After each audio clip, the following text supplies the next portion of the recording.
Yo guys, it's RyugaXD. You already know YouTube has its limit size, so if you want to see the spicier, uncensored, and exclusive stuff I can't post here, check out my Patreon. That's where I drop all my 18+ lemon content, early uploads, and more. Links in the description. Come join the fun. The quiet village streets were bathed in a gentle, golden glow as the early morning sun peeked over Konoha's rooftops. Everything was quiet, until Naruko Uzumaki's distinctive voice broke the silence. Konohamaru. Get back here. Despite the light-hearted annoyance in her tone, her voice exuded a serene authority. The boisterous and vivacious boy, Konohamaru, had once again gotten past her meticulously prepared training session. Naruko had called it the trial of endless push-ups, a test of patience and endurance, the latter of which Konohamaru obviously lacked. With the quickness of a cat in shock, he ran out of the training grounds, leaving a trail of dust and the subtle smell of burning sandals in his wake. Naruko stood with her arms folded on the Hokage's rooftop, her golden hair gleaming in the early morning light. The long, flowing braids moved softly in the breeze, entwined with ribbons and beads. She wore a sophisticated kimono with swirling bubble patterns over a basic Junin vest, which reflected her distinct fusion of whimsy and wisdom. She had a tiny pipe in her hand, which she used to blow bubbles rather than smoke. Blowing a steady stream of iridescent orbs into the sky, she lifted it to her lips. She whispered, Konohamaru, as she watched the boy's silhouette dart through the streets below. You know you can't outrun life's lessons forever. Tsurumi, her summon and Enma's daughter, stood next to her with her arms folded and her tail wagging angrily. Despite being astute and clever, the young monkey frequently found Naruko's strategies confusing. Tsurumi said, You let him go again, with a hint of frustration in her voice. How's he supposed to learn if you keep letting him run off like that? Unfazed, Naruko blew another gentle trail of bubbles that drifted languidly through the atmosphere.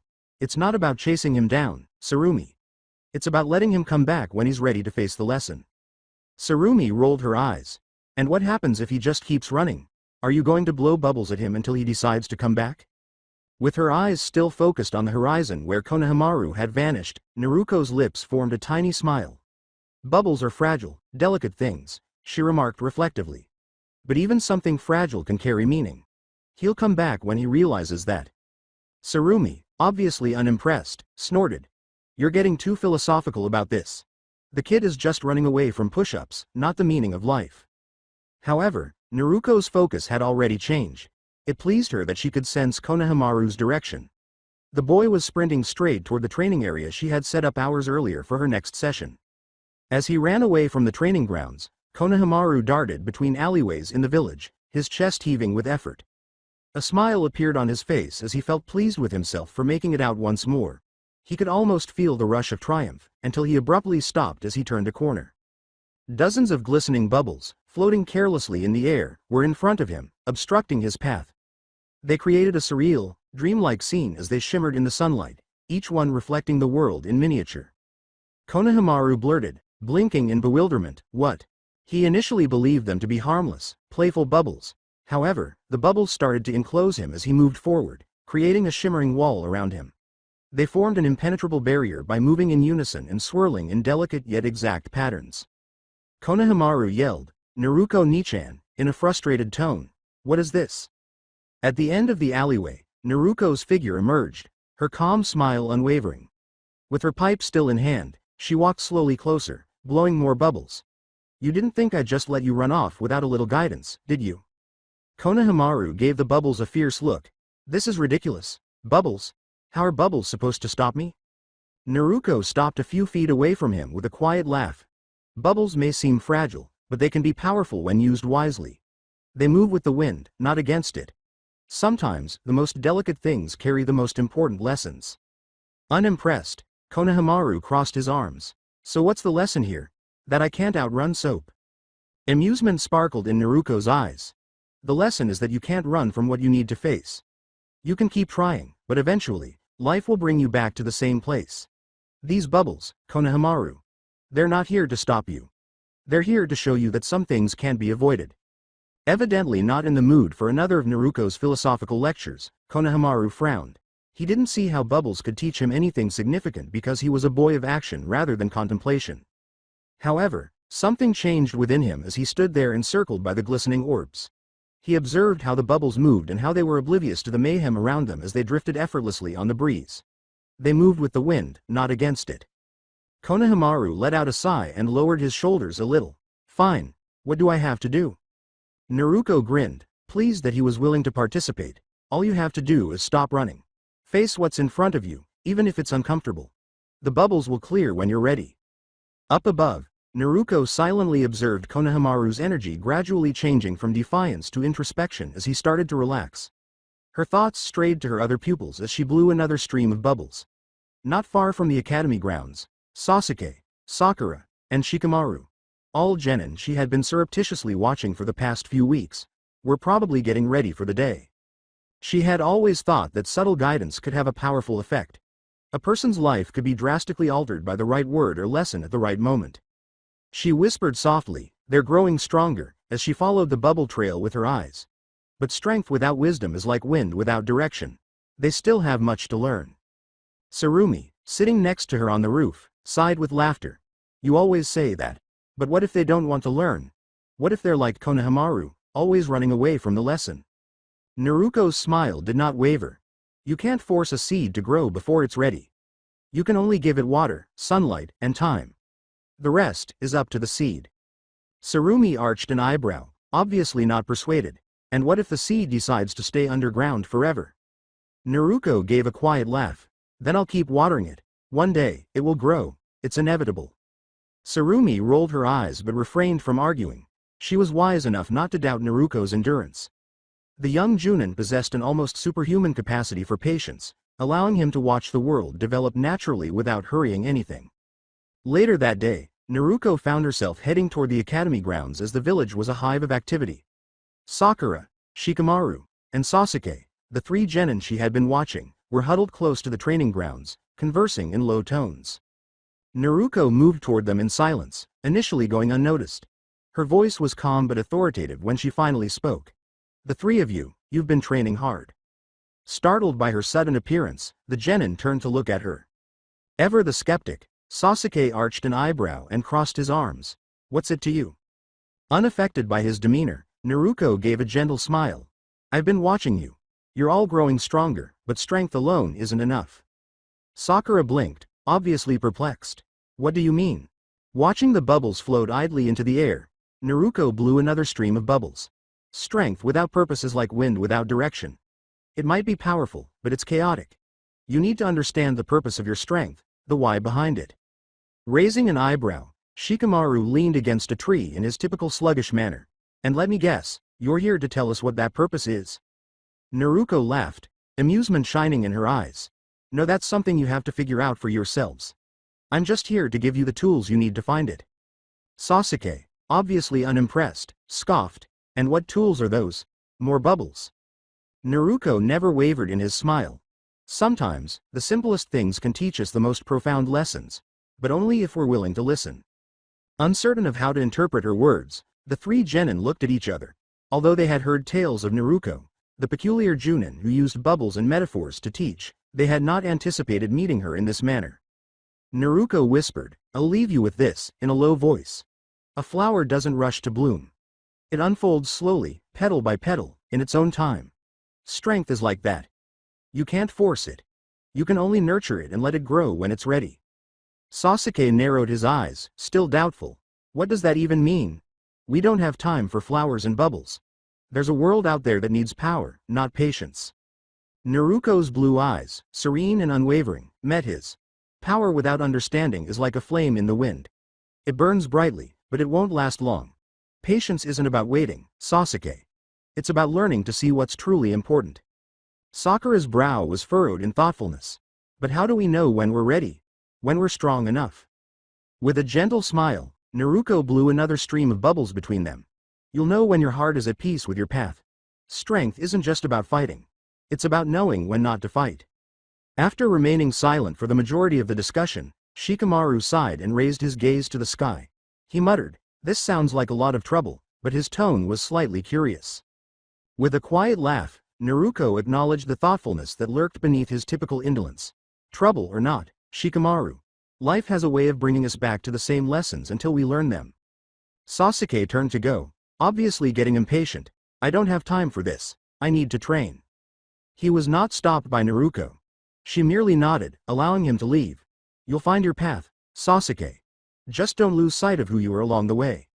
Sakura was undecided about whether to follow Sasuke or to stay and ask more questions. Eventually, though, she turned and followed him, giving Naruto one final look before vanishing down the path. With his gaze still fixed on the clouds above, Shikamaru lingered for an additional moment.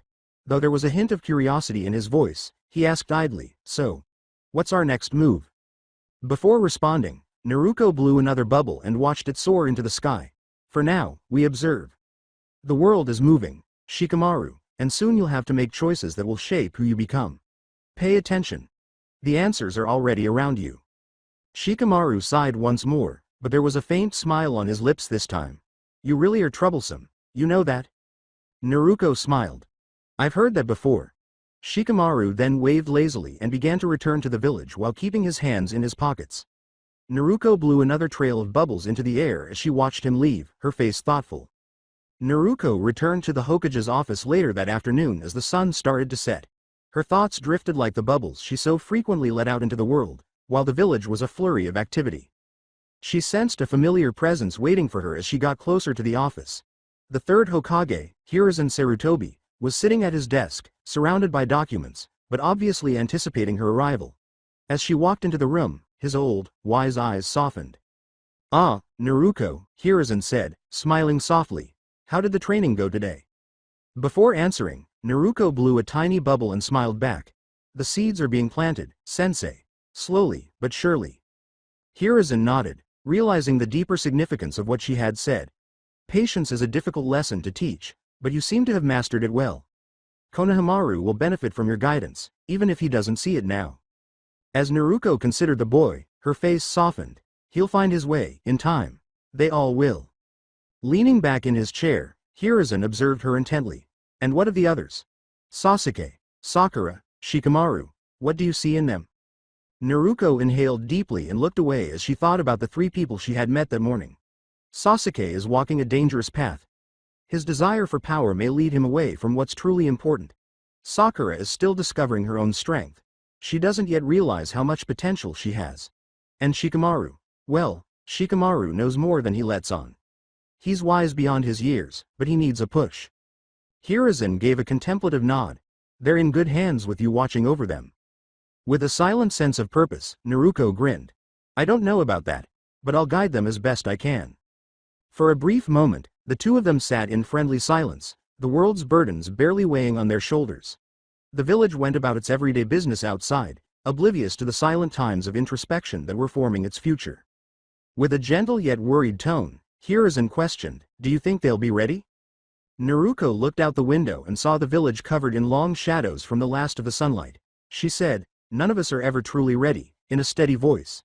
"But when the time comes, they'll rise to meet it. Like the wind that carries the bubbles, they'll find their way." Her words warmed Hiruzen's heart, and he grinned. "You've always had a way with metaphors, Naruto." With a quiet laugh, Naruto blew one final bubble before turning to walk away. Bubbles are simple, but they teach us everything we need to know if we're willing to listen. Naruto experienced a calmness as she left the office and entered the last of the light. She was still unable to fully comprehend the ways in which the world was changing. She was certain, though, that her job was to mentor, sow the seeds of patience and wisdom, and watch for them to sprout. Because wisdom waited for those who were ready to grasp it, floating gently through the air like the bubbles she adored. And they would eventually. Naruto was already sitting cross-legged under a cherry blossom tree, her pipe resting languidly between her lips as bubbles drifted around her in a calm cloud, just as the morning sun had just begun to rise, bathing Konoha in a gentle, golden light. With the exception of the occasional birdsong and the sound of a light breeze rustling the leaves, the village was still awakening and the streets were largely silent. Naruto loved this time of day because it was peaceful enough to contemplate and think. Sarumi stretched her arms and yawned beside her. "I still don't get how you're so awake at this hour, don't you ever get tired?" Naruto blew another bubble out of her pipe without looking. The morning is when the mind is clearest. Before the world fills up with noise and distractions. It's the perfect time for introspection. Sarumi rolled her eyes. Of course, you'd say something like that. Their quiet morning was abruptly broken by a quiet yet resolute voice. "Naruto-san?" Naruko's inquisitive blue eyes found a small figure standing at the clearing's edge as she slightly turned her head. It was Hinata's younger sister, Hanabi Hyuga, who was staring at Naruko with a youthful intensity in her pale lavender eyes. Naruko smiled broadly around her pipe and said, "Ah, Hanabi-chan," with warmth. "What brings you out here so early? Are you here to enjoy the peace of the morning?" After a brief moment of hesitation, Hanabi moved forward, a hint of excitement visible in her eyes. "I saw you yesterday, with Konohamaru and the bubble jutsu. It was impressive." Naruko tapped her pipe against her palm while chuckling softly. "Impressive, huh? Most people think they're silly. You must see deeper than the surface." Naruko was unable to determine whether the mention of Konohamaru or the compliment caused Hanabi's cheeks to flush slightly. "No, I think there's more to it. The way you used them, it wasn't just about strength. It was about control. I want to learn that kind of control." Naruko grinned, her face kind and sympathetic. "Control, Control is important, yes. But it's not just about controlling your jutsu. It's about understanding it. Becoming one with it." Evidently interested in what Naruko had to say, Hanabi nodded. "That's what I want to learn. I've been training in the gentle fist, but I think I need something more." With her eyes sparkling with curiosity, Naruko slowly got to her feet and brushed off her clothes. "You want to learn from me, then?" Hanabi looked directly into her eyes, her stance firm and determined. "Yes, I want to be your apprentice." Sarumi blinked, obviously taken aback. "Wait, what? You want to learn bubbles?" Hanabi gave a serious nod. "Yes, I think there's more to them than people realize." Naruko grinned broadly. "You have a good eye, Hanabi-chan. Most wouldn't look past the surface." "All right, then. If you're serious about learning, I'll teach you. But first, let's have some tea." Soon, Naruko was sitting beneath the cherry blossom tree with the two of them, pouring tea into delicate cups that she had brought out of nowhere. Sitting opposite her, Hanabi observed intently as Naruko managed everything with a poise and composure that seemed almost inappropriate for a person of her age. The odd tranquility of the moment was enhanced by the bubbles that continued to float idly around them. "You see, Hanabi-chan," Naruko said, passing the cup to her new trainee. "A good ninja understands not just their own abilities, but the world around them. Everything is connected. Like the flow of tea, smooth, uninterrupted, always finding its way." Hanabi took a sip, attempting to take in both the tea and the lesson. "So, bubbles are like tea?" Naruko put down her cup and laughed quietly. "In a way. Bubbles, tea, jutsu, they all have something in common. They exist in balance. Too much force, and they break. Too little, and they fade away. But if you understand the flow, you can guide them, let them reach their full potential." Now completely engrossed in Naruko's words, Hanabi nodded excitedly. "I see. Balance." Blowing a long, slow stream of bubbles from her pipe, Naruko leaned back. "Exactly. That's what most people don't understand. They focus too much on power. But true strength comes from knowing when not to use it." Naruko heard a slight rustle coming from behind a nearby tree. She spoke without raising her gaze. "You can come out, Konohamaru."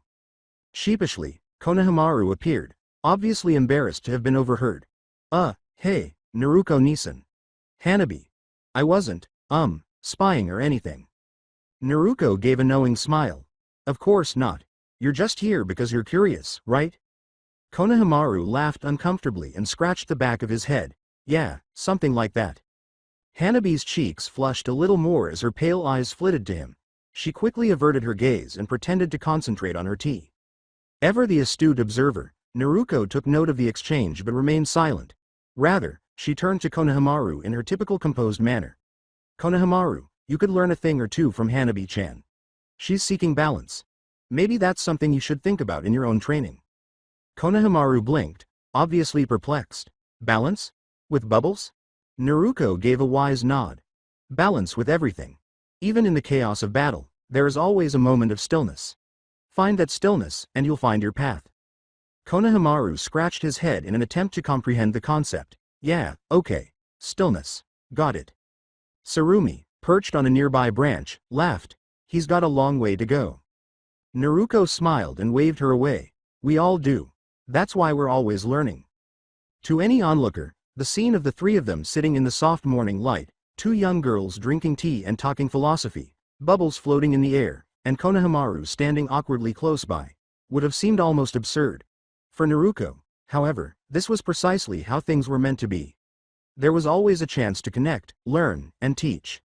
For her part, Hanabi sensed a change within herself. She connected with Naruko's words in a way that no other lesson had. She sensed that she was beginning to see the world in a different light and to value the delicate balance that Naruko had mentioned. To the dismay of some family members, word swiftly spread throughout the Hyuga compound that Hanabi Hyuga had selected Naruko Uzumaki as her mentor. Specifically, Neji was inconsolable. As they observed Hanabi using a bubble blower for practice in the training yard, he whispered to Hinata, "Bubbles? Our clan is renowned for the gentle fist, and now she's learning bubbles?" Ever the peacemaker, Hinata gave a soft smile. Naruko is very strong. If Hanabi-chan wants to learn from her, I'm sure it will help her grow. As he watched Hanabi blow a bubble and then try to burst it with a controlled burst of chakra, Neji sighed and crossed his arms. Still, it's unorthodox. Hinata gave a quiet laugh. Yes, but maybe that's exactly what Hanabi-chan needs. In the meantime, Hanabi's eyes were full of resolve as she watched her bubble float in the air back in the training yard. Now she could sense the balance that Naruko had mentioned. The stillness, the control, the chakra flow. Hanabi's cheeks flushed once more as Konohamaru walked by, waving awkwardly at her. Perhaps she was thinking about more than balance.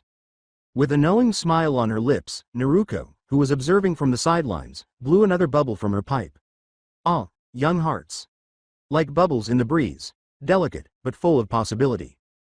Sarumi let out a moan. You're getting sappier by the day. Naruko simply gave a wink. It's all part of the balance, Sarumi. All part of the balance. As Naruko headed to the Hokage's office, the early morning light was just starting to peek through the trees. She held a tiny teapot in one hand, steam languidly rising from the spout. As usual, her pipe was between her lips, and with every step she took, a soap bubble would occasionally float away. Half awake and obviously less excited about the early start, Sarumi followed her. Naruko didn't knock when she got to the office because she didn't need to. Hiruzen Sarutobi, the third Hokage, sat behind his desk and gazed calmly out at the village. Even though the man had witnessed innumerable mornings like this, there was something unique about today, as though he had been anticipating her. Naruko said, "Good morning, sensei," as she entered the room and placed the teapot on the low table in the corner. Hiruzen turned and saw her, grinning. "Ah, Naruko. I was wondering when you'd show up. I see you've brought the tea."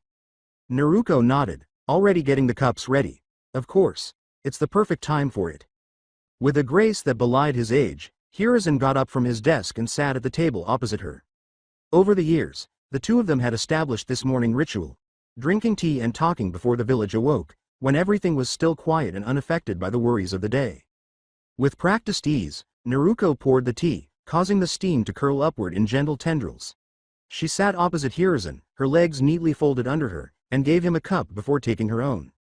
They just sat quietly for a while, drinking their tea and taking in the peace and quiet. Around them, Naruko's bubbles drifted idly, creating delicate rainbows in the morning light. At last, Hiruzen's voice was quiet but weighed down by his years. "You've grown quite a bit, Naruko. I see you've taken on an apprentice."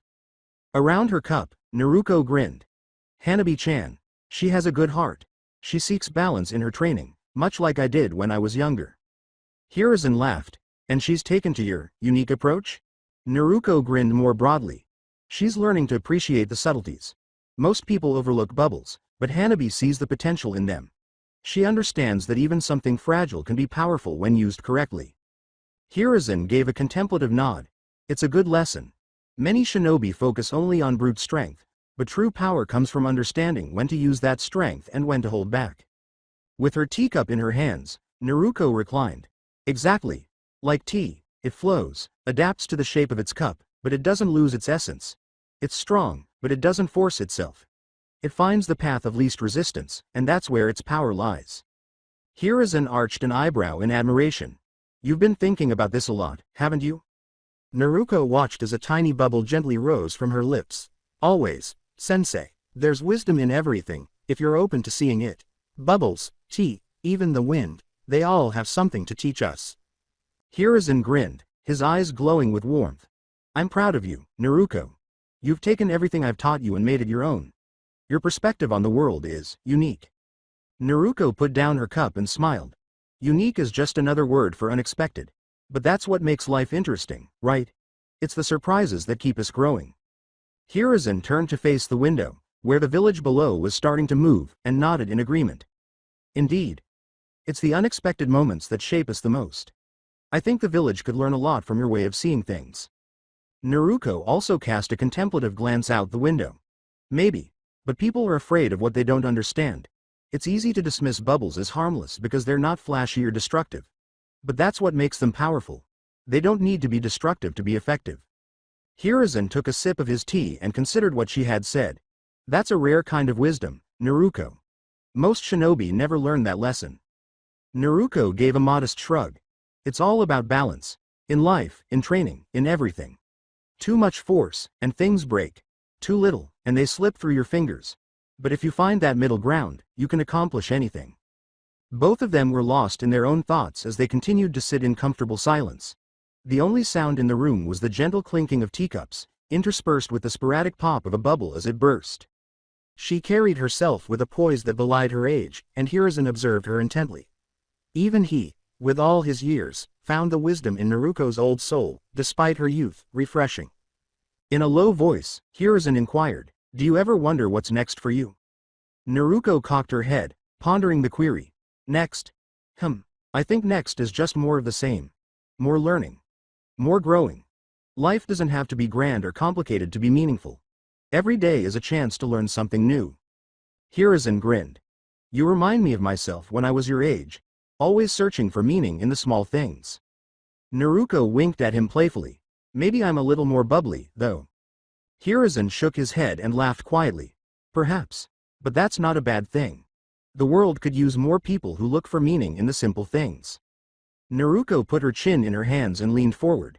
I think people just need to slow down sometimes. We're all so busy trying to prove ourselves, trying to be stronger, faster, better, but sometimes the real strength comes from being still, from taking a moment to breathe. Hiruzen gave a nod. You're right. There's power in stillness, in reflection. Naruko smiled. Exactly. Like tea. You can't rush it. It has to brew at its own pace. If you try to force it, you ruin the whole experience. Hiruzen lifted his cup in a little toast, his eyes sparkling. To tea, then. And to the wisdom that comes with patience. Naruko grinned broadly as she clinked her cup against his. To tea. The village outside had come to life and the streets were teeming with activity as they finished their tea. Hiruzen put down his cup and sighed happily. Well, it seems the day has officially begun. Naruko yawned contentedly and stood with her arms raised above her head. Time to face the world, then. Hiruzen stood up as well, a proud expression on his face. Thank you for the tea, Naruko. And for the conversation. You've given me a lot to think about. Naruko gave him a cheeky smile. That's what I'm here for, sensei. Keepin' things interesting. With her pipe already back between her lips and bubbles trailing behind her, she turned and made her way to the door. Sarumi hopped up on her shoulder as she ventured out into the bright morning, complaining about another long day ahead. With a gentle smile on his lips, Hiruzen watched her leave. He concluded that the world was in capable hands. Naruko would be a beacon of hope and wisdom for the village's future. And he saw the promise of fresh starts, fragile, lovely, and brimming with limitless possibilities, in the soft swirl of bubbles that trailed after her. Naruko headed to her next assignment of the day as the sun rose higher in the sky and the sounds of busy villagers filled the streets of Konoha. There was a burden on her shoulders today, but her typical carefree demeanor was still there, with bubbles trailing languidly behind her. There was a task ahead, one she had never encountered before. Uchiha Sasuke. For years, Naruko had watched him from a distance, his gloomy presence hovering like a storm cloud at the periphery of her consciousness. She was aware of his story, how his brother Itachi's actions had shattered his family, and how that anguish had consumed him. Unlike the other genin she dealt with, Sasuke was unique. Anger, retaliation, and an unquenchable desire for power tainted his path, and his suffering was profound. However, Naruko thought Sasuke could also find equilibrium. Like a bubble, he was delicate and drifting but full of potential if only he could master the forces that were tearing him apart. Sarumi sat on Naruko's shoulder and asked, "Are you sure about this? That kid's a walking disaster waiting to happen." Before speaking, Naruko carefully blew a bubble and watched it rise. Sasuke's just like everyone else. He's lost. He's looking for something to fill the emptiness, but he's going about it the wrong way. Sarumi gave a snort. And you think bubbles are gonna fix him? With a gentle smile, Naruko's eyes were full of silent resolve. Not bubbles. Balance. All things need balance, Sarumi. If I can help him find his, maybe he won't need to chase after power. Maybe he can find peace. Sarumi stopped talking, her typical sarcasm muffled by Naruko's serious tone. This side of Naruko, the wise young shinobi who carried the weight of her own teachings with profound sincerity, was not just the carefree, bubble-blowing philosopher she had previously seen. Sasuke was practicing with his kunai at the training grounds, his form deadly and precise. His movements were incisive, with a sense of desperation infused into each blow. He moved swiftly, silently, and relentlessly, like someone attempting to battle ghosts. After silently approaching and observing him for a while, Naruko spoke. "You're fast, but you're pushing too hard." Mid-strike, Sasuke froze and turned to face her, his dark eyes narrowing. "What do you want, Naruko?" Naruko casually blew a bubble from her pipe as she moved a few steps closer. "I want to help you." Sasuke's contemptuous gaze wavered. "I don't need help." Naruko smiled, but her eyes grew softer. "Everyone needs help, Sasuke. You're not different from anyone else." Naruko could see the tension in his body as his jaw tensed. He just looked at her with a guarded, icy expression without saying anything. Naruko took a step forward, her voice soothing and unthreatening. "I know you've suffered," she uttered in a low voice. "What Itachi did, no one should have to go through that. But you're letting that pain drive you in the wrong direction." Sasuke clenched his fists and his eyes flashed with rage. "You don't know anything about me." Blowing another bubble, Naruko let it float idly between them. "I know more than you think. Pain can be blinding. It can make you feel like the only way to fix what's broken is to destroy everything in your path. But that's not the answer." Sasuke's fists clenched, but he said nothing as he watched the bubble drift in his direction. For a moment, he seemed to lose himself in its delicate existence as his eyes followed it. Then he used a kunai to pop the bubble with a quick flick of his wrist. Naruko merely grinned subtly without flinching. "You see? That's the problem. You think power is the only way to solve your pain. But power without balance will only destroy you." With a frown, Sasuke turned his back on her. "I don't need your philosophy." Naruko's tone remained soft as she cocked her head slightly. "Maybe not. But you need something. You're walking a path that leads to nothing but more pain, Sasuke. And deep down, you know that." Naruko realized she had struck a nerve when Sasuke's shoulders stiffened. She didn't press him any farther, though. Rather, she moved to stand next to him and observed him clenching his fists. "You don't have to be like him," Naruko whispered. "You don't have to become a shadow of Itachi." Naruko noticed Sasuke's breath catch, though it was barely noticeable. He didn't glance at her, but his hold on the kunai relaxed. Naruko went on, her tone steady but tinged with subdued sympathy. "You're more than what happened to your family, Sasuke. But you have to choose what kind of person you want to be. If you keep chasing after revenge, you'll never find peace, only more pain." Sasuke remained silent, his expression unreadable and hard, but Naruko could sense his inner turmoil. She didn't need his answer just yet. This would take time, she knew. She whispered, "All things need balance," seemingly more to herself than to him. "Even the most broken things can find a way to heal if they're given the chance." Sasuke turned just enough to catch a glimpse of her out of the corner of his eye. "And what do you think I need?" Naruko grinned, but it was a dejected grin. "You need time. You need to stop running from the pain and face it. Not with anger, but with understanding." Sasuke exhaled sharply and looked at the ground while his fists relaxed. "You're wasting your time." Naruko gave a headshake.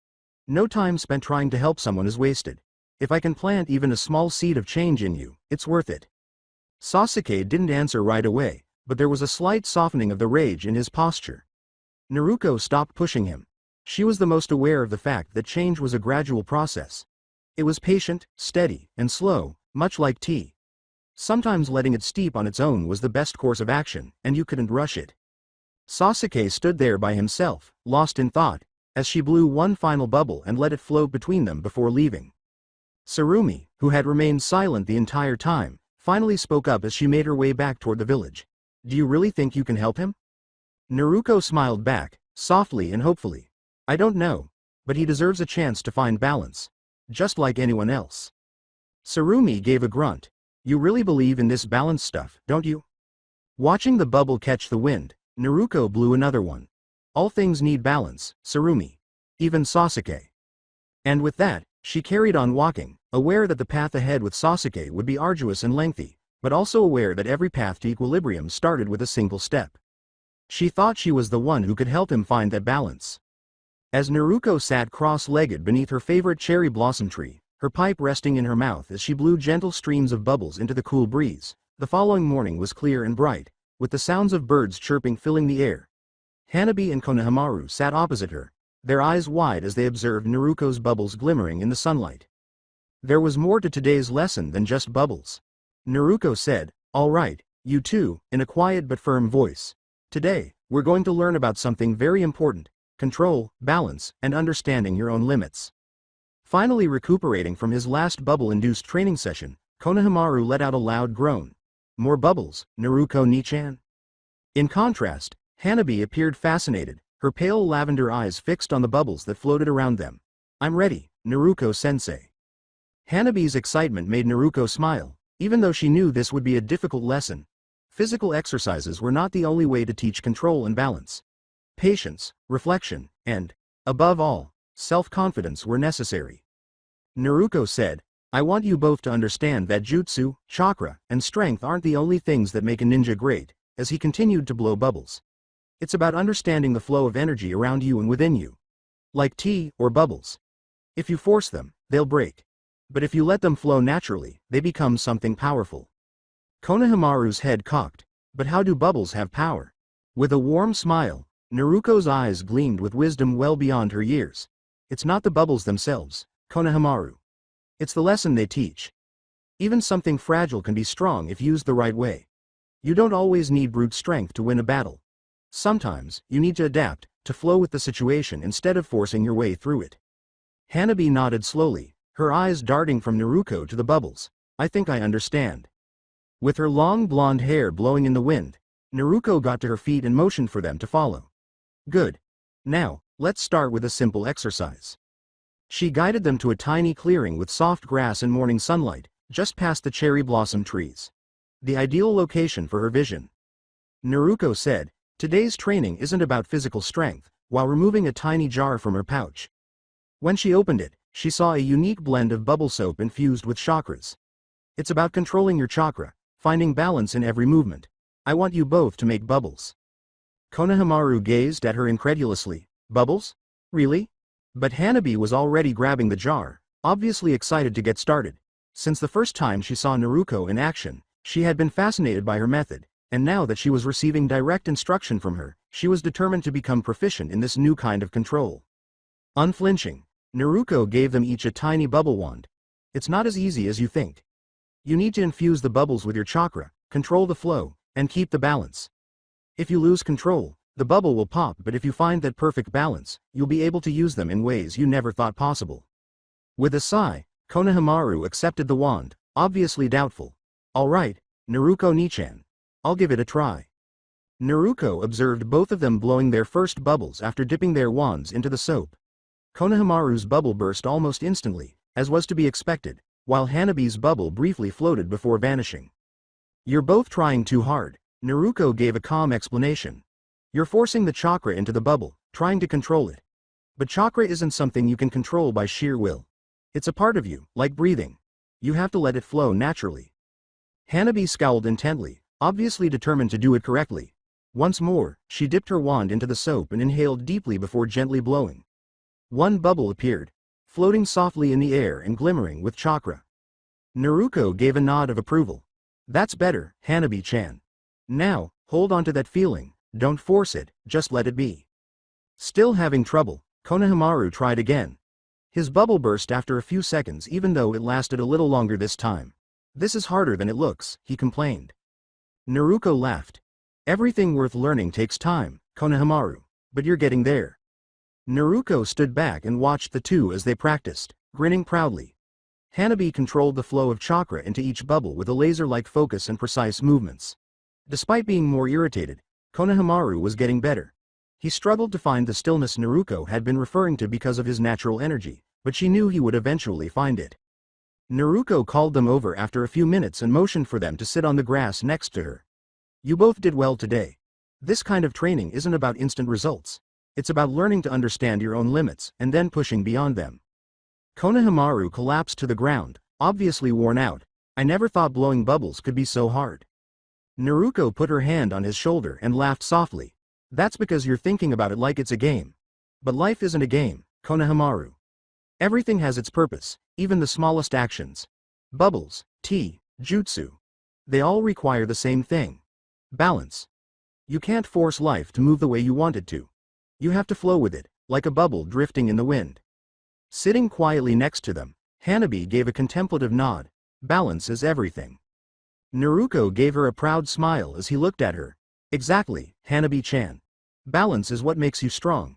It's what gives you control over your life, your jutsu, and your future. If you can master that, nothing can stop you.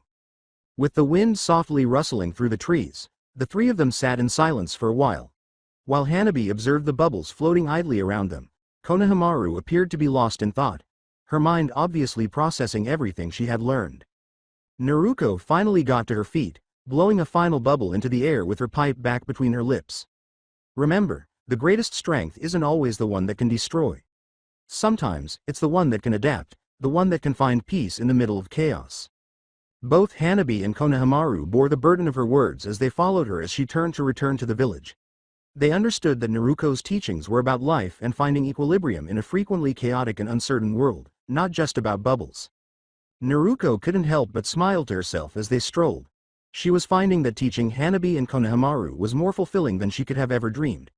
They both had a lot of potential, and perhaps, just possibly, they could avoid some of the suffering that had influenced so much of her own path if she could assist them in finding balance. Naruko whispered to herself, all things need balance, as she released another bubble into the atmosphere. Even the smallest of us.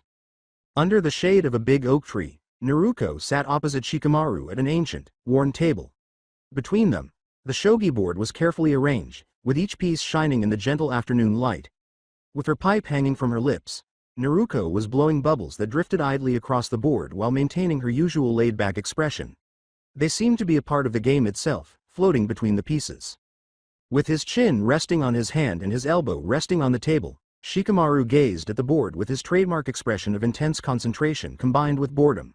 He moved, pushing a piece slowly and deliberately across the board. Troublesome game, he whispered to himself. You always manage to get me thinking too much. As she watched a bubble rise and hover slightly above Shikamaru's side of the board, Naruko grinned around her pipe. Thinking is important, Shikamaru. But too much thinking can cloud your judgment. Sometimes, the simplest moves are the most effective. As she considered her next course of action, she leaned back and looked at the board with her vivid blue eyes. She said softly, Shogi is like life, you know, as she picked up one of her pieces and continued. You have to anticipate, yes, but if you overthink each step, you might miss the opportunities right in front of you. Shikamaru's eyebrow went up, and what does that have to do with bubbles? Watching it float between them, Naruko blew a tiny bubble from her pipe. Bubbles are fragile, but in their fragility, they teach us the importance of timing and balance. Move too quickly, and they pop. Move too slowly, and they drift out of reach. Shikamaru appeared enthralled with the bubble as he observed it for a while. He sighed and moved another piece after that. You make everything sound more complicated than it is. Naruko smiled, her voice light but meaningful. Life is complicated, but when you simplify it, you see that it's all about choices. The pieces you move, the paths you take, they all lead somewhere. You just have to decide where. The two were unaware that Shikaku Nara was silently standing a few meters away, watching them closely. He had been observing Naruko and Shikamaru's interactions for some time now, fascinated by how Naruko, a Junin at such a young age, was able to incorporate wisdom into everything she did, even something as basic as playing shogi. Naruko's method of instruction wasn't conventional. She didn't insist on strict training, obedience, or forced lessons. Instead, she used gentle prodding and provocative remarks to let her students, and apparently her peers, discover the lessons for themselves. Shikaku had seen her in action and had heard about her reputation, of course, but now that he saw her, he could see why the third Hokage had trusted her so much. For his part, Shikamaru appeared to be more involved in the game than normal. Yes, he played for fun and because he was skilled at it, but there was something different about Naruko. He wasn't merely playing a game. He was reflecting on life, decisions, and the equilibrium she frequently mentioned. With a gentle click, Naruko moved, sliding a piece into position. In life, Shikamaru, you can't control everything. Sometimes, things just happen, like the wind blowing bubbles in random directions. But if you're calm, If you stay balanced, you can adapt to wherever the wind takes you. Shikamaru gazed at the board and then at Naruto, who was blowing another stream of bubbles, floating calmly around them, their rainbow-colored surfaces catching the sunlight. With a skeptical yet inquisitive tone, he questioned, "You really think life is like bubbles?" With contemplative eyes, Naruto nodded. "In a way, yes. Life is delicate, ever-changing, and sometimes it can burst when you least expect it. But in every bubble, there's a moment of beauty, a moment where everything is perfect, even if just for a second. If you can find balance in those moments, you can handle whatever comes next." Shikamaru's expression was unreadable as he gazed at her. Even he, a natural strategist, found it difficult to ignore the wisdom that Naruto exuded for someone so young. She was different from everyone else he had met. She had a perspective on the world that most people didn't. And that's what fascinated him so much about her. Still watching from the shadows, Shikaku was filled with pride at his son's engagement to Naruto. Few people were able to pull him out the way she was, forcing him to consider life more broadly than just plans and tactics. With a quiet, gratifying click, Naruto put her piece down, making her last move on the board. "Checkmate," she grinned and said. Staring at the board in shock, Shikamaru blinked. He hadn't even realized the trap she had set for him because he had been so engrossed in their conversation. A smile slowly appeared on his face. Troublesome woman. As she blew a final bubble, Naruto leaned back with her arms behind her head. "Life's troublesome, Shikamaru. But it's also full of surprises. You just have to know when to let go and let the pieces fall where they may." Shikamaru felt something stir inside of him as he gazed at her. Though he wasn't entirely sure what it was, he was aware that Naruto had a way of changing his perspective and getting him to think about things he had previously taken for granted. Quietly, "Maybe you're right," he said, shifting his last piece into a conceding position. "Maybe life is more like bubbles than I thought." Naruto grinned, her eyes glimmering with the same lighthearted insight. "See? You're learning." Shikaku moved away, stealthily withdrawing back into the village as the two of them sat there, encircled by floating bubbles and the gentle rustle of leaves. He had had enough of watching. He had witnessed enough to realize that Naruto was just what Shikamaru, and possibly the entire village, needed. A reminder that sometimes the most important lessons can be found in the most basic things. Naruto looked up at the sky and saw a bubble rise higher and higher until it vanished into the distance. "The sky's the limit, Shikamaru. The only thing holding you back is the weight you put on yourself." With a slight smile on his face, Shikamaru leaned back and folded his arms behind his head. "Yeah, I guess you're right. But sometimes, it's nice to just watch the bubbles float." Naruto smiled. "Exactly. Sometimes, you just need to let go and enjoy the ride." The bubbles danced in the warm afternoon breeze, bringing with them the silent wisdom of a balanced life, and the two of them sat in pleasant silence, forgetting the game of shogi. As Naruto sat beneath a cherry blossom tree with a delicate tea set in front of her, Konoha was bathed in a warm, golden glow from the afternoon sun. Sakura and Ino sat across from her, watching Naruto blow a gentle stream of bubbles from her ubiquitous pipe with curious and perplexed looks on their faces. Tiny rainbows appeared on the table as the bubbles softly drifted around them, catching the light. Naruto moved calmly and elegantly as she poured tea into their cups with practiced ease. Naruto's invitation to tea and conversation, along with her approach to life, which was always tinged with mystery and depth, had become a familiar scene. The subject today was flowers. Ino leaned forward a little and said, "So, why flowers? I mean, I work with them all the time at the shop, and I know they're beautiful and all. But what's the deeper meaning you always seem to find in everything?" Sitting next to her, Sakura nodded in agreement, intrigued but uncertain of Naruto's intentions. "Yeah, you always have some kind of wisdom to share, Naruto. What's the deal with flowers?" With a gentle smile, Naruto's eyes sparkled with that well-known blend of warmth and wisdom. Setting her pipe aside, she let a few more bubbles float languidly around them. "Flowers are more than just decoration," she said in a soft yet determined voice. "They represent the cycle of life. They bloom, they wither, they return to the earth, and then they bloom again. It's a reminder that nothing is permanent, and that's what makes life beautiful." Astonished by how straightforward the explanation was, Ino blinked. "So, flowers are like life. They come and go." Naruto nodded and ran her fingers over the rim of her teacup. "Exactly. But it's not just about their fragility. It's about how they bloom despite it. Flowers don't know how long they have. They just bloom, as fully and as beautifully as they can, even if it's only for a moment." Sakura's expression was thoughtful as she cocked her head. "So, you're saying we should live like flowers?" Just, bloom while we can? Naruko's voice softened as she grinned. Yes, in a way. Life is unpredictable, and we don't always know how much time we have. But instead of worrying about that, we should focus on blooming. On being the best version of ourselves, no matter how long or short our time may be. As Ino considered what Naruko had said, she crossed her arms and leaned back. I never really thought of it that way. I guess I've always been more focused on what's coming next, instead of just being in the moment. With slow, methodical movements, Naruko filled Ino's cup with more tea. That's the thing about flowers, Ino. They don't rush to bloom, and they don't worry about when their petals will fall. They exist fully in each moment, letting the sun, the rain, and the soil guide them. They trust the process. Sakura picked up her cup and gazed into the tea as though it contained the answers to Naruko's lessons. But what about when the petals fall? When everything seems to end? Before responding, Naruko blew another tiny bubble from her pipe and watched it float. Even when petals fall, they nourish the earth. They become part of the cycle, part of something bigger. Nothing ever truly ends, it just changes form. Still processing what had been said, Ino looked at the flowers all around them, which were in full bloom throughout the village. So even after we're gone, we leave something behind. Like the flowers. With a quiet understanding in her smile, Naruko nodded. Exactly. Our actions, our kindness, our love. They continue to bloom in the hearts of others, even after we're no longer here.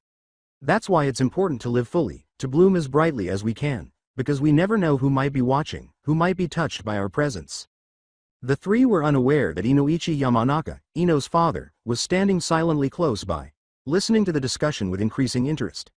Although he had always known Naruko was wise beyond her years, he had a new perspective on her after listening to her instruct and mentor the girls. She served as his daughter's mentor, teacher, and, in some respects, philosopher in addition to being a peer. Inoichi was filled with a great deal of respect for the young Junin as he listened. Despite their simplicity, Naruko's words had deep significance, and he could see how they affected Sakura and Ino. These weren't merely thoughts, they were life lessons. Unaware of Inoichi's presence, Naruko spoke in a clear, quiet voice. The thing about flowers, about life, is that we can't control the rain, or the wind, or how long our petals last. But we can choose how brightly we bloom while we're here. That's the beauty of it. Even in the face of uncertainty, we have the power to make something beautiful. Ino's expression was thoughtful as she gazed at her teacup. I guess, I've always been afraid of not being good enough. Of not blooming the way I should. Naruko extended his hand and gently touched Ino's. The fact that you're here, that you're trying, means you're already blooming.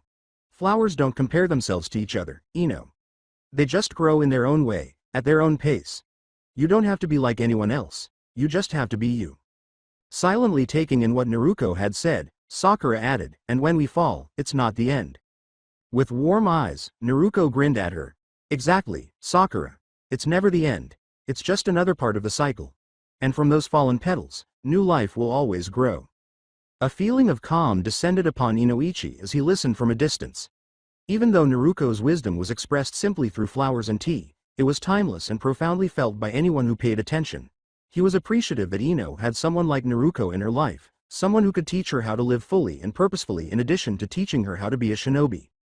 With a smile on her face and bubbles floating languidly around them, Naruko poured more tea as the conversation veered back to more lighthearted subjects. The three girls' earlier seriousness gave way to a calm understanding as they laughed softly. Knowing that his daughter was in capable hands, Inoichi took a step back and quietly retreated into the village. For Ino and Sakura, Naruko was more than just a peer. She was a mentor and a kind reminder that there was beauty, balance, and always a reason to flourish even in a world of conflict and chaos. And Naruko's voice, soft and meaningful, was still audible as the afternoon sun sank lower in the sky. All we can do is bloom where we're planted, and trust that the rest will fall into place. The familiar sounds of slurping noodles and the quiet murmur of conversation filled the intimate setting of Ichiraku Ramen.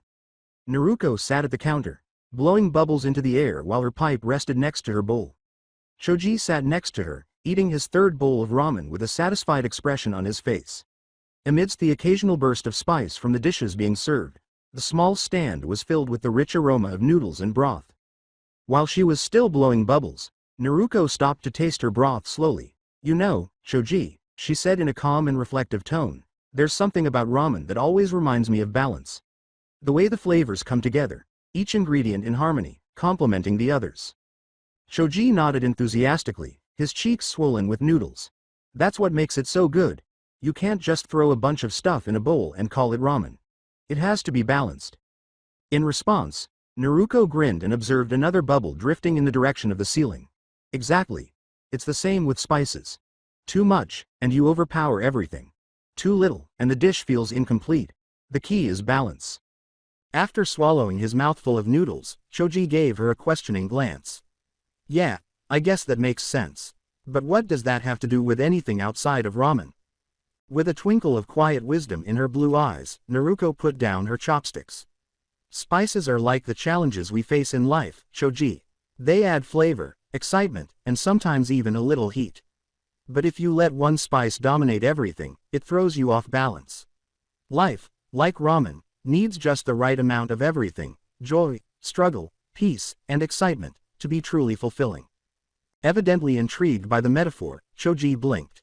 So you're saying that when things get tough, it's just like adding spice. It's part of the recipe. With a soft yet understanding expression, Naruto nodded. Exactly. Too much struggle, and life feels overwhelming. But if there's no challenge, no spice, life can feel bland and uninspired. It's all about finding the right mix, knowing when to lean into the heat and when to pull back. They were unaware that Choza Akamichi, Choji's father, had wandered into Ichiraku Ramen because of the cozy noodle aroma. He heard the conversation just as he was ready to join his son. He stood quietly to the side now, listening in with curiosity and pride. Although he had always known Naruto was unique and wise beyond her years, he was even more impressed when he heard her discuss something as basic as ramen and turn it into a lesson in life. In between ramen bites, Shoji thought about what Naruto had said.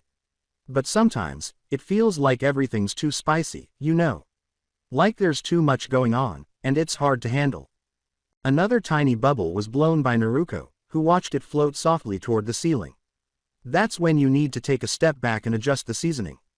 Life will always throw challenges at you, but it's up to you to find the balance, to manage the heat. You can't let one bad moment ruin the whole dish. With a thoughtful expression, Shoji used a napkin to wipe his mouth. I guess that makes sense. Sometimes, when I get really frustrated or things feel out of control, I just want to eat. It's like, I'm trying to balance out the bad stuff with something I enjoy.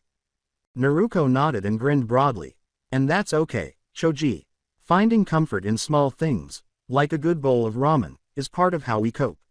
But just like in cooking, you can't rely on one ingredient to carry the whole dish. You have to find balance in all parts of your life. Shoji laughed softly as he looked down at his ramen. Who knew ramen could be so deep? Naruto's eyes glistened with laughter as she chuckled softly. Everything in life can teach us something if we're willing to look for the lesson. Ramen, spices, even the bubbles we blow, they all remind us that balance is the key to everything. Shoji slurped up the last of his noodles and leaned back, obviously enjoying the conversation and his meal. I guess when you put it that way, it makes sense. Life's all about finding the right mix. With a calm expression, Naruto took a sip of her tea. Exactly. You can't control every ingredient life throws at you, but you can choose how to mix them together. Choza grinned to himself from his peaceful corner, greatly admiring Naruto's capacity to transform such a mundane incident into a life lesson. He was confident that his son was in capable hands with friends like her, who recognized the value of maintaining equilibrium, living life to the fullest, and accepting both the positive and challenging aspects of life. With her pipe by her side, Naruto leaned back and sighed contentedly as she and Shoji finished their ramen. Remember, Shoji, gently stated, no matter how spicy life gets, you can always find a way to balance it. The key is not letting the heat overwhelm you. Shoji nodded in agreement and smiled. I'll keep that in mind, Naruto. Thanks. Naruto grinned, warmth shining in her blue eyes. Anytime. And if you ever need help adjusting the spices, I'm always here. With a proud smile still on his lips, Choza quietly disappeared as the two of them got up to go. For his son, Naruto was more than just a fellow shinobi, she was a mentor who could teach others how to deal with life's challenges in a balanced and graceful manner. As the bubbles rose from Naruto's pipe and vanished into the rafters of the ramen stand, Choza couldn't help but think that perhaps, just perhaps, if more people learned to live like Naruto, embracing life's spice with wisdom and balance, the world might be a little better. The Inoshika-cho trio, as they were affectionately known, sat together in their regular location, a peaceful clearing close to the village's edge where they frequently got together to share stories and converse over drinks. For years, Shikaku Nara, Inoichi Yamanaka, and Choza Akamichi had been friends, and their friendship had grown stronger through numerous evenings like this one, strategy and battles. But tonight, they weren't talking about their typical subjects of family updates or village affairs. No, Naruko Uzumaki was the only name on everyone's mind tonight. Choza looked at his two old friends, his brow furrowed in contemplation as he poured sake into each of their cups. He swirled the liquid in his cup and said, "I've been meaning to bring something up. It's about Naruko. My son and I had ramen with her the other day, and, well, she's something else." The most relaxed of the three, Shikaku, took a sip of his sake and nodded. "I've been watching her for a while now. She's unique, to say the least." Inoichi, who had been quietly drinking, added something. "I overheard her talking to Ino and Sakura the other day. They were having tea, and she was talking about flowers like she's been alive for centuries. The way she speaks, the way she teaches, it's beyond her years." Choza leaned forward a little and nodded. "That's exactly what I've been thinking. She sat there talking about ramen spices like they were a metaphor for life. And Choji, he's a smart kid, but not one to think too deeply about these things, was completely drawn in by it. She has this ability to make you see things differently." Shikaku leaned back against a tree and laughed quietly. "It's not just the way she talks. It's how she lives. Naruko sees the world through a different lens. Everything, no matter how small, holds some kind of meaning to her. And somehow, she manages to teach others to see it too." Inoichi put his cup down on his knee and looked thoughtful. "She's been through more than most, that's for sure. Losing her parents, growing up as an orphan, and yet, she's the most balanced person I've ever met. How does someone like that not fall into bitterness or resentment?" Shikaku gave a slow nod. "That's what's remarkable about her. She doesn't hold on to anger or pain. It's like she's found a way to turn everything, the good and the bad, into something meaningful. Ever the pragmatic one," Choza sighed and leaned back. "She's had every reason to be like Sasuke, angry, full of vengeance, constantly seeking power. But instead, she's become the exact opposite. She finds strength in balance, in peace. That's rare, especially in someone so young." With his eyes half closed and allowing the evening breeze to caress them, Shikaku gave a slight smile. "I think that's why she's a Junin already. It's not just her skill in battle. It's her ability to guide others, to see beyond the immediate, and to teach lessons that most of us take years to understand." Inoichi, who was always the more reflective of the three, gave his chin a contemplative rub. "She's not just teaching Ino and Sakura, either. She's affecting all of us, even if we don't realize it. The way she talks, the way she makes you see the world, it sticks with you. I find myself thinking about the things she says long after the conversation is over." Choza arched an eyebrow. "Like what?" Inoichi looked at his two friends and grinned gently. "She said something the other day that stuck with me. We were talking about flowers, and she said, flowers don't rush to bloom, and they don't worry about when their petals will fall. They exist fully in each moment, letting the sun, the rain, and the soil guide them. It made me think, how often do we rush through life, worrying about what's coming next, instead of just being in the moment?" Shikaku nodded in agreement and laughed once more. "Sounds like Naruko, all right. She's got a way of making you question things you didn't even know you needed to question." Choza looked into the softly crackling fire in front of them and took another sip of his sake. "She's a teacher, plain and simple. But not like the ones we're used to. She doesn't force her lessons. She just lives them. And somehow, that's enough to make others want to follow." Inoichi nodded, a thoughtful look on his face. "It makes me wonder what the village will look like in a few years. If more of the next generation start thinking like her, start living like her, we could be looking at a very different Konoha." Shikaku grinned, amusement shining in his eyes. "You think she's going to change the village, huh?" Inoichi gave a shrug. "Maybe not directly, but she's planting seeds. The way she talks, the way she moves through life, it's infectious. She's teaching these kids, without them even realizing it, how to find balance. How to live fully, without letting the world's chaos break them." Always the realist, Choza leaned back and looked thoughtful. "She's already started with Choji. He talks about her a lot, you know. Says she's always making him think about life in ways he never has before." Shikaku's expression softened as he looked at his friends. "My son's the same. He doesn't say much, but I can tell she's gotten under his skin in a good way. Naruko's the kind of person who makes you question the way you see the world. That's something even I struggle with sometimes. Inoichi gave a nod of approval. It's more than just her words, though. It's how she lives. She doesn't just talk about balance, she embodies it. Everything about her is carefully considered, like she's constantly aware of the world around her in ways we aren't. Shikaku raised his cup in a little toast while grinning. To Naruko Uzumaki, then. May she keep showing us how to live, even when we're too stubborn to admit we need the lesson. With quiet respect on their faces, Choza and Inoichi also lifted their cups. With their faces lit by the crackling fire, they each took a sip of their sake and allowed the warmth of the beverage to sink in. The impact of Naruko's presence in their lives lingered in the back of their minds as they sat in the peaceful clearing, but the conversation eventually shifted back to more lighthearted subjects. She was not merely a Junin or a shinobi. Naruko Uzumaki was a philosopher and teacher who was quietly transforming the village one lesson, one bubble, and one conversation at a time. Sitting in a peaceful corner of Konoha's training grounds, Naruko was surrounded by warm, golden light from the afternoon sun and a gentle breeze rustling the leaves. She was blowing bubbles from her pipe as usual, watching them float idly upward before vanishing into the sky. Two very different shinobi, Shino Aburame and Kiba Inuzuka, were standing on either side of her. With his arms folded and his eyes concealed by his dark glasses, Shino remained calm. His presence nearly blended in with the surrounding landscape as he exuded a serene, quiet control. Kiba, however, was unable to remain motionless. Akamaru trotted alongside him as he paced back and forth, his hands making wild gestures as he spoke, his energy buzzing around him like an electric current. Kiba was saying, "I don't get it, Naruko Nichan," in a frustrated tone. "Shino's always so, I don't know, boring. He never shows any excitement. How is that supposed to help in a fight?"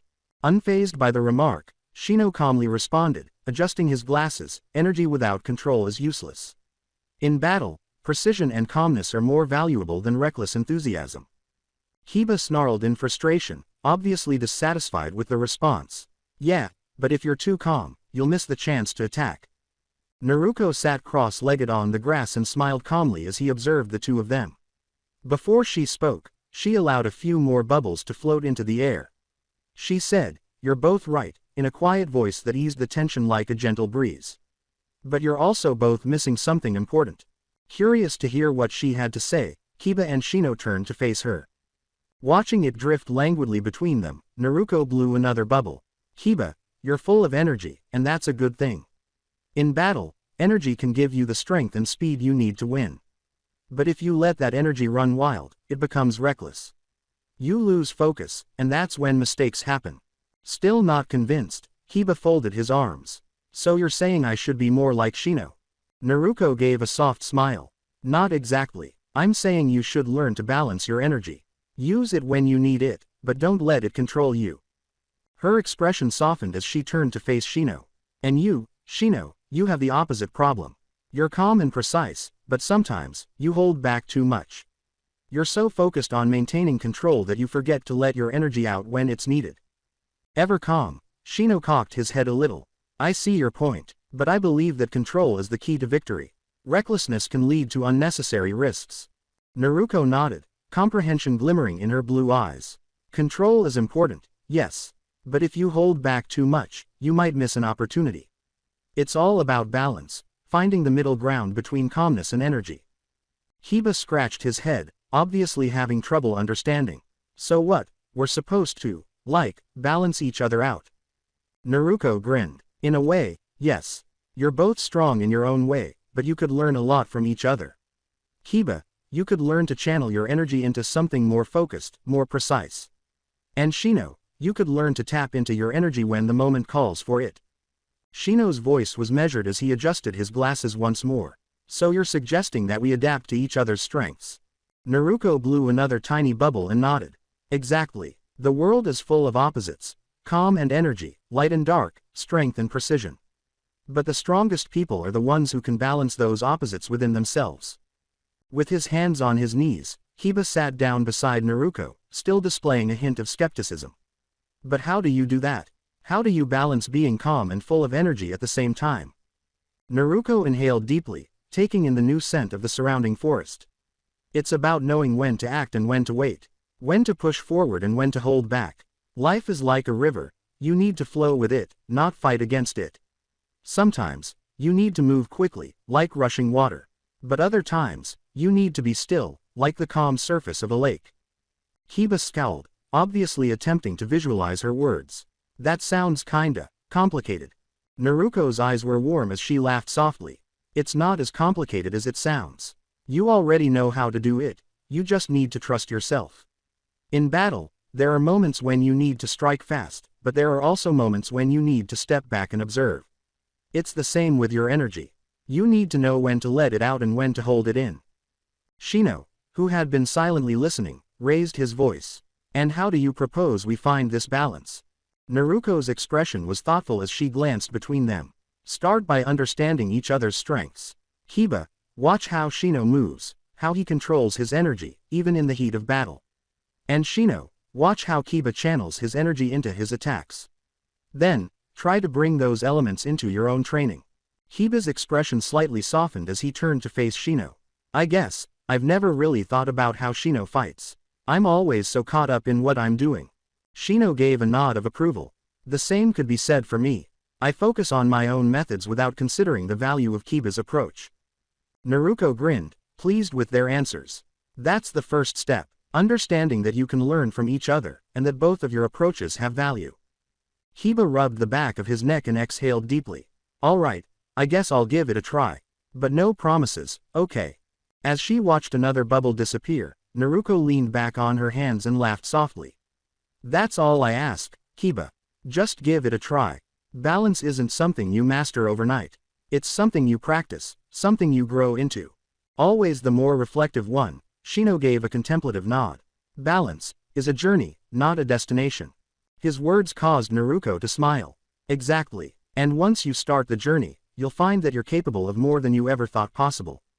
The wind rustling the leaves and the occasional burst of a bubble filled the air as the three of them sat in silence for a while. Kiba gazed up at the sky while leaning back and placing his hands behind his head. He said, I guess balance isn't such a bad idea, with a tiny smile tugging at the corners of his mouth. But I still like being full of energy. Naruko smiled, amusement glimmering in her eyes. And that's the beauty of it, Kiba. You don't have to give up your energy. You just have to learn how to use it wisely. Calm as ever, Shino repositioned his glasses. And I suppose I can learn to let go of control when necessary. After blowing one final bubble, Naruko watched it rise and then vanish into the clear blue sky. That's all part of the balance. The three of them sat together as the afternoon sun started to set, silently taking in the lesson Naruko had imparted. Despite their differences, calm and energy, control and chaos, they were starting to realize that by working together, they could achieve a balance that would make them stronger than before. As Naruko led Konohamaru and Hanabi through their bubble chakra exercises, the warm sun cast a gentle glow over the training grounds. Working with chakra in ways that prioritized control, accuracy, and a kind of delicate strength that most shinobi didn't typically explore had become a routine.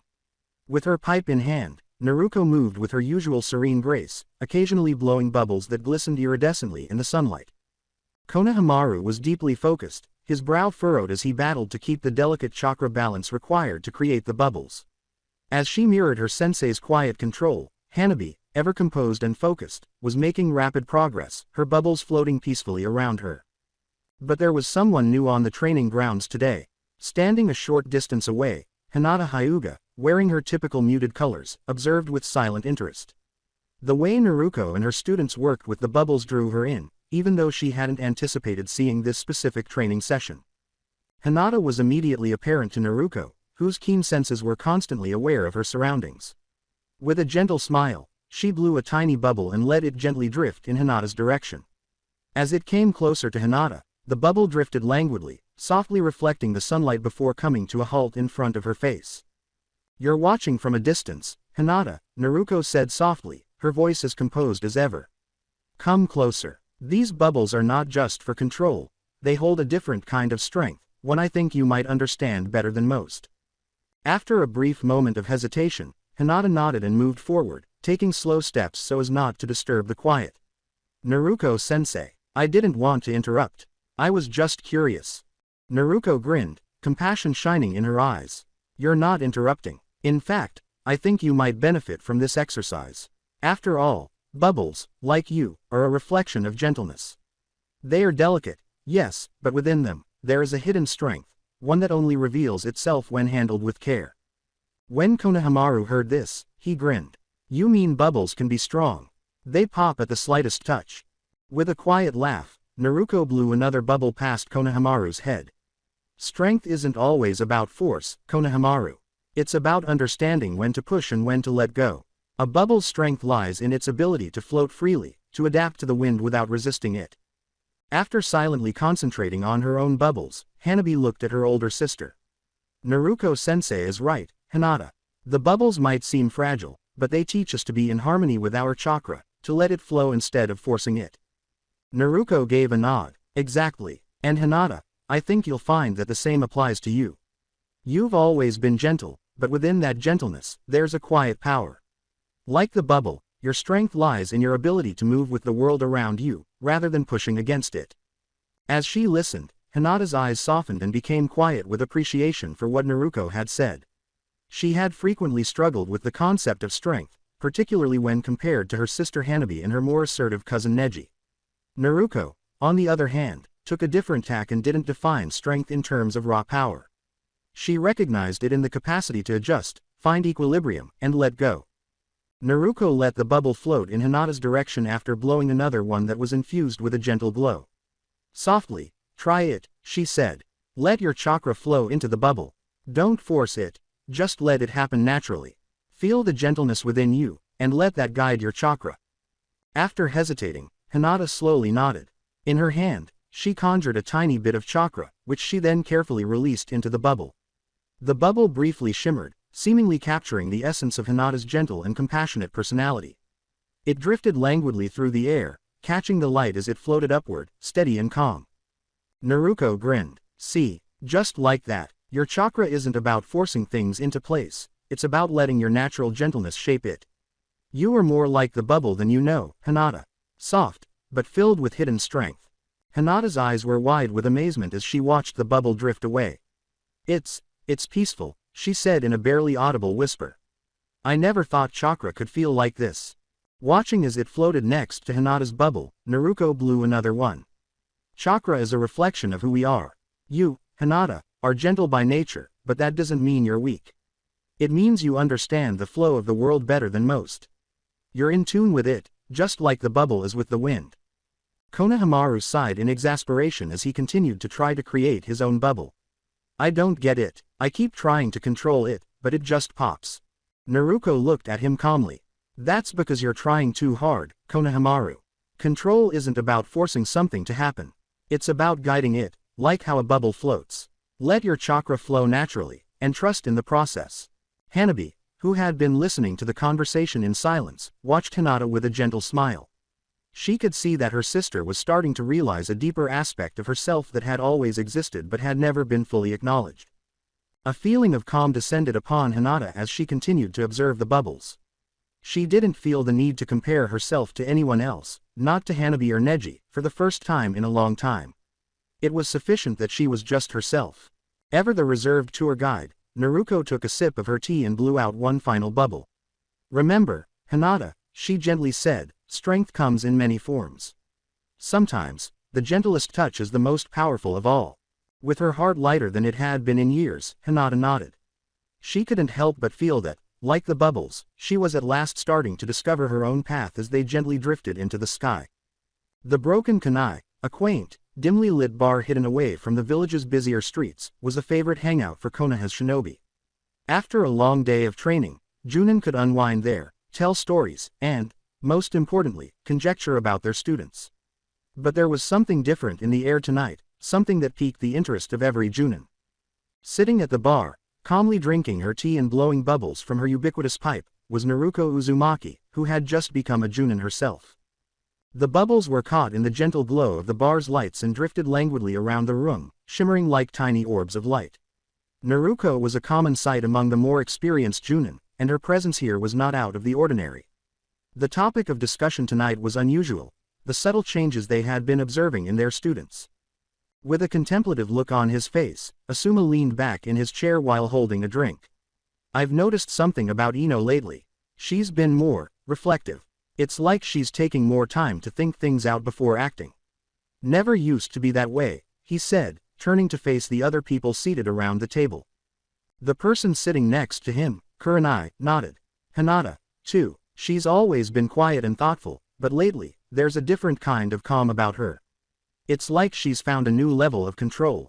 Guy added his voice, more animated as usual. Even Lee's been more focused. I mean, he's always dedicated, but now it's like he's balancing his energy better. It's unusual, but it's definitely improving his training. With a book in hand and his usual easygoing demeanor, Kakashi looked up from the table, his one visible eye wrinkling with laughter. Naruko's been spending a lot of time with the younger generation. Could be her influence. As Naruko blew another tiny stream of bubbles, the group turned to face her. She was sitting calmly at the bar, seemingly unaware of their conversation. The atmosphere became almost ethereal as the bubbles floated around the room. Curious, Kurenai raised an eyebrow. Naruko, what do you think? Naruko put her pipe down for a moment and looked up from her tea, a soft smile on her lips. People change when they're given the space to grow, she said in a quiet, wise voice. Sometimes, all they need is a little guidance and the right conditions to blossom. Asuma leaned forward and laughed.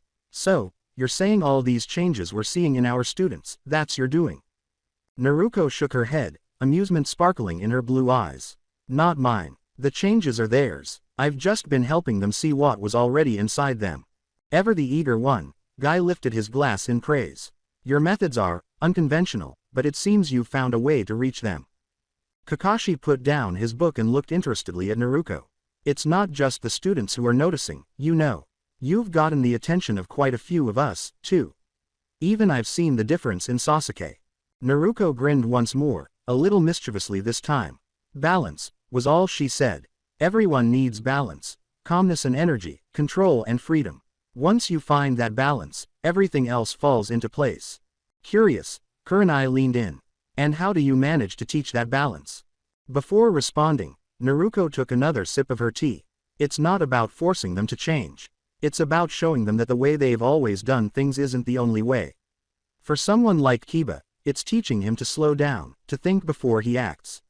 For someone like Hinata, it's reminding her that gentleness is a strength, not a weakness. Asuma gave a contemplative nod. And what about Ino? I've noticed she's been more introspective lately. Before answering, Naruko blew another bubble and watched it rise. Ino's been learning that it's okay to slow down, to take time to think before jumping into action. She's realizing that being strong isn't just about being loud or fast, it's about knowing when to listen, when to wait. The Junin at the table looked at each other, obviously impressed by Naruko's observations. Not only had she observed these minor shifts, but she had also been the one stealthily assisting their pupils in making these adjustments without drawing attention to herself. Guy grinned broadly and clapped his hands together. Youth blossoms under your guidance, Naruko. Truly inspiring. Leaning back in his chair, Kakashi, always the reserved observer, spoke softly but respectfully. You've always had a way of seeing things that the rest of us overlook. I guess we shouldn't be surprised that the students are changing under your influence. With a gentle smile, Naruko shrugged. It's not about changing them. It's about helping them find balance. Once they see that for themselves, everything else falls into place. The atmosphere in the broken kunai stayed laid back as the group talked, with the soft murmur of conversation and the gentle clink of glasses filling the room. Naruko blew another stream of bubbles into the air while continuing to drink her tea in silence. Like the lessons she had been teaching their students, the bubbles were delicate and light as they floated between the Junin. Having crept into the bar and taken a few seats away from the group, Inoichi watched the scene with silent admiration. After witnessing firsthand how Naruko's influence had impacted Ino, he was struck by how pervasive her influence had become after hearing the other Junin speak. Asuma raised his glass in a little toast and leaned back in his chair. Here's to Naruko, then. The quiet force of change in our village. With respect and admiration for the young Junin who had quietly started to mold the next generation of shinobi, the others joined in and raised their glasses in agreement. Ever modest, Naruko lifted her teacup back, a gentle smile on her face as another bubble drifted languidly from her pipe. To balance, she muttered. And to finding it, even in the smallest of moments. The Junin kept talking and laughing as the night went on, the conversation flowing as naturally as the sake. Even though they talked about a variety of topics, including missions, conflicts, and folklore, they all unspokenly agreed on one thing.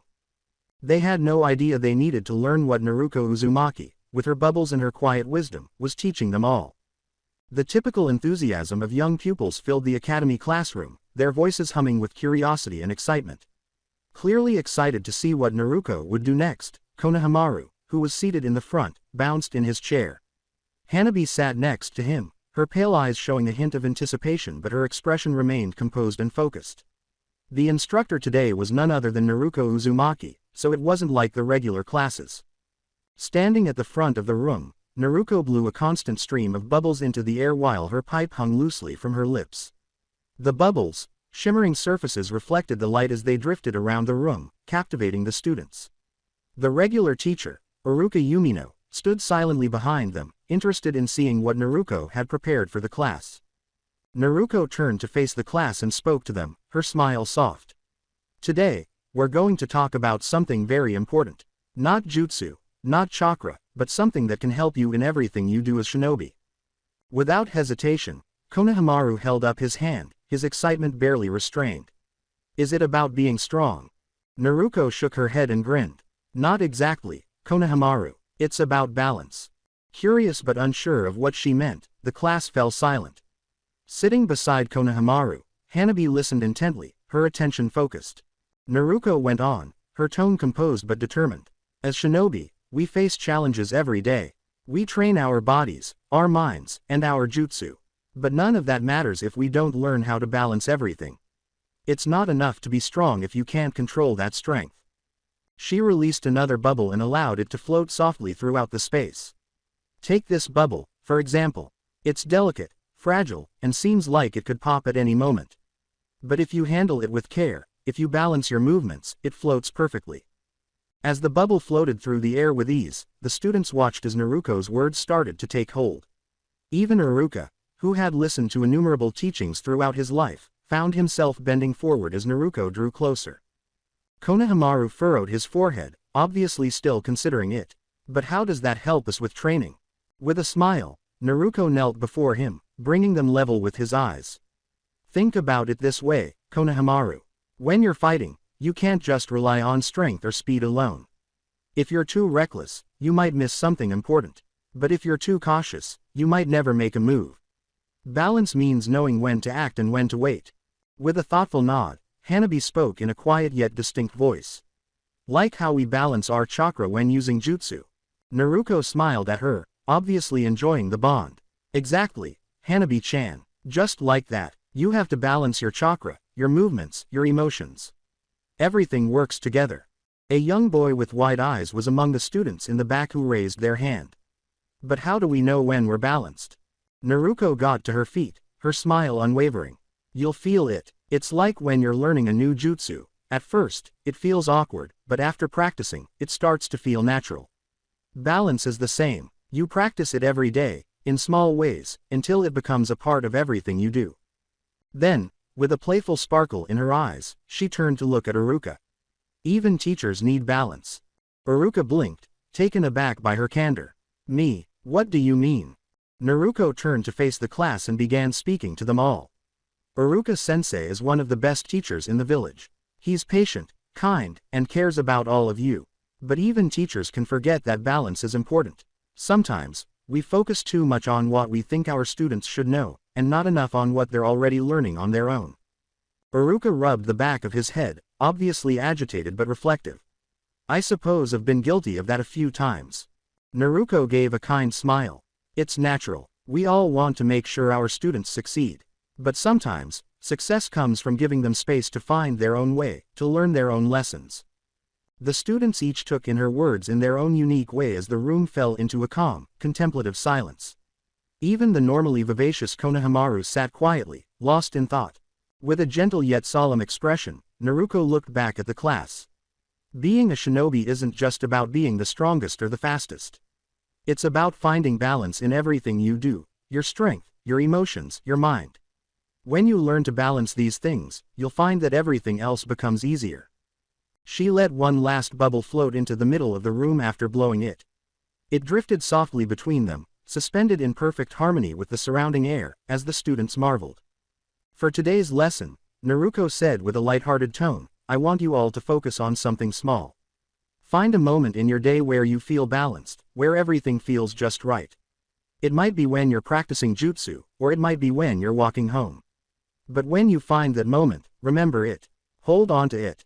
With a serious expression, Konohamaru raised his hand once more. And what if we don't find it? Naruto dropped to her knees once more, meeting his gaze with soft eyes. Then you keep looking. Balance isn't something you find once and keep forever. It's something you practice every day. Some days, it will come easily. Other days, it won't. But that's okay. The important thing is that you keep trying. As silent as ever, Hanabi raised his voice. Like a bubble, right? Naruto nodded and gave her a radiant smile. Yes, exactly like a bubble. It floats because it's balanced perfectly with the air around it. But it can only float as long as it maintains that balance. It's delicate, but that's what makes it beautiful. Even Iruka, who had taught innumerable lessons over the years, felt as though he had learned something new, and the class appeared to sit in a sort of hushed reverence. Naruto's lesson was about life, not just shinobi training. About striking a balance in the ordinary, in the little things that are frequently overlooked. Naruto stood with a warm, radiant smile as the class came to an end. That's all for today. Remember, balance is something you practice. It's not about being perfect, it's about trying. Hanabi and Konohamaru looked at each other, obviously moved by the lesson. They remained silent, but it was clear from the expression in their eyes that they had gained a deeper understanding. As the students filed out, Iruka, who was standing at the rear of the room, walked over to Naruto. That was a remarkable lesson, Naruto. Naruto continued to smile as she shrugged. It's nothing special, just something I've learned along the way. Iruka shook his head, admiration mixed with a serious expression. You've given them something important today. And you've given me something to think about, too. After blowing one final bubble, Naruto let it drift aimlessly between them. We're all still learning, Iruka-sensei. Even the teachers. Iruka nodded in agreement and laughed. I suppose you're right. Thank you, Naruto. With a playful smile, Naruto dismissed the gratitude. Don't mention it. Just remember, balance isn't something you find. It's something you create. The classroom was filled with a sense of quiet wonder and contemplation as she turned and blew another gentle stream of bubbles into the air, her pipe resting between her lips once more. Naruto Uzumaki always had something new to teach even the most experienced educators. The third Hokage's dimly lit office seemed heavier than usual, as though the walls themselves were bearing witness to the weight of the words that were about to be spoken. Like accumulating clouds before a storm, the room was filled with the thick, curling smoke from Hiruzen Sarutobi's pipe, each swirling with an unsaid tension. Naruto stood in front of him, her face covered in long, wavering shadows cast by the flickering light from the candle on his desk. Months had passed since her last mission, and while there had been some relative calm, it now seemed as brittle as a bubble floating in the wind, poised to burst at the slightest disturbance. She sensed the change in the atmosphere, as though the village was holding its breath, anticipating the arrival of the storm. The smoke partially covered Hiruzen's features as he sat behind his desk. Normally serene and sage, there was a hint of worry in his eyes, something Naruto had hardly ever seen in him. The kind of anxiety that, like the first chilly winds of a hard winter, seeped into the bones. The tension in the room persisted, heavy and oppressive, but the silence was broken by the gentle clink of his pipe against the ashtray. Thank you for coming, Naruto, Hiruzen said, his voice bearing the weight of years of combat and innumerable choices made in the face of peril. His tone conveyed to her that this was more than just another mission. Naruto straightened a little, her vivid blue eyes meeting his without blinking. Of course, sensei. What's the mission? Hiruzen remained silent for a moment. Taking a slow drag from his pipe, he watched the smoke twist and curl in the air before letting it out in a long, slow drag. His unspoken fears appeared to be carried by the swirling smoke, which twisted like the shadows of war as it crept across the landscape. At last, he uttered the words, "There's been chatter," in a low voice that suggested the walls themselves might be listening. Rumors from Suna and Odo. We've received intelligence suggesting quiet, calculated movements. Movements that could lead to something far more dangerous. He paused, allowing his words to sink into the quiet, ominous and weighty. I fear war is on the horizon. Inside, Naruto felt the weight of his words descend upon her like a shroud, but her face remained unwavering. War. Thick and menacing, the word hung between them. Everything was engulfed by the darkness of war, including balance, life, and hope. It was non-discriminatory. It was on its way. Hiruzen went on. I need to prepare for what's coming, his eyes hardening as though he was preparing for the inevitable. I will need the best by my side if war is really coming. That means Jiraiya and Tsunade. But neither of them is in the village right now, and time, Naruto, is not on our side, he said, leaning forward a little and putting down his pipe. Naruto nodded slowly, realizing the seriousness of his question. You want me to find them? Yes, Hiruzen said with a hint of urgency in his voice. His tone made it obvious what those interests were, saying, Jiraiya is somewhere in the land of fire, keeping an eye on certain interests of his. Tsunade, however, has been moving from village to village, gambling and avoiding her past. She will be much harder to track down. For a moment, Naruto kept quiet as he thought about the assignment. Although Jiraiya had always been erratic, Tsunade was like a ghost, tormented by her own suffering, fleeing a village that had only ever caused her grief. It would be hard to find her. Persuading her to come back, that would be a completely different matter. She blew a gentle bubble from her pipe and watched it rise, fragile and delicate against the dimly lit space. The candlelight flickered faintly, and it rose slowly, twisting and turning. Naruto's eyes followed it, the intricacy of the mission already causing her mind to race. This tranquility they had clung to was lovely but fleeting, much like the bubble. It would break with a single misstep. It won't be easy, she stated in a quiet yet determined tone. But I'll find them both. Hiruzen gave a small smile that fell short of his eyes. He was still plagued by the anxiety and unspoken fears. He continued, his tone darkening, I knew I could count on you, Naruto. Remember, time is of the essence. We can't afford delays if war is truly on the horizon. Naruto nodded slightly, but Hiruzen's voice called her back one final time as she turned to go. And Naruto, be careful. The world is changing, and the people you meet along the way may not be as they seem, he said quietly, his eyes more serious than before. Naruto stopped and looked over her shoulder. She could see the weight of decades of leadership in his eyes, of repeatedly witnessing his village teeter on the brink of destruction. His warning made sense to her. The world was changing, slowly and nearly imperceptibly, but unavoidably, like tectonic plates beneath the surface. She said, I understand, Sensei, in a steady voice. I'll be careful. And with that, she left the Hokage's office and entered Konoha's crisp night air. The houses in the village stood like silent sentinels in the encroaching darkness, and the streets were filled with the gentle glow of lanterns. Naruto, however, thought the calm before a storm was a mirage. Her footsteps were light as she walked through the village, but her mind was heavy with worries about the future. Two of the most renowned shinobi in the world, Jiraiya and Tsunade, are both escaping the shadows that held them and are scarred by their pasts. She now had the responsibility of bringing them back, to support them during the impending storm. She stopped as she got to the village gates and inhaled deeply of the crisp, cold air. The world below was far away from the stars above, which twinkled like far-off flames. She briefly pondered whether they ever experienced the burden of the suffering in the world. She blew another bubble and brought her pipe to her lips. Shining like a delicate pearl in the night, it floated upward, caught in the moonlight. Naruto saw it rise higher and higher until it abruptly and silently burst, leaving nothing but empty space in its wake. Balance, she muttered to herself in a barely audible whisper. In war and peace, we need balance. With unwavering determination, she emerged from the gates. The world outside the village seemed darker and more perilous than before as the night closed in on her. However, Naruto advanced, her heart steady and her thoughts concentrated.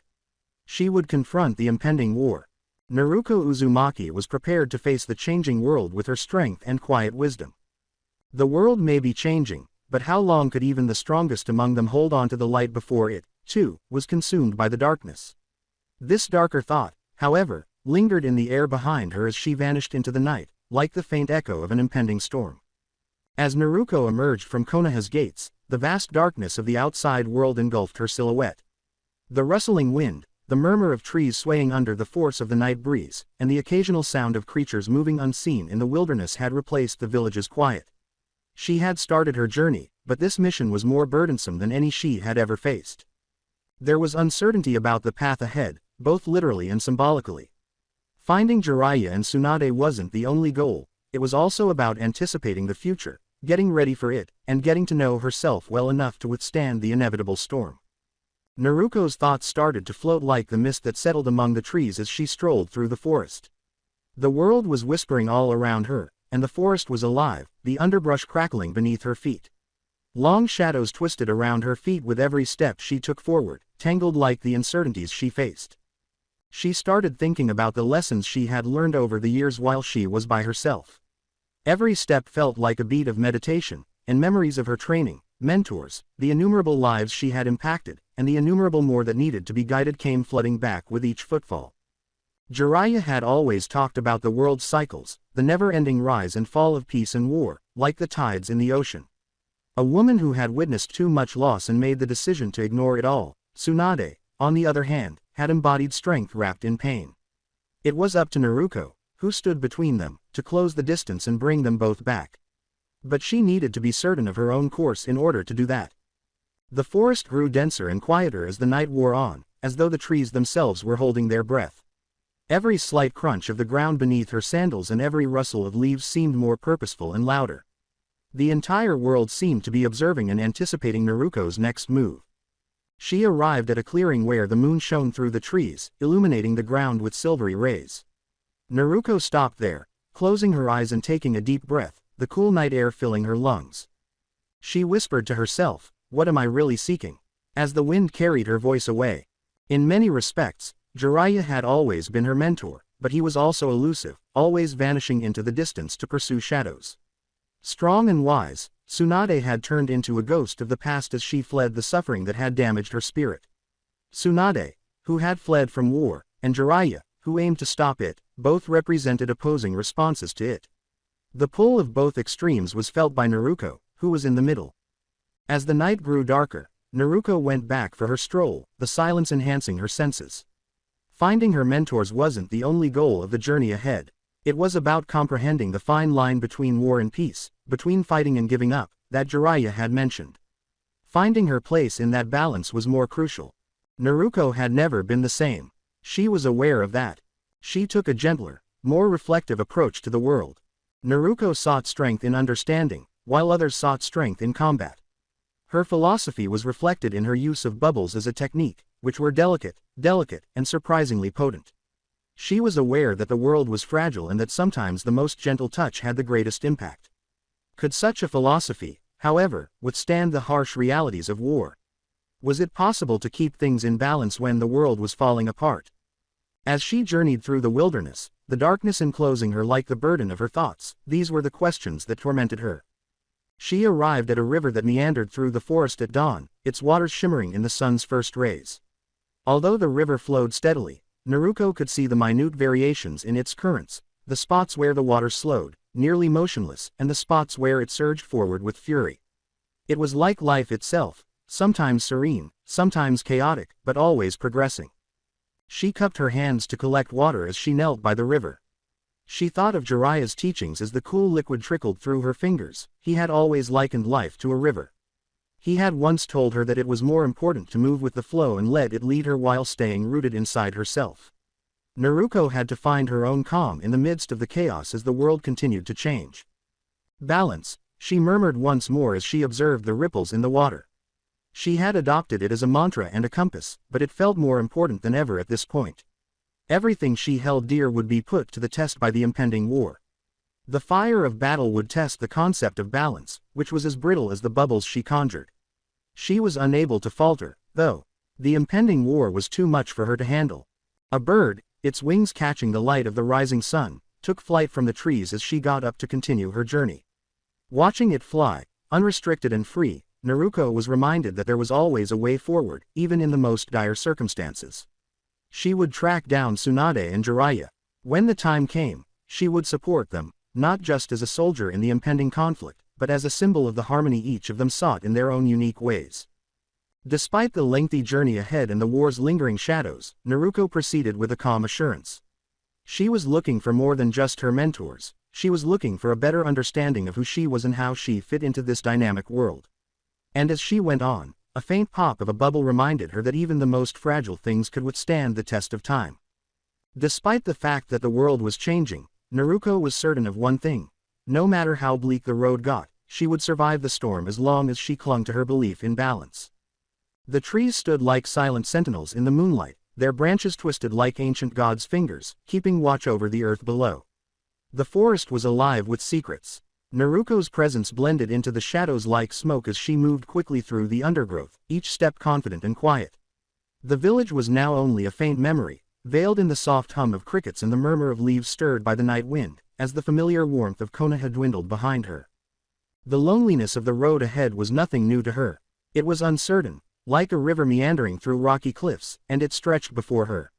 However, she was aware that rivers always managed to make their way through even the most difficult stone. She was being pulled forward by this mission, which was steady and unstoppable. Tsunade and Jiraiya, just the names were powerful, legends forged in the crucible of earlier conflicts. However, the shadows associated with legends had grown longer. With distant thunder rumbling through the valleys of Suna and Oto, war was always a storm on the horizon, getting closer. It was Naruko's responsibility to steer clear of the storm before it broke, as Hiruzen had observed the clouds gathering. The moon hung like a vigilant eye, illuminating the forest floor with silver light as she moved beneath the canopy. Every tree she saw was enormous, with branches that seemed to be reaching up to the sky to keep the stars within reach. Like the shadows that moved with the wind, the path ahead was full of unknowns, living but ephemeral. Naruko's breath was steady and rhythmic, like the pulse of the ground beneath her feet, and her pace never wavered. Long ago, she had discovered that balance was not something that was naturally present. Rather, it was something that was carved out of the chaos, much like a sculptor extracting form from a block of stone.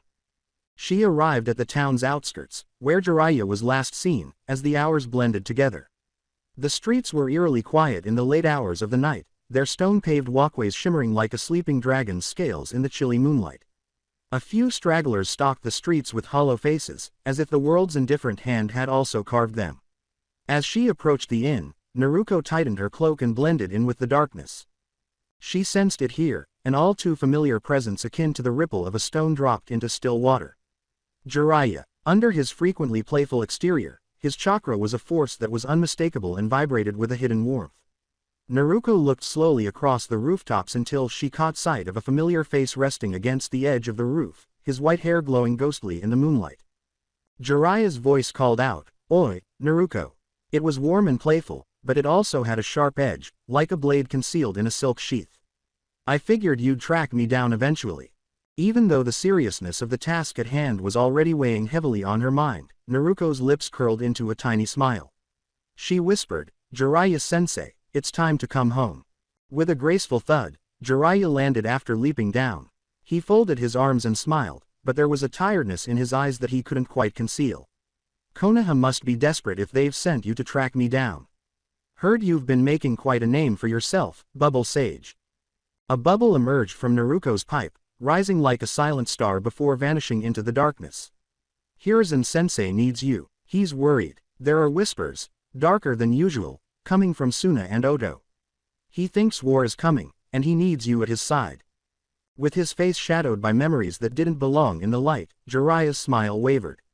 "War? Huh, I've heard the rumblings myself, but if Hiruzen's calling me back, things must be worse than I thought."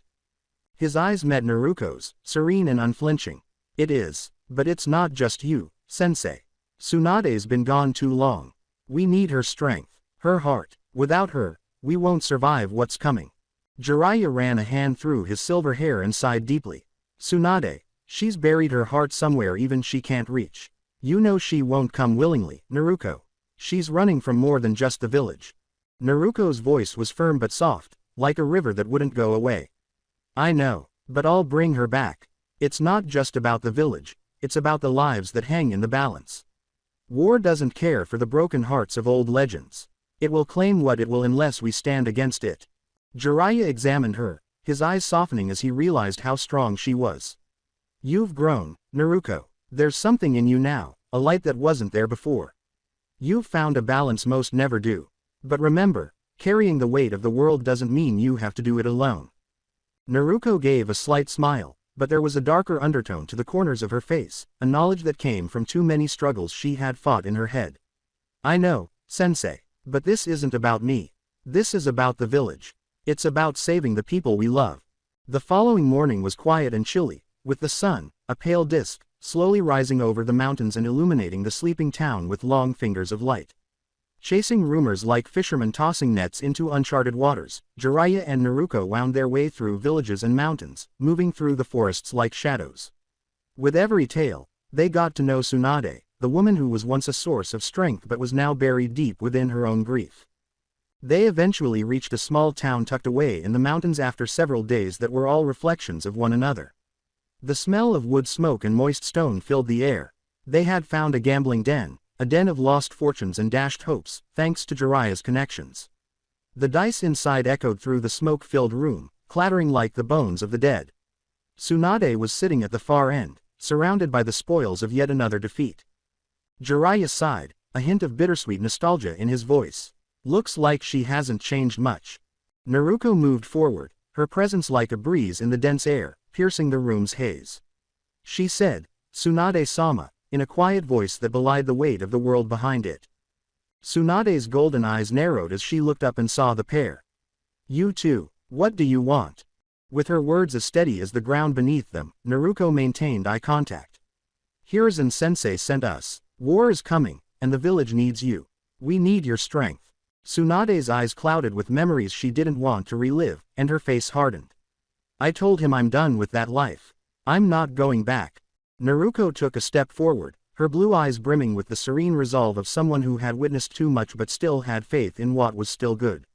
"This isn't just about the village, Tsunade-sama.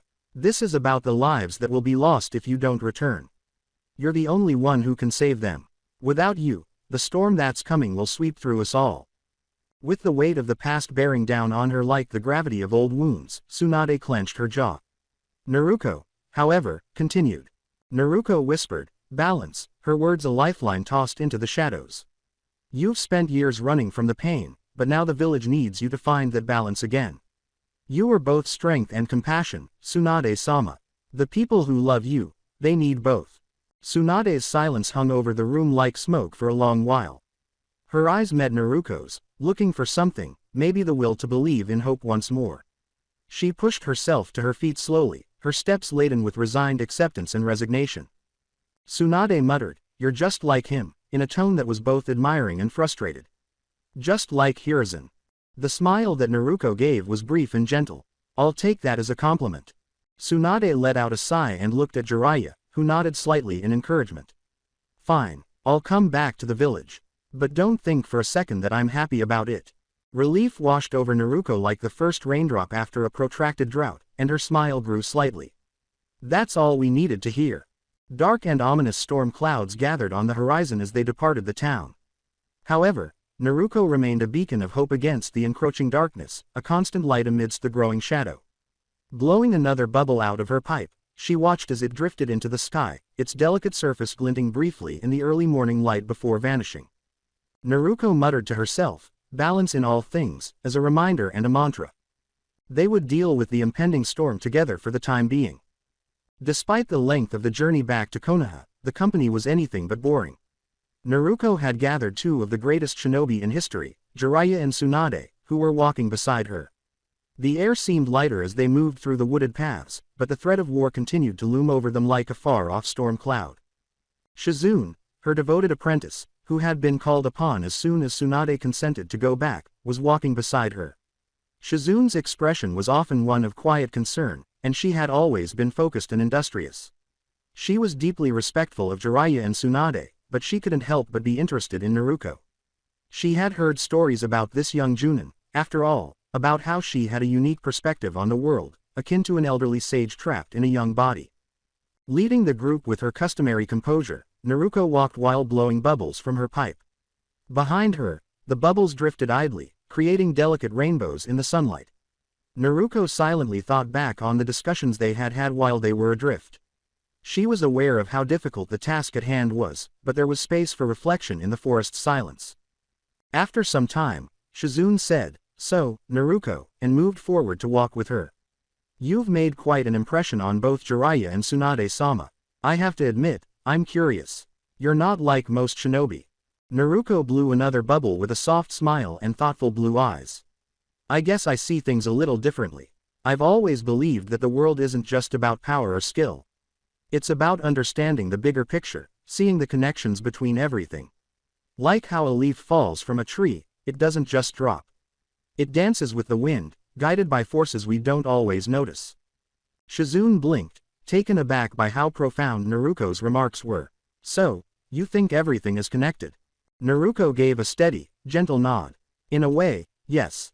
Every action we take, no matter how small, creates ripples. It's like throwing a stone into a pond. The ripples spread out, touching everything in their path. We're part of a larger web, whether we realize it or not. Understanding that is key to living fully. Tsunade, who was walking right behind them, rolled her eyes but couldn't help but smile a little. You really have a way of making everything sound so deep, Naruko. Naruko gave a quiet laugh.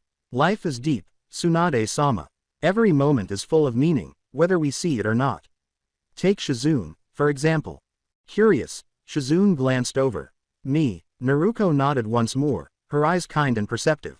You're Tsunade-sama's apprentice, but you're more than that. You care deeply about her, about everyone you meet. You're a healer, yes, but healing isn't just about fixing injuries. It's about understanding the pain people carry and helping them find their way through it.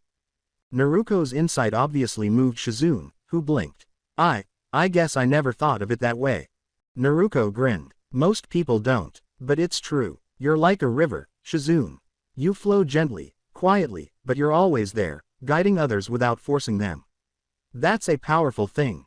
Jiraiya, who had been silently listening, laughed. I've always said Naruko's got more wisdom in her than most people twice her age. You could learn a thing or two from her, Tsunade. Tsunade gave him a teasing look. I've got plenty of wisdom of my own, Jiraiya. I just don't spout it off with bubbles. Naruko laughed softly, her expression filled with warmth. Wisdom comes in many forms. Yours is like the strength of a mountain, Tsunade-sama. Strong, unwavering, and always there to protect those who need it. Even though a smile was still tugging at her lips, Tsunade raised an eyebrow. You've got a poetic way of looking at the world, Naruko. I'm not sure how you see me as a mountain, but I'll take it. Naruko's grin grew softer. You've carried a lot, Tsunade-sama. The loss of those you love, the weight of your responsibilities. But through it all, you've stayed strong. Like a mountain that stands tall, even when storms rage around it. Though it was obvious that Naruko's words had moved her, Tsunade turned away, her face becoming a little more stern. Between them, Shizune's gaze was filled with admiration for Naruko's framing of Tsunade's pain as well as a quiet understanding of it. Shizune whispered, you really believe all of this, don't you? That everything has meaning? With no hesitation, Naruko nodded. Yes, every step we take, every choice we make, it all matters. Even the small things. A single bubble might seem fragile, but it carries the whole world inside it for a brief moment. Just like how every life, no matter how small or fleeting, is full of meaning. Ever the teasing one, Jiraiya smiled. You're making me want to blow some bubbles now, Naruko. Naruko gave a wink. You should try it sometime, sensei. It's calming, helps you reflect on things. Tsunade grinned. I don't think there's enough sake in the world to get Jiraiya that philosophical. The conversation lightened as they traveled further, with Tsunade teasing Jiraiya and Jiraiya cracking jokes. However, Naruko's quiet wisdom and presence hovered over them all, lending deeper significance to even the most ordinary moments. Walking next to Naruko, Shizune found herself thinking back on everything she had said. It was true that Naruko had a perspective on the world that gave significance to even the most ordinary things. She recalled the difficulties and losses they had experienced during her time as Tsunade's apprentice. Perhaps Naruko was correct. Perhaps life was more than just getting by. Perhaps the act of finding peace even in the midst of chaos, just being, had a profound significance. The tension of the impending battle began to creep back into their minds as they drew closer to Konoha. However, there was also something else now, something more balanced and grounded. It seemed as though Naruko's philosophy had permeated their thoughts, reminding them that there was purpose even in the midst of conflict. Every step they took, every breath they took, every choice they made. Sensing that the group's mood had changed, Naruko blew one last bubble from her pipe and watched it rise and then vanish into the sky. She whispered, war might be coming, her voice echoing through the silent forest. But even in war, there's room for hope. For peace. We just have to find it, no matter how small it may seem. Shizune's heart lightened as she smiled gently. You make it sound so simple. Naruko's smile never wavered as she gently shook her head. It's not simple. But it's possible, and that's enough. Knowing that they would confront whatever awaited them together, they proceeded on their journey. With courage, with discernment, and, above all, with equilibrium. Following closely behind Naruto were Jiraiya, Tsunade, and Shizune as they strode through the gates of Konoha. She was clearly focused despite the tension of the approaching war. Her senses pricked as they approached the Hokage's office. Something was amiss, even though she had brought back two of the strongest shinobi in history. When they got there, Hiruzen was already there, his expression solemn. Naruto knew their conversation would be short the moment she saw him. Hiruzen looked directly into her eyes, and she suddenly realized. Team 7, he uttered in a low, urgent voice. The wave mission has gone wrong. Naruto felt his heart skip a beat. Hiruzen's words suggested that Kakashi's team, Sasuke, Sakura, and Sai, were in danger. Explanations were not necessary. Hiruzen went on. They're in over their heads, Zabuza has reappeared, and it's worse than we expected. Kakashi's been pinned down, and the others, they need help. Now. With her mind racing, Naruto clenched her fists. Zabuza was not your typical foe. He was one of the deadly 7 ninja swordsmen of the mist. He was manageable for Kakashi, but the rest of the team was having trouble, so it was obvious that things had gotten out of hand. Naruto said firmly, I'll go, her voice piercing the room's tension. Jiraiya, Tsunade, and Shizune looked at each other, but Naruto turned to walk away before they could say anything. Hiruzen nodded, trust shining in his eyes. Be quick, they won't last much longer. Without saying another word, Naruto left the Hokage's office, her only concern being getting to Team 7 before it was too late. She darted through the forest toward the wave country at breakneck speed, her form a blur. Her heart was racing in her chest, but her thoughts were steady and her mind was at ease. Moments like this, when everything was on the line and only quick action could save the day, were exactly what she had trained for. Naruto's keen eyes noticed the mayhem below as she got closer to the bridge where the fight was happening. While Sasuke, Sakura, and Sai were battling to keep up with Haku's lethal ice mirrors, Zabuza was engaged in combat with Kakashi, brandishing his enormous sword. Despite his strength, Kakashi was obviously worn out, and Team 7 was barely surviving. Naruto made a snap decision. A sudden gust of wind and the faint shimmer of bubbles around her signaled her arrival as she launched herself into the battle in an instant. The sudden appearance of this new threat briefly diverted Zabuza's attention, causing his eyes to flick toward her. You're in over your head, Zabuza, Naruto said quietly, her tone composed but authoritative. Zabuza narrowed his eyes and grinned wildly. So, another one, huh? Doesn't matter, you'll fall just like the rest. With a faint smile, Naruto blew a gentle stream of bubbles while holding her pipe between her lips. You underestimate me. Naruto wasted no time in preparing her first jutsu, forming hand signs as her chakra flowed through her with ease. The ground beneath Zabuza softened abruptly, turning into a thick, bubbling mire that started to engulf his feet, and she fixed her gaze on him. Bubble swamp of the underworld, Naruto whispered steadily. Zabuza was trapped in place as his legs dug deeper into the swamp, which grew quickly. With a frustrated growl, he attempted to pull himself free, but the swamp stuck to him like quicksand, dragging him down with every step. When Kakashi realized what Naruto was doing, he took advantage of the chance to regroup and catch his breath. With a brief respite from the unrelenting assault, Sasuke, Sakura, and Sai gazed up at Naruto in wonder. Naruto, however, was far from done. She inhaled deeply and blew another stream of bubbles from her pipe, immobilizing Zabuza.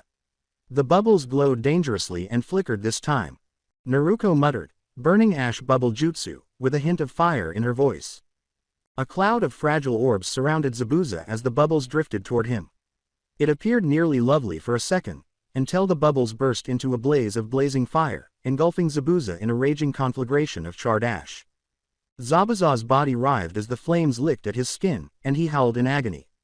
He had limited movement because of the swamp's ability to hold him in place and the ash's ability to consume him. Even with his tremendous strength, he was unable to avoid Naruto's jutsu's accuracy and control. As the flames burned around Zabuza, Naruto stood motionless, her gaze never leaving him. Her gaze was one of calm understanding rather than malice. She whispered, even the strongest must yield when balance is lost, her voice nearly drowned out by the crackle of the fire. Scorched and exhausted, Zabuza fell to the ground, barely conscious, as the smoke started to clear. Naruto turned to Haku, who had been observing the scene with wide eyes, while Kakashi moved swiftly to restrain him before he could recover. Haku paused, looking from Naruto to the other members of Team 7. Doubt appeared on his face for the first time. Naruto took a step forward and spoke in a firm but gentle tone. "It doesn't have to end like this, Haku. There's still time to choose a different path." The icy mirrors surrounding Sasuke, Sakura, and Sai started to break as Haku's hands shook. Although he remained steadfast in his allegiance to Zabuza, Naruto's presence, her serene strength, her words, seemed to rock him to his core. Haku stumbled, his determination faltering. Naruto reached out with understanding rather than force, and her blue eyes softened. "You're strong, Haku, strong enough to make your own choices. Don't let someone else's war destroy you." The tension hung heavy in the air as the bridge fell silent for a considerable amount of time. Subsequently, the mirrors gradually broke apart, with the ice fragments falling to the ground innocuously. With his head bent, Haku fell to his knees. Naruto nodded, her face firm but kind. "You've made the right choice." The battle ended with Haku standing down and Zabuza defeated. As the immediate threat subsided, Naruto turned to face Kakashi and Team 7, her calm smile reappearing. She said, "Let's get you all back to Konoha," with relief and warmth in her voice. Kakashi nodded, his face displaying a mixture of thankfulness and fatigue. "Thanks, Naruto. You showed up just in time." Even though they were still processing what had happened, Sasuke, Sakura, and Sai couldn't help but respect Naruto. In an instant, she had changed the course of the conflict with calm precision and wisdom rather than force. Naruto blew a final bubble as they were ready to leave the bridge, watching it gently float into the sky before vanishing. "All things find their balance," she whispered, her voice echoing through the wind. Even in the chaos of battle, with the weight of the mission behind them and the storm of war still looming in the distance, they set out on their journey back to Konoha. But for the time being, Naruto's quiet strength had allowed them to find their moment of calm. As Naruto, Kakashi, Team 7, and their unanticipated new allies, Zabuza and Haku, returned to the village, the gates of Konoha loomed in the distance. Although the tension from their recent battle persisted, the atmosphere was serene. In spite of the hard-won victory, the group seemed strangely silent. Alongside the Konoha shinobi, Zabuza, the dreaded demon of the mist, and Haku, his devoted friend, walked with an unspoken respect, mostly aimed at Naruto. The battle's events had spread swiftly. Not only had word spread about Zabuza's defeat, but also about the enigmatic Junin who had reduced him to his knees with just her gentle jutsu and sage advice. And as word of that tale spread, a new moniker began to circulate, the Bubble Sage. With her pipe nestled into her sash and a few bubbles blown into the wind, Naruto led the group as she walked. As she thought back on what had happened, the small gesture seemed soothing to her and a means of regaining her composure. Despite not being restrained by force, Zabuza and Haku followed her, fascinated by the woman who had vanquished them with no malice at all. Zabuza broke the silence as they got closer to the Hokage's office. "So, you're the one they call Bubble Sage, now, huh?" he said in a rough yet slightly inquisitive tone. Naruto gave him a quick glance, her eyes gentle and full of the same subdued wisdom that had so profoundly affected him during their altercation. "It's just a title," she stated plainly. "People love titles. They give them meaning where they think none exists." Haku, who had been listening in silence, raised his voice, soft but genuinely interested. "But why bubbles? Out of all the techniques I've seen, yours is so different. Gentle, yet powerful." With a slight smile, Naruto exhaled another bubble from her pipe. "Bubbles are fragile, aren't they? They float through the air, delicate and light, yet within them, they hold something beautiful. Just like life, it may seem fragile at times, but within that fragility, there is strength." Zabuza scoffed, but not without a hint of humor. "Philosophical, as always." Naruto gave a small nod, her face thoughtful. "Life is philosophical. Every choice we make, every path we take, it all carries weight, even when we don't realize it. Bubbles remind me of that. They're fleeting, but in their brief existence, they reflect the world around them. They capture everything, even if just for a moment." Haku listened carefully, a quiet admiration shining in his eyes. He had always supported Zabuza and felt he should be used as a tool for him, but Naruto had a different perspective on the world. It had nothing to do with control or power. It was about understanding, balance, and something more profound that spoke to him in a way he hadn't anticipated. Hiruzen looked up from his desk as they entered the Hokage's office, and his gaze instantly shifted to Zabuza and Haku. Naruko moved forward, her composure unwavering, but his expression was unreadable. Zabuza and Haku have decided to take a different route. They have agreed to join us, to help Konoha, she said, bowing slightly. Hiruzen-sensei. After observing the two erstwhile adversaries for a considerable amount of time, Hiruzen nodded slowly. I trust your judgment, Naruko. If they've chosen to come to our side, then I welcome them. With his piercing gaze fixed on Naruko, Zabuza crossed his arms. Don't get me wrong, old man. I didn't come here for the village. I came because I'm interested in her. Hiruzen arched an eyebrow but remained silent, letting Zabuza go on. Zabuza stated, she's not like other shinobi, in a low but passionate voice. She beat me without ever lifting a blade, without ever trying to destroy me. That kind of strength, it's different. And I want to understand it. With serene but perceptive eyes, Naruko looked directly into Zabuza's. Strength isn't always about power, Zabuza. Sometimes, it's about knowing when to stop fighting. When to see the person behind the blade. Standing next to Zabuza, Haku gave a nod of agreement. Naruko-sensei, during the battle, you showed me that I didn't have to follow the same path forever. You helped me see that there's more to life than just being a tool. For that, I'm grateful. Hiruzen's expression softened as he reclined in his chair. It seems you've had quite an impact, Naruko. As always. With a gentle smile, Naruko's eyes strayed to the window. It's not about impact, Hiruzen-sensei. It's about helping people see the balance in themselves. Zabuza and Haku, they've both lived lives filled with conflict, but even in the darkest moments, there's always light. You just have to be willing to look for it. Zabuza grunted in agreement, never one for lengthy speeches. If following you means understanding that, then I'll stick around. But don't expect me to blow bubbles. A rare sound that seemed to lighten the room was Naruko's soft laugh. I wouldn't dream of it. Hiruzen nodded contentedly. Very well. Zabuza, Haku, welcome to Konoha. Naruko, I trust you'll continue to guide them as you've done so far. Naruko bent a little, of course. Zabuza and Haku strolled silently behind Naruko as they left the Hokage's office, their minds still consumed by the conflict, the knowledge she had imparted, and the peculiar serenity that seemed to follow her everywhere. With a slight smile on his face, Zabuza murmured, Bubble Sage, huh? It suits you. Naruko blew another bubble into the air while grinning. Perhaps, but in the end, titles don't matter. What matters is what we do with the time we have. Haku nodded, a renewed sense of purpose shining in his eyes. You're right, Naruko-sensei. I want to learn more about that. About balance, about finding peace in the chaos. Naruko gave them a quick glance back and smiled hospitably. Then you're in the right place. Konoha is more than just a village, it's a chance for all of us to find that balance.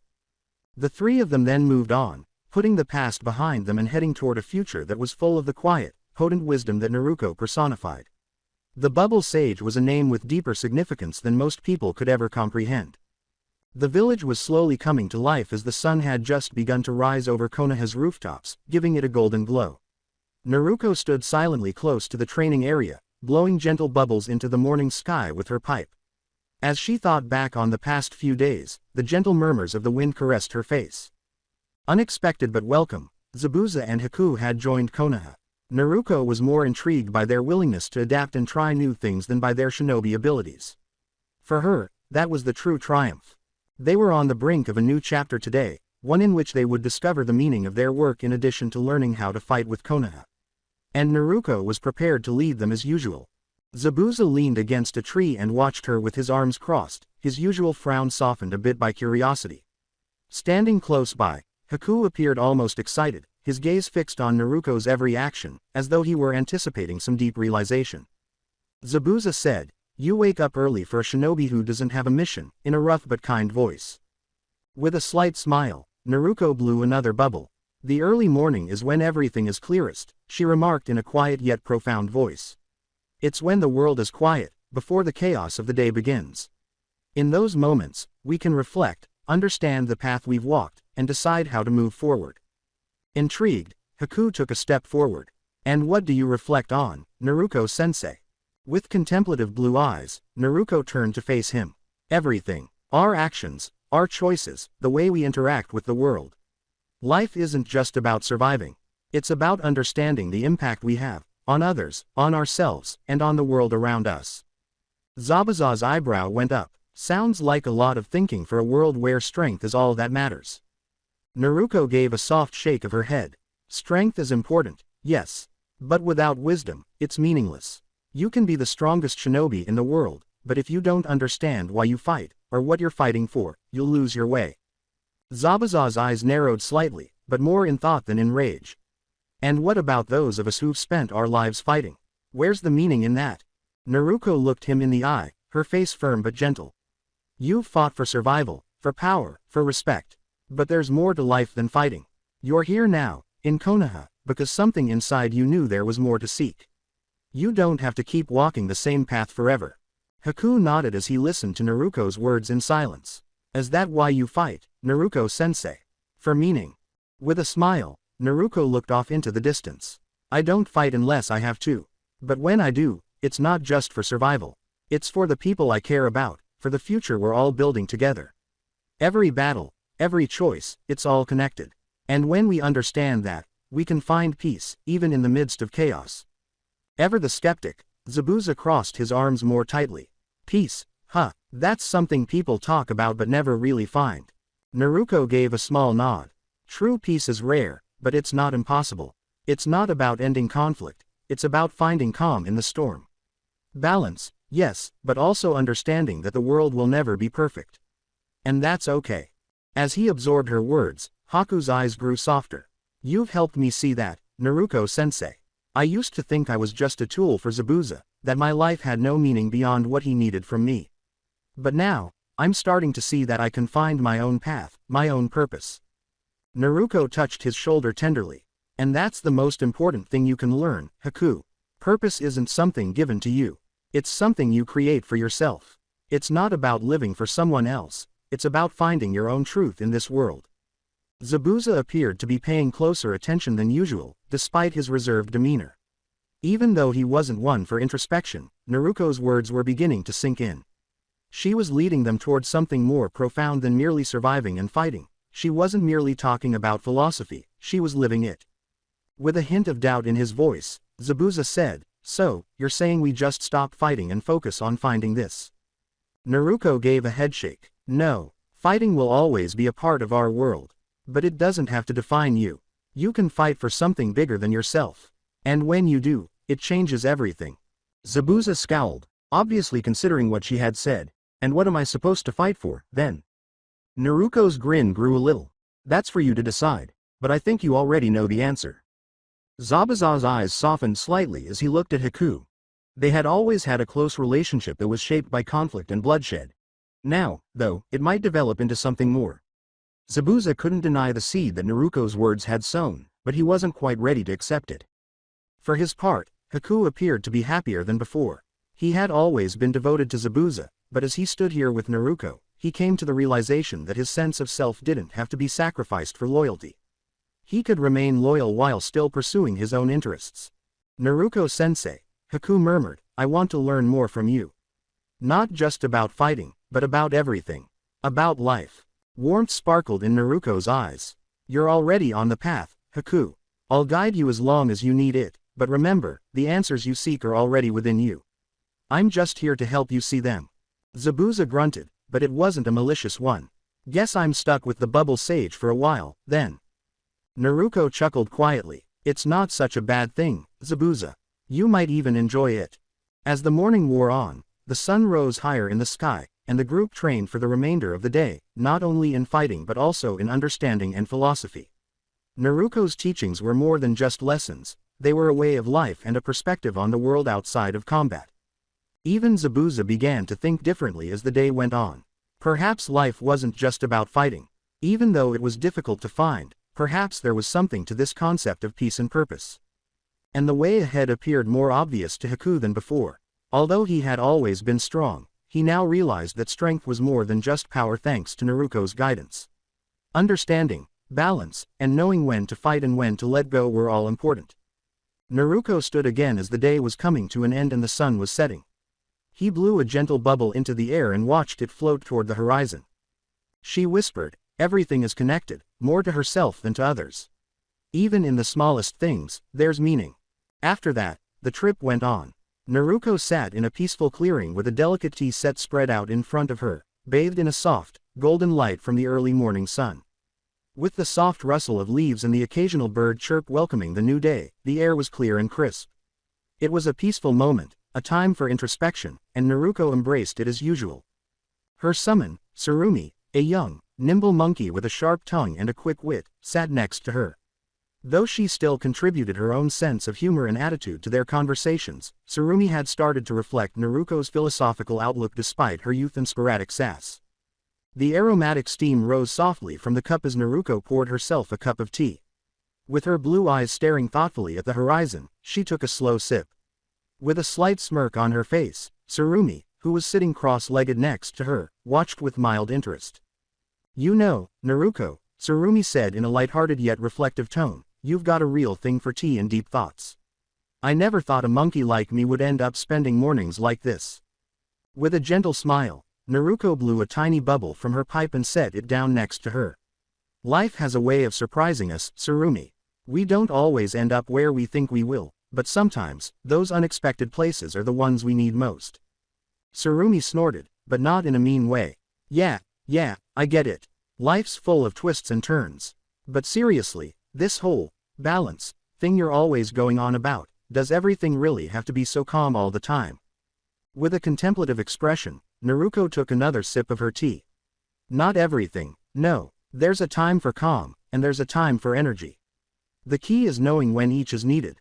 Life is a dance between opposites, peace and chaos, strength and gentleness. It's the balance between them that makes us who we are."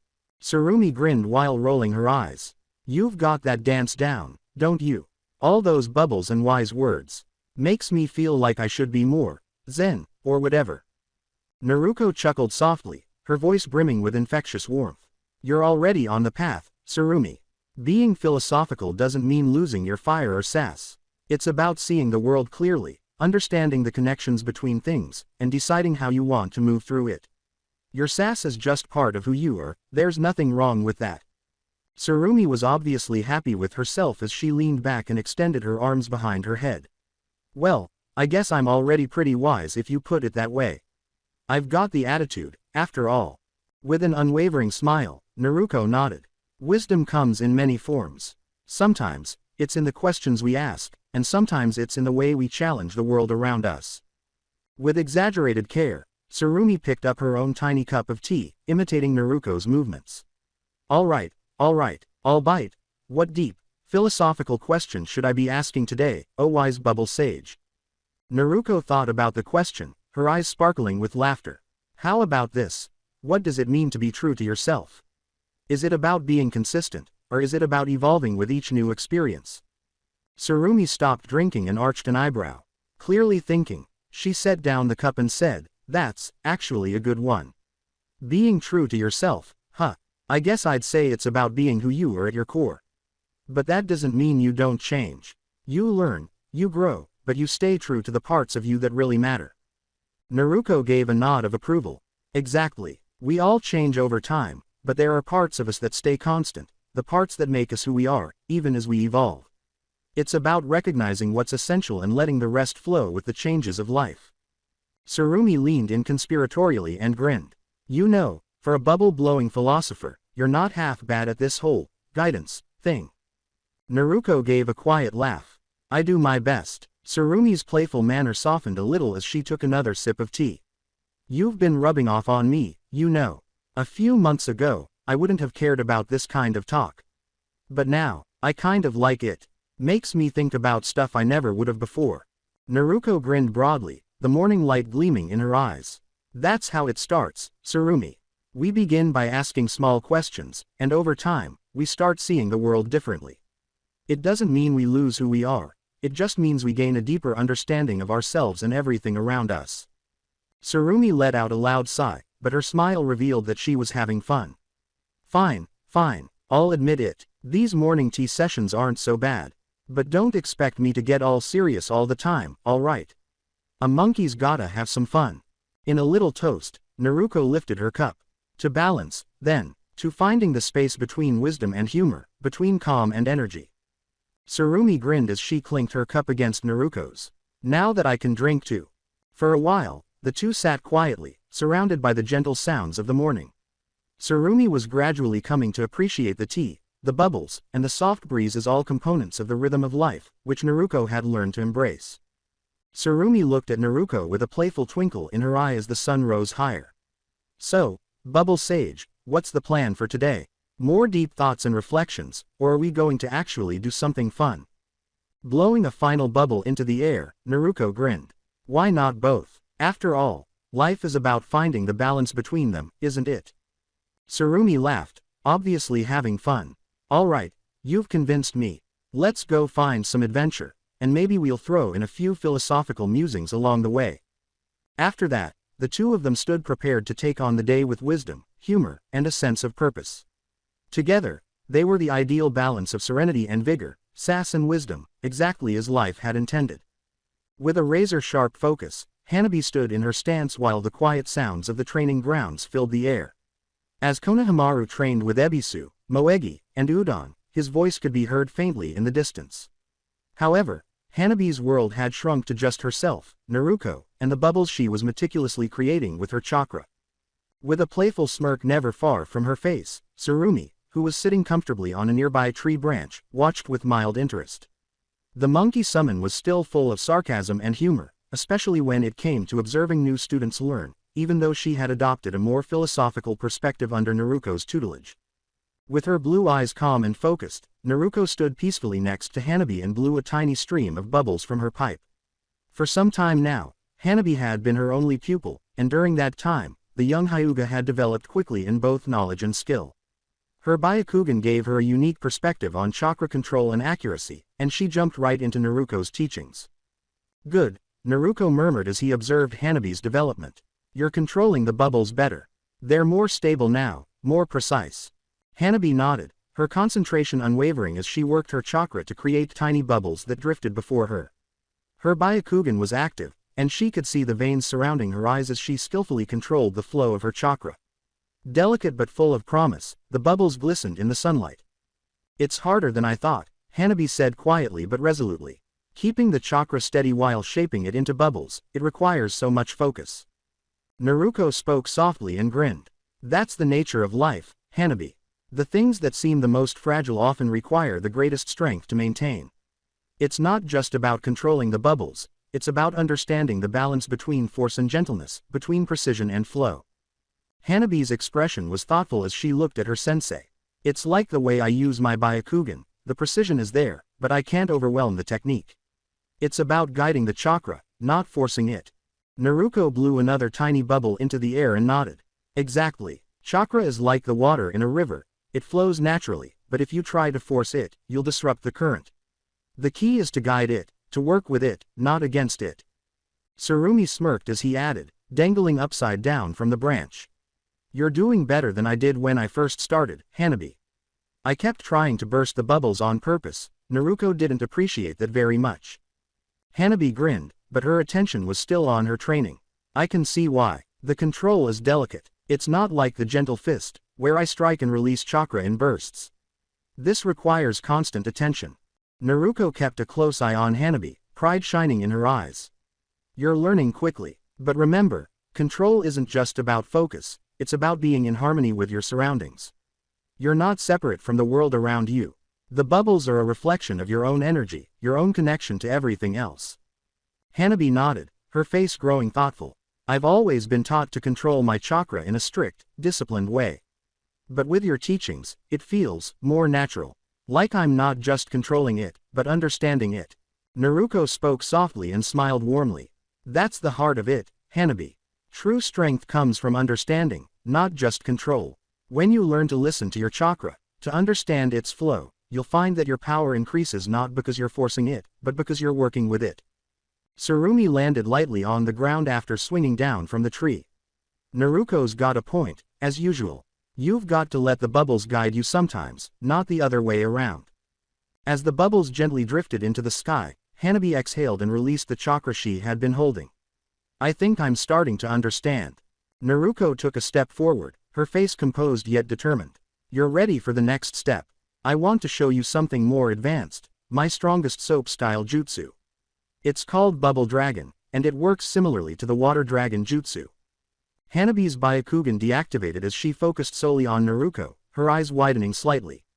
Bubble Dragon. That sounds powerful. Naruto nodded, her face calm but serious. It is. It's an A-rank jutsu, and it requires both precision and control. You won't be able to perform it yet, but seeing it will help you understand the potential of the techniques you're learning. Tsurumi hopped back onto a branch and smiled. This one's always fun to watch. Get ready, Hanabi, it's a real show. Naruto inhaled deeply, her eyes narrowing as she started to precisely and fluidly weave a series of hand signals. In an instant, the air seemed to shimmer with energy as her chakra flowed effortlessly. Bubbles started to form around her and gathered in a swirling mass, causing the ground beneath her feet to ripple slightly. Naruto said softly, "Soap style, Bubble Dragon Jutsu," in a calm and powerful voice.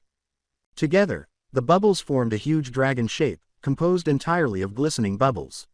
With its bubble-like body shimmering in the sunlight, the creature curled around Naruto in an ethereal yet formidable manner.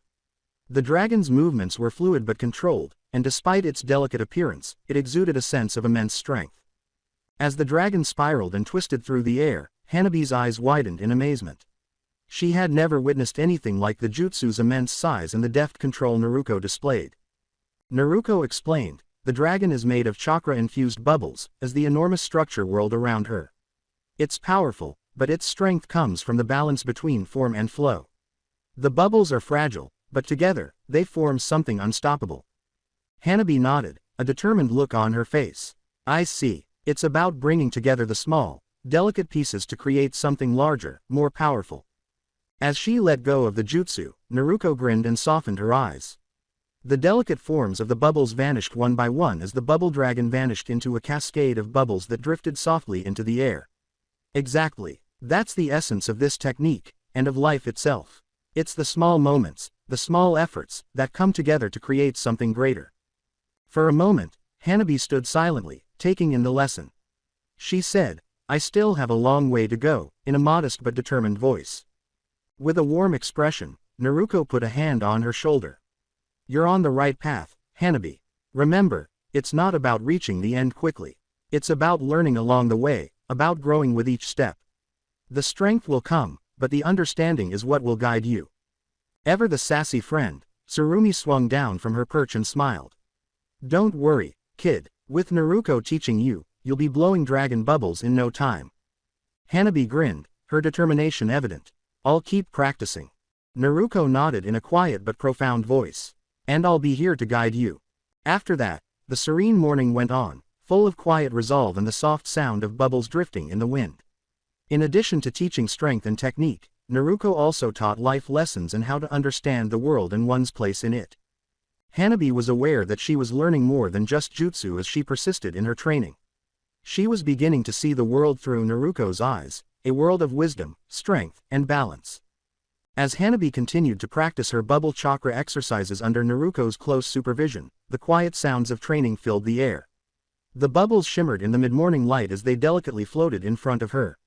Sitting calmly close by, Naruto sipped her tea and blew bubbles from her pipe while she watched Hanabi's development. Ever the sassy monkey summon, Tsurumi watched the session unfold idly from a nearby branch. It was serene, the kind of calm that Naruto consistently promoted in her sessions. But something would change today. They had a surprise guest. Tenten happened upon the clearing where Naruto and Hanabi were training while en route to her regular training grounds. She came to a halt, intrigued by Hanabi's use of her chakra to control bubbles.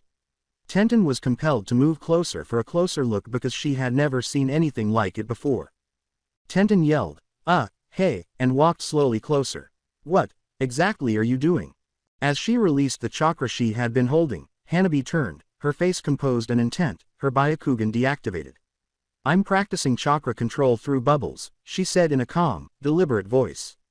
"It's part of the training Naruto-sensei is guiding me through." Tenten, obviously intrigued but perplexed, raised an eyebrow. "Bubbles? I mean, I've seen a lot of techniques in my time, but bubbles?"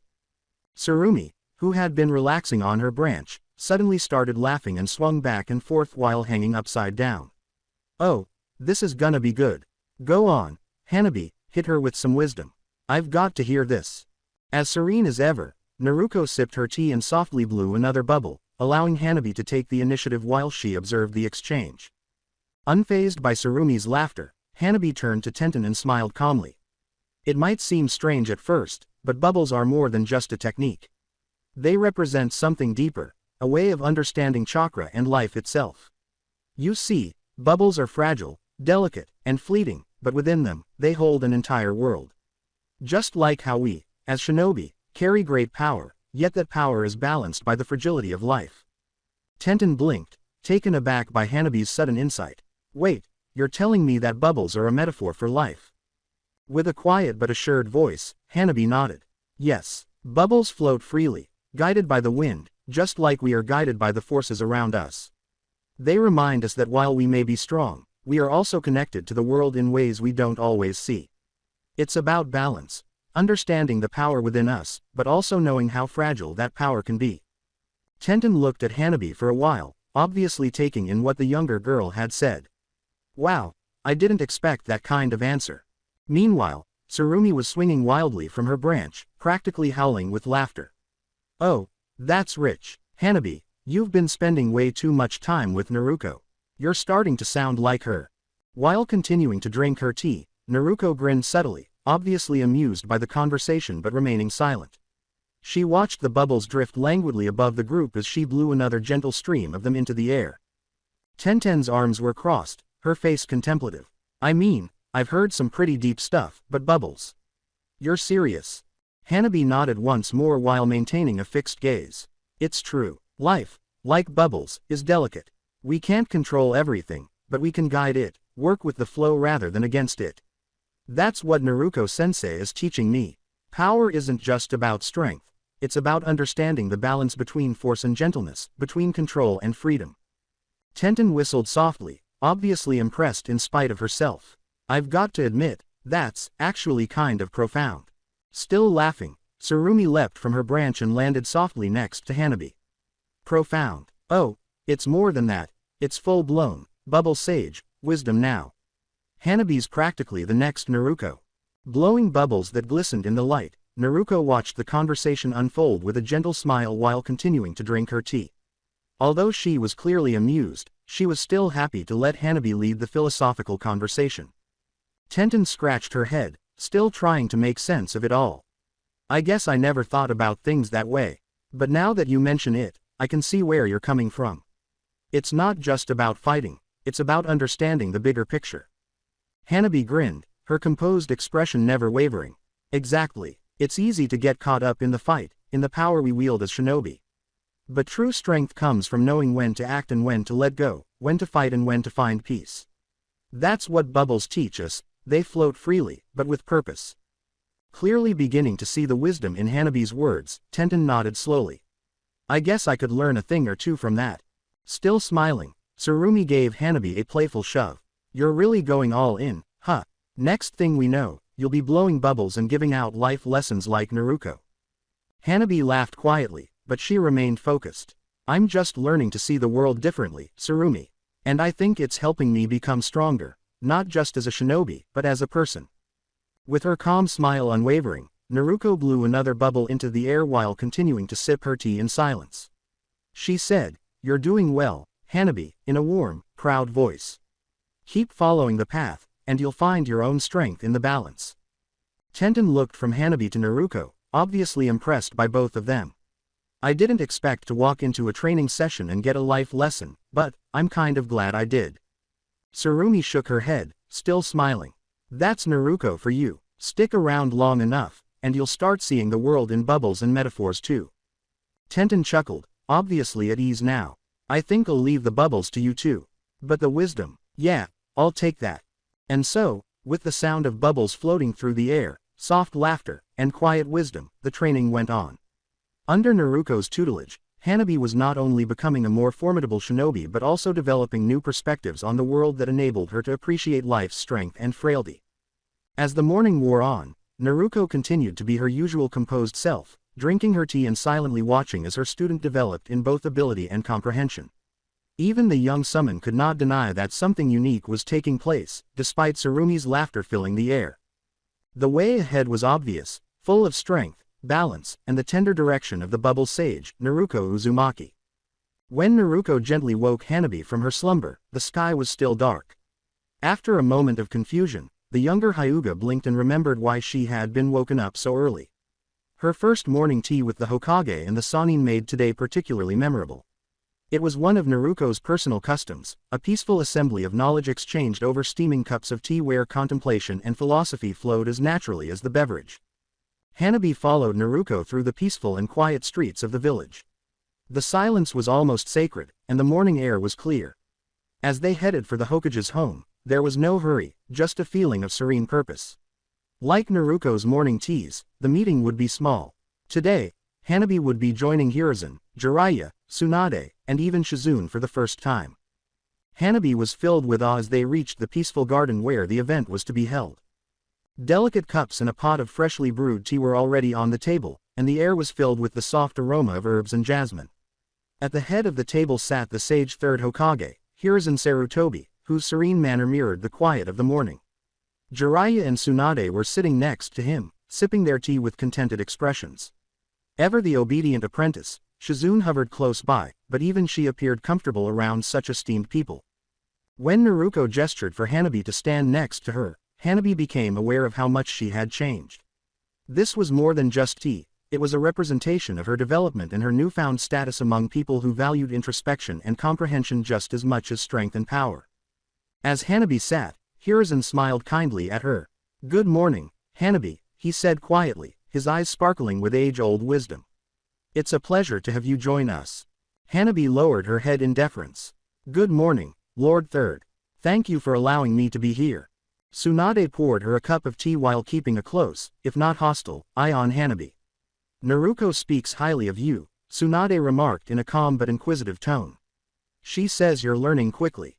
With a silent nod, Hanabi accepted the tea in a firm yet gentle voice. "Naruko-sensei has taught me a lot, about chakra, about balance, and about seeing the world differently." Jiraiya leaned back in his chair and gave a small laugh. "Balance, huh, sounds like you've been spending a lot of time with our bubble sage." Sitting quietly next to Hanabi, Naruko just grinned while blowing a tiny bubble from her pipe while the conversation went on all around her.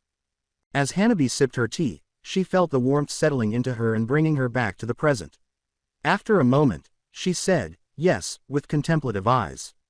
"Naruko-sensei's teachings have shown me that there's more to being a shinobi than just power or technique. It's about understanding the world around us, and the way we move through it." Hiruzen gave a nod of approval, his eyes reflective. "That's a wise perspective, Hanabi. Power without understanding can lead to destruction, but when guided by wisdom, it becomes something far more meaningful."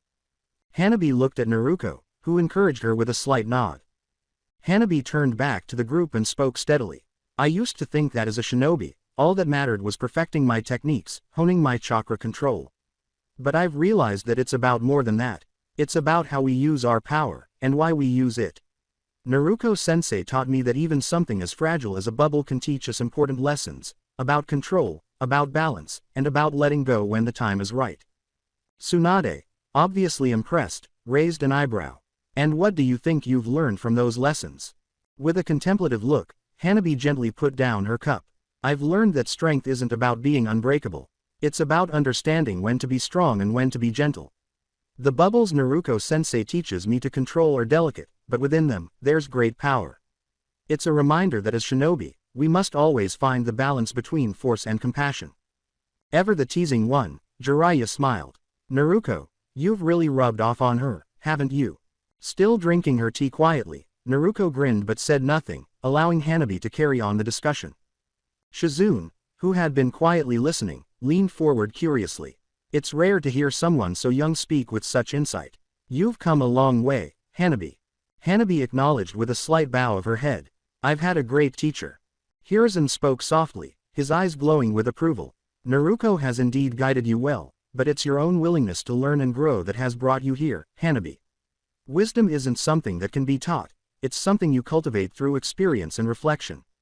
With a gentle smile, Hanabi was filled with pride at what the Hokage had said.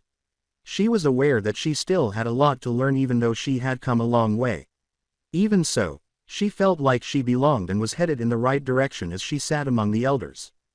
Always practical, Tsunade lifted her cup a little. So, what's next for you, Hanabi? You've learned a lot, but the path of a shinobi is never ending. After giving the question some thought, Hanabi responded. I think it's about continuing to grow, not just in strength, but in understanding. There's always more to learn, always more to see. I want to become a shinobi who can guide others, just like Naruto-sensei has guided me. At last, Naruto spoke in a quiet but proud voice. You already are, Hanabi. Your wisdom is growing every day, and with it, your strength. You're becoming the kind of shinobi who will bring balance not just to yourself, but to those around you. Tsurumi, who had been watching silently from a nearby tree, abruptly jumped down and landed elegantly next to the table.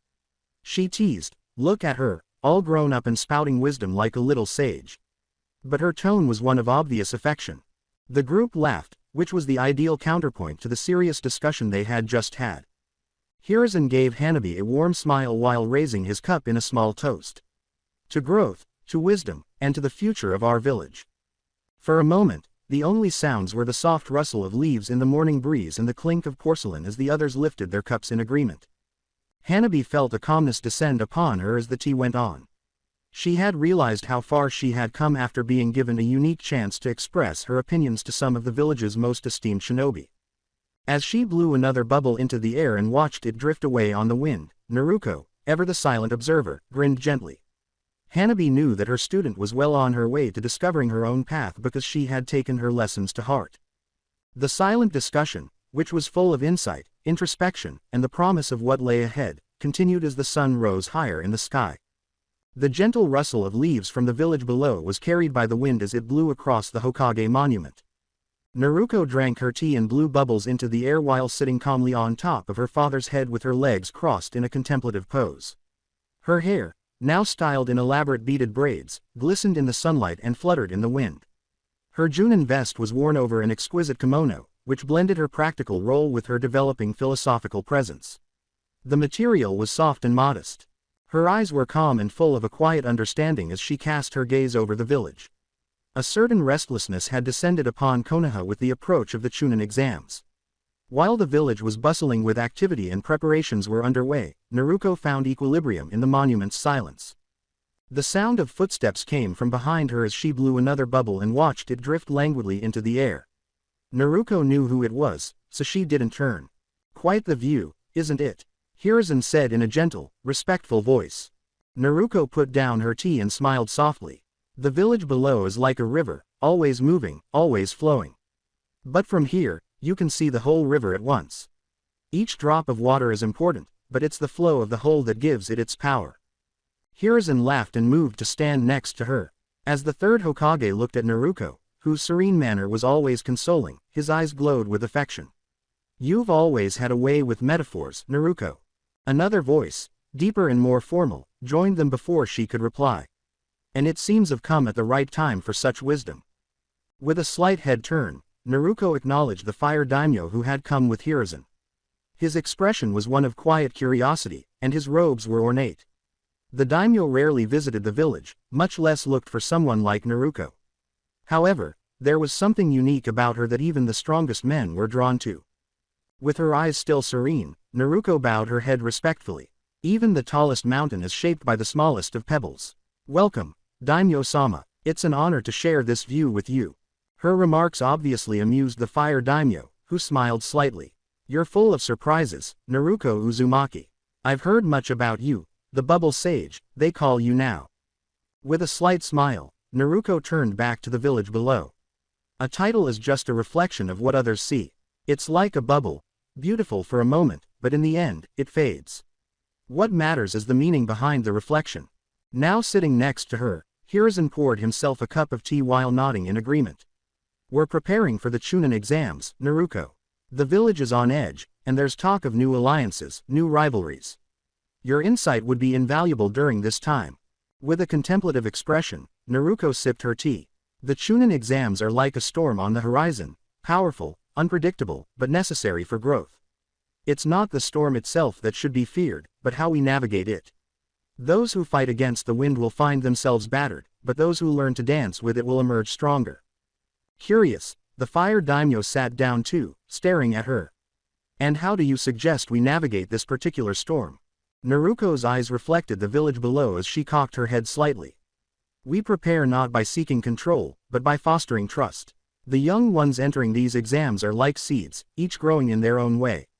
Some will bend in the wind, some will break. But those who are given the right soil, the right guidance, will grow into trees that stand strong no matter the storm. Hiruzen nodded, obviously lost in contemplation. It's true. The next generation will determine the future of this village. We must trust in them, even when the path ahead is uncertain. After blowing another bubble, Naruko watched it ascend into the air and then vanish. Change is inevitable. The bubble must eventually burst, but in its brief existence, it reflects the world around it. Our job is not to stop the bubble from bursting, but to ensure it shines as brightly as possible before it fades. The fire daimyo leaned back a little as he took in what she had said, looking impressed. You speak of growth and change as if they are natural, yet many fear them. With a slight smile, Naruko continued to stare at the village. Fear is natural, too, but it is the fear of the unknown that holds us back. Like a tree that clings to its leaves in the fall, trying to prevent them from falling. It's only when we let go that we make room for new growth. The Chunin exams are the shedding of old leaves, allowing the young ones to show their strength, their wisdom, and their potential. With silent pride in his eyes, Hiruzen sipped his tea. And what of the alliances? The other villages watching, waiting to see how we perform. Naruko did not think for a moment. Other villages are like reflections in a pond. They are part of the same water, but the ripples they create affect each other. Konoha must be like the center of the pond, calm, balanced. If we are strong in ourselves, the ripples that reach us will be gentle, even if others try to stir the water. The fire daimyo grinned, obviously impressed. Your metaphors are as powerful as your reputation suggests. I can see why you've gained such respect among the shinobi of Konoha. Naruko turned to face him with a gentle yet profound expression. Reputation is like the bubbles I blow, daimyo-sama. It floats in the air, catching the light, but it is fragile. It is not the bubble itself that matters, but the reflection it casts before it fades. Hiruzen stood with a composed yet determined expression. Thank you, Naruko. Your insight is exactly what we need as we prepare for what's to come. The fire daimyo nodded to her respectfully and rose as well. Indeed, you've given me much to think about, Naruko Uzumaki. I look forward to seeing how Konoha navigates the coming days. Naruko's head bowed a little. May we all find balance in the winds that approach. The sound of Naruko's bubbles floated through the air as Hiruzen and the daimyo departed. Despite the approaching storm, she stayed seated and drank her tea quietly, her mind at ease. Like the bubbles she blew, the village below would discover its strength, its balance, and its course. And Konoha would keep shining as long as Naruko was there, silently leading them. As the genin filed into the exam hall, the room was filled with whispers. Ibiki Morino stood at the front of the room with his arms crossed, a massive, intimidating figure whose mere presence was enough to make even the most self-assured participants shudder. The genin was aware that this was no typical test because of his prior reputation as Konoha's top interrogator. It was clear from his scarred face and icy gaze that this exam would be difficult. However, it wasn't Ibiki who created the excitement and curiosity that filled the room. The other proctor, who had just entered the room, was the one. The bubble sage, Naruko Uzumaki. The whispers increased in volume as she entered, wearing a sophisticated kimono with delicate bubble patterns fluttering across the fabric. Ibiki's severe manner contrasted sharply with her appearance.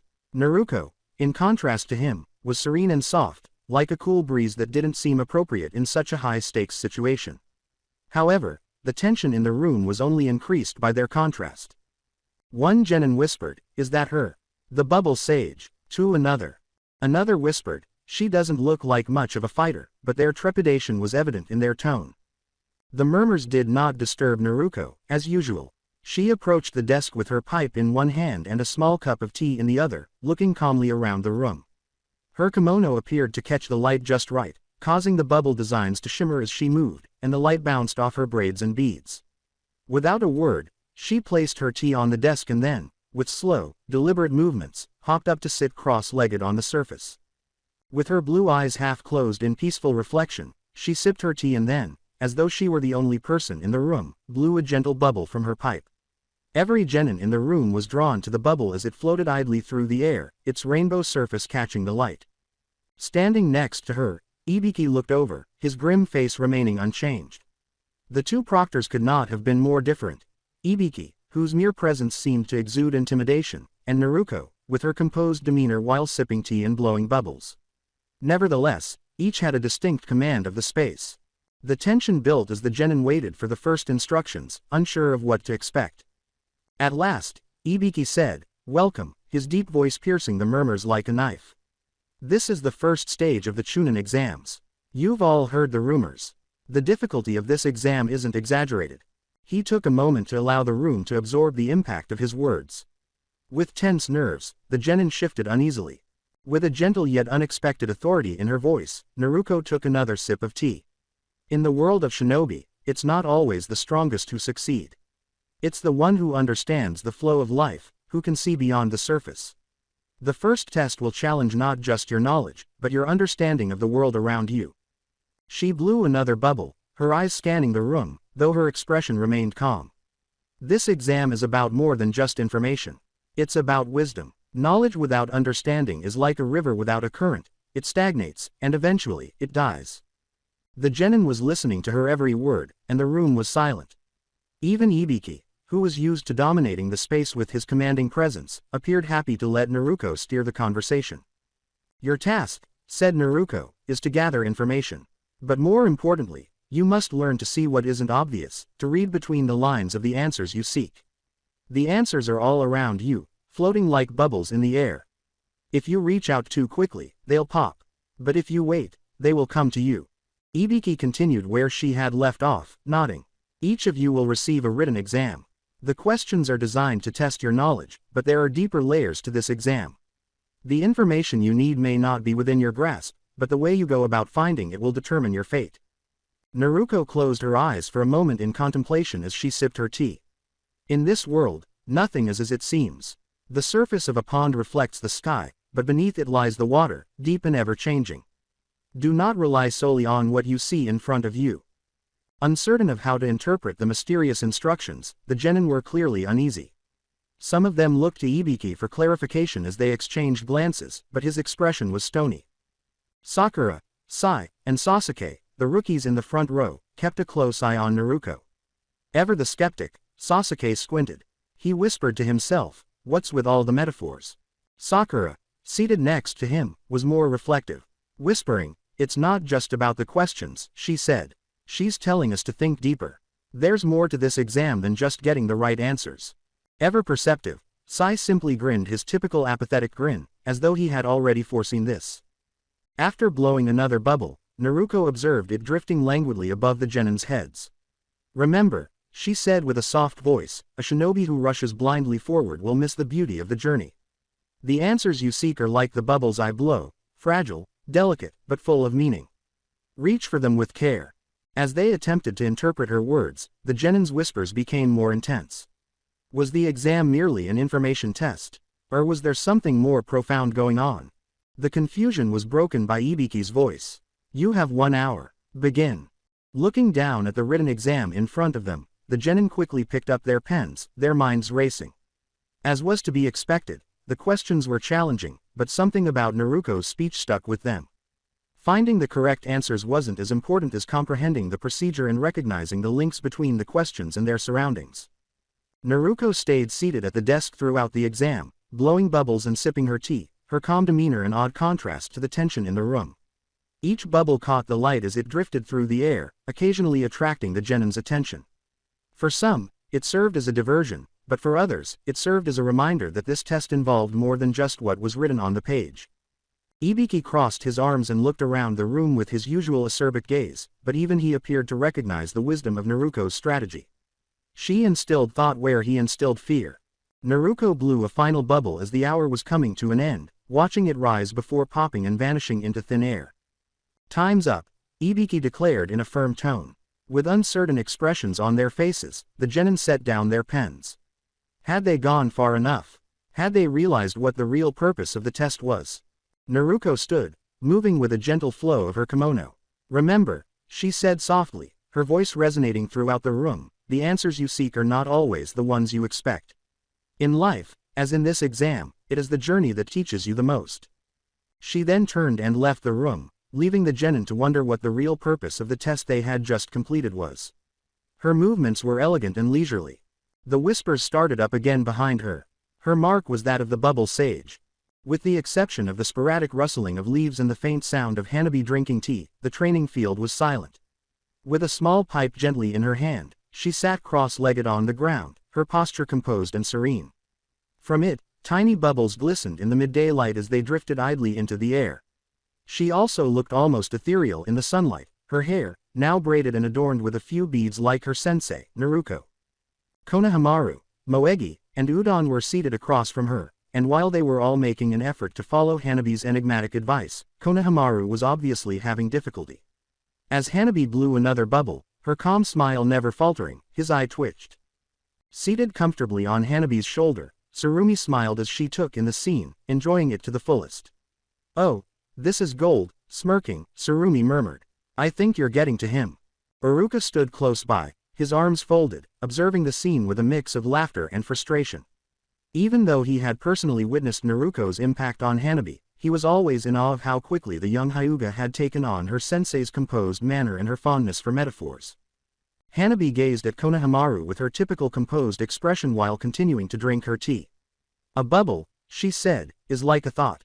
It floats freely, unburdened by the weight of the world. But if you chase it too quickly, it will pop, and the thought will be lost. One must let the bubble come to them." Once more, Konohamaru's eye twitched. Like the others, this metaphor was trying his patience, and he had heard enough of them to last a lifetime. He jumped to his feet and yelled, "Okay, enough with the bubbles," while clenching his fists in exasperation. "I challenge you, Hanabi. Let's fight. No more bubbles, no more tea, just a good old-fashioned sparring match." His outburst didn't even cause Hanabi to wince. She quietly put down her tea, blew another bubble from her pipe, and watched it rise before softly glancing at Konohamaru. "Fighting without understanding is like running through a forest without a path," she said gently. "You may move quickly, but you will only end up lost." With unwavering resolve, Konohamaru gritted his teeth. "Enough. I'm not afraid of your bubble jutsu. Let's go, Hanabi." Still sitting on Hanabi's shoulder, Tsurumi started laughing. "Oh, this is going to be good. He has no idea what he's in for." Iruka sighed, knowing what would happen, but he did nothing to break up the altercation. He wanted to see how far Hanabi had progressed under Naruto's tutelage, if nothing else. Unbeknownst to the group, Jiraiya and Tsunade were enjoying the show from the trees, hidden from view. With a smile on his face, Jiraiya leaned against the tree trunk. "Looks like the next generation is full of surprises." Tsunade grinned. "Hanabi's certainly picked up more than a few tricks from Naruto. This is going to be interesting." With calm and fluid movements, Hanabi stood up with grace. With her pipe still in hand, she turned to Konohamaru. "Very well, Konohamaru," she murmured. "But remember, a fight is not won by strength alone. It is the flow of energy, the balance between thought and action, that determines the outcome." Konohamaru did not pay attention. His fist had already been drawn back in anticipation of a punch as he launched himself at Hanabi. However, Hanabi blew another bubble from her pipe as he was about to strike, and to Konohamaru's astonishment, it didn't burst. Rather, it quickly grew into a huge, shimmering sphere that completely surrounded him. What the? Konohamaru screamed as he struggled inside the bubble, but despite his best efforts to kick or punch his way out, the bubble remained solid, trapping him inside its fragile but impenetrable walls. Hanabi stood composedly, her eyes unwavering. "You see, Konohamaru, bubbles are not as fragile as they seem. When guided with care, they can hold even the strongest of forces within them. It is the balance between the gentleness of the bubble and the strength of the chakra that creates true power." Grasping Hanabi's sides, Tsurumi let out a hysterical laugh from her shoulder. "Oh, I love this. He didn't even stand a chance." Konohamaru moaned in exasperation as he continued to struggle inside the bubble. "Let me out of here, Hanabi." Hanabi flicked her wrist to release the bubble, and it burst softly, letting Konohamaru fall to the ground without any fanfare. After lying there for a while, dazed and defeated, he sat up and gave Hanabi a glare, though his eyes were not truly malicious. "Okay, fine, I get it. Bubbles are strong. You win." After staring at the whole scene in stunned silence, Moegi and Udon eventually started laughing because they could no longer contain their laughter. Iruka herself couldn't resist smiling. Ever calm, Hanabi just blew out another tiny bubble from her pipe. Strength isn't always what it appears to be, Konohamaru. Sometimes, the softest touch can have the greatest impact. Jiraiya smiled from their secret location among the trees. Looks like the kid's got some serious talent. Naruko's been a good influence. Tsunade gave a quiet laugh. If this is any indication of what the next generation is capable of, Konoha will be in good hands. Hanabi took her seat again and sipped her tea with the same composed expression she had maintained throughout the whole ordeal as the group on the training field started to settle down. Even though he was still grumpy, Konohamaru had to admire her talent. "You're turning into quite the little sage, you know that," said Tsurumi, leaning over and whispering. With a gentle smile, Hanabi released a final bubble into the atmosphere. "I'm just following the path my sensei has shown me. The rest will come in time." The day's lesson was evident as the bubble rose and vanished into the brilliant afternoon sky. The greatest strength can be found in even the most delicate things when they are guided with wisdom and understanding. Tsunade, still out of sight, exchanged a knowing look with Jiraiya. With every day that went by, Konoha's future appeared more promising. Grinning from the spectacle they had just seen, Jiraiya and Tsunade emerged from their concealed location in the trees. It had been too good to pass up the sight of Konohamaru flailing inside a bubble while Hanabi sipped tea composedly. They walked back toward the Hokage's office, exchanging knowing looks. It was time to inform their sensei about what they had just witnessed. Jiraiya couldn't contain her laughter as they strolled through the village. "I have to hand it to her. Hanabi's picking up Naruko's style faster than I thought she would. She's turning into a little sage in her own right." Tsunade grinned. "Naruko's influence is rubbing off on her. You saw how calm she was, even when Konohamaru challenged her. And that bubble jutsu, perfectly executed."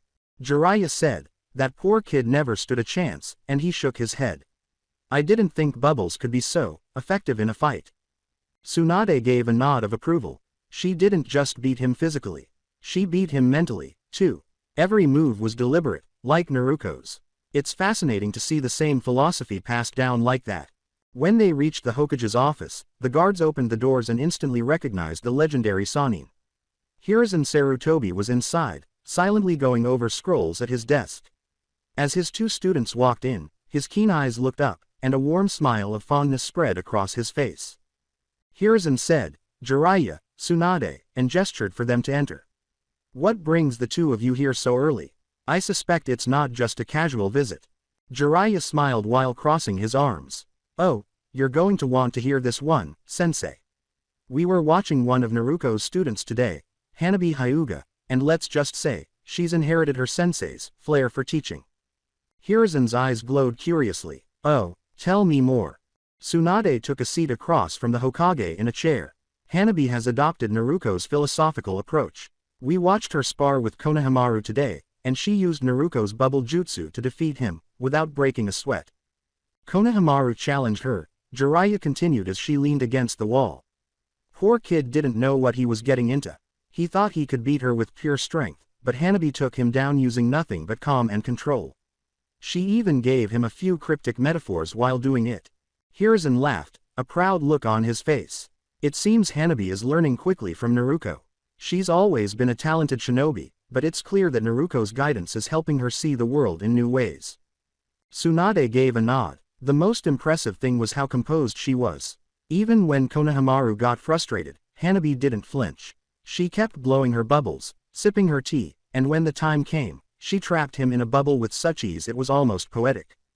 Jiraiya grinned. "It's like watching a miniature Naruko. Except Hanabi's got her own style mixed in. You could see her thinking through every move, just like Naruko does. She didn't rely on brute strength. She used the philosophy she's been learning." Hiruzen reclined in his seat, reflecting. Naruko's influence has been profound, not just on Hanabi but on many of the young shinobi. She's teaching them to look beyond the obvious, to find the balance in everything they do. It's a lesson many shinobi never learn, even after years of battle. Tsunade's arms were crossed. "It's more than just balance, though. Hanabi is learning to read people, to understand the flow of energy and the way it connects to everything around her. She's starting to see the bigger picture, just like Naruko." For once, Jiraiya nodded with a serious expression. "You know, sensei, Naruko's way of teaching, it's different from anything we've seen before. She's not just training fighters. She's shaping thinkers, strategists, shinobi who understand that the world isn't just about winning battles, but about finding peace within themselves. Hiruzen gave a gentle smile. That's exactly what Konoha needs right now. In these uncertain times, it's the next generation that will carry the will of fire forward. Naruko is helping them do that in her own unique way. With a more contemplative expression, Tsunade leaned forward. It's rare to see such a profound change in a student so quickly. Hanabi has always been talented, but Naruko's philosophy is unlocking something deeper within her. She's becoming not just a stronger shinobi, but a wiser one.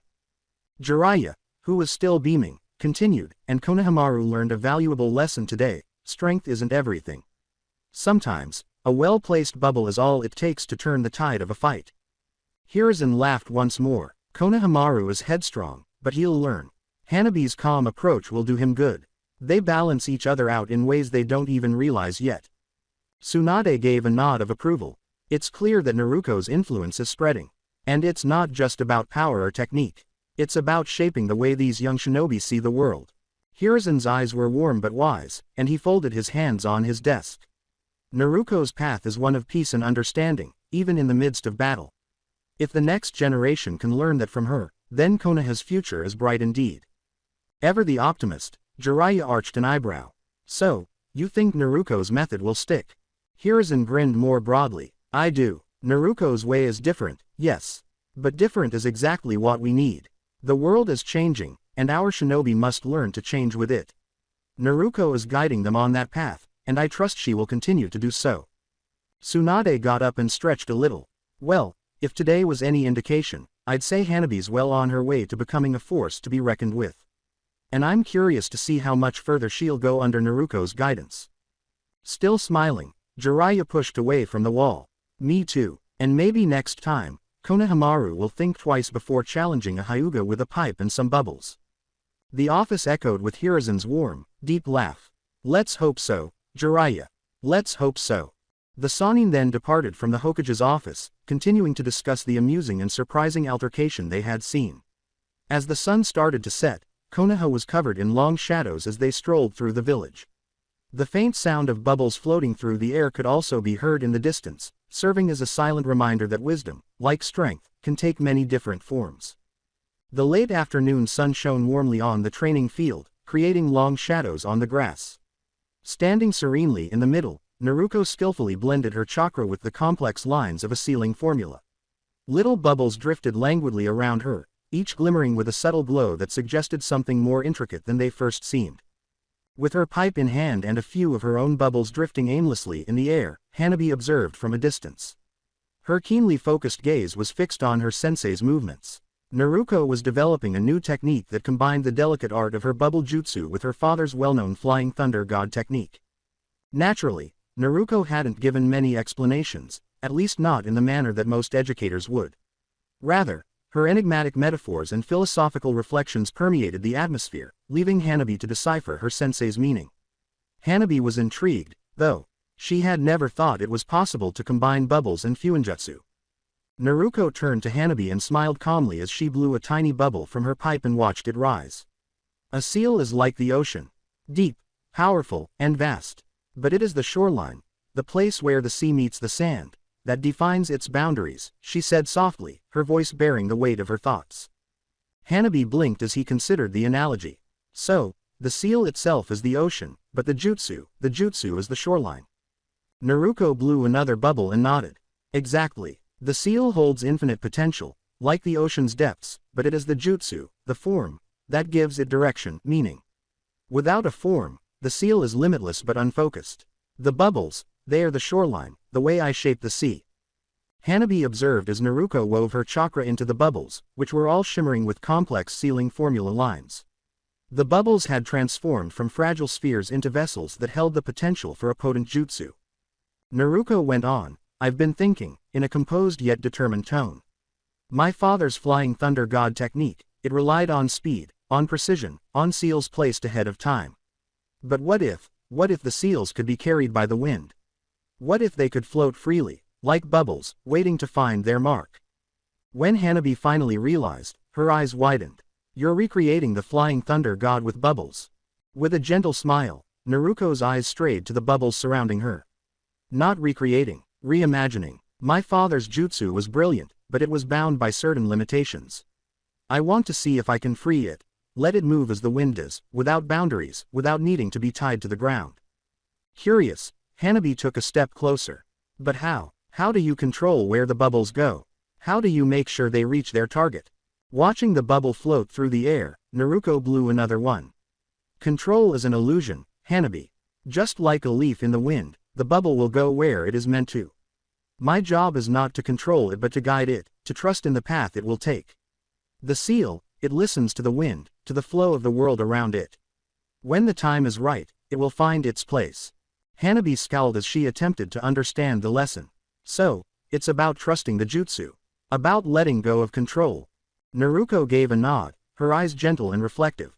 In part, yes, we are not always the masters of our fate. Sometimes, we must let go of control and trust in the forces that guide us. Just as the bubble floats freely, we must learn to move with the world, not against it.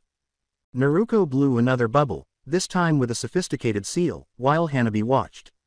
Gleaming with chakra, it drifted off, and then all of a sudden, with a gentle pop, the bubble vanished, leaving only the smallest hint of the seal it contained.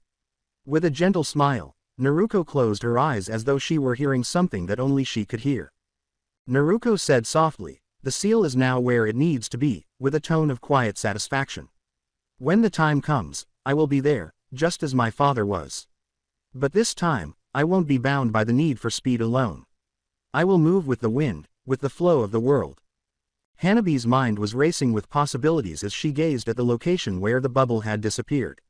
"It's incredible, Naruto-sensei. You're using the bubbles as a way to carry the seal. You can teleport to wherever the bubble goes."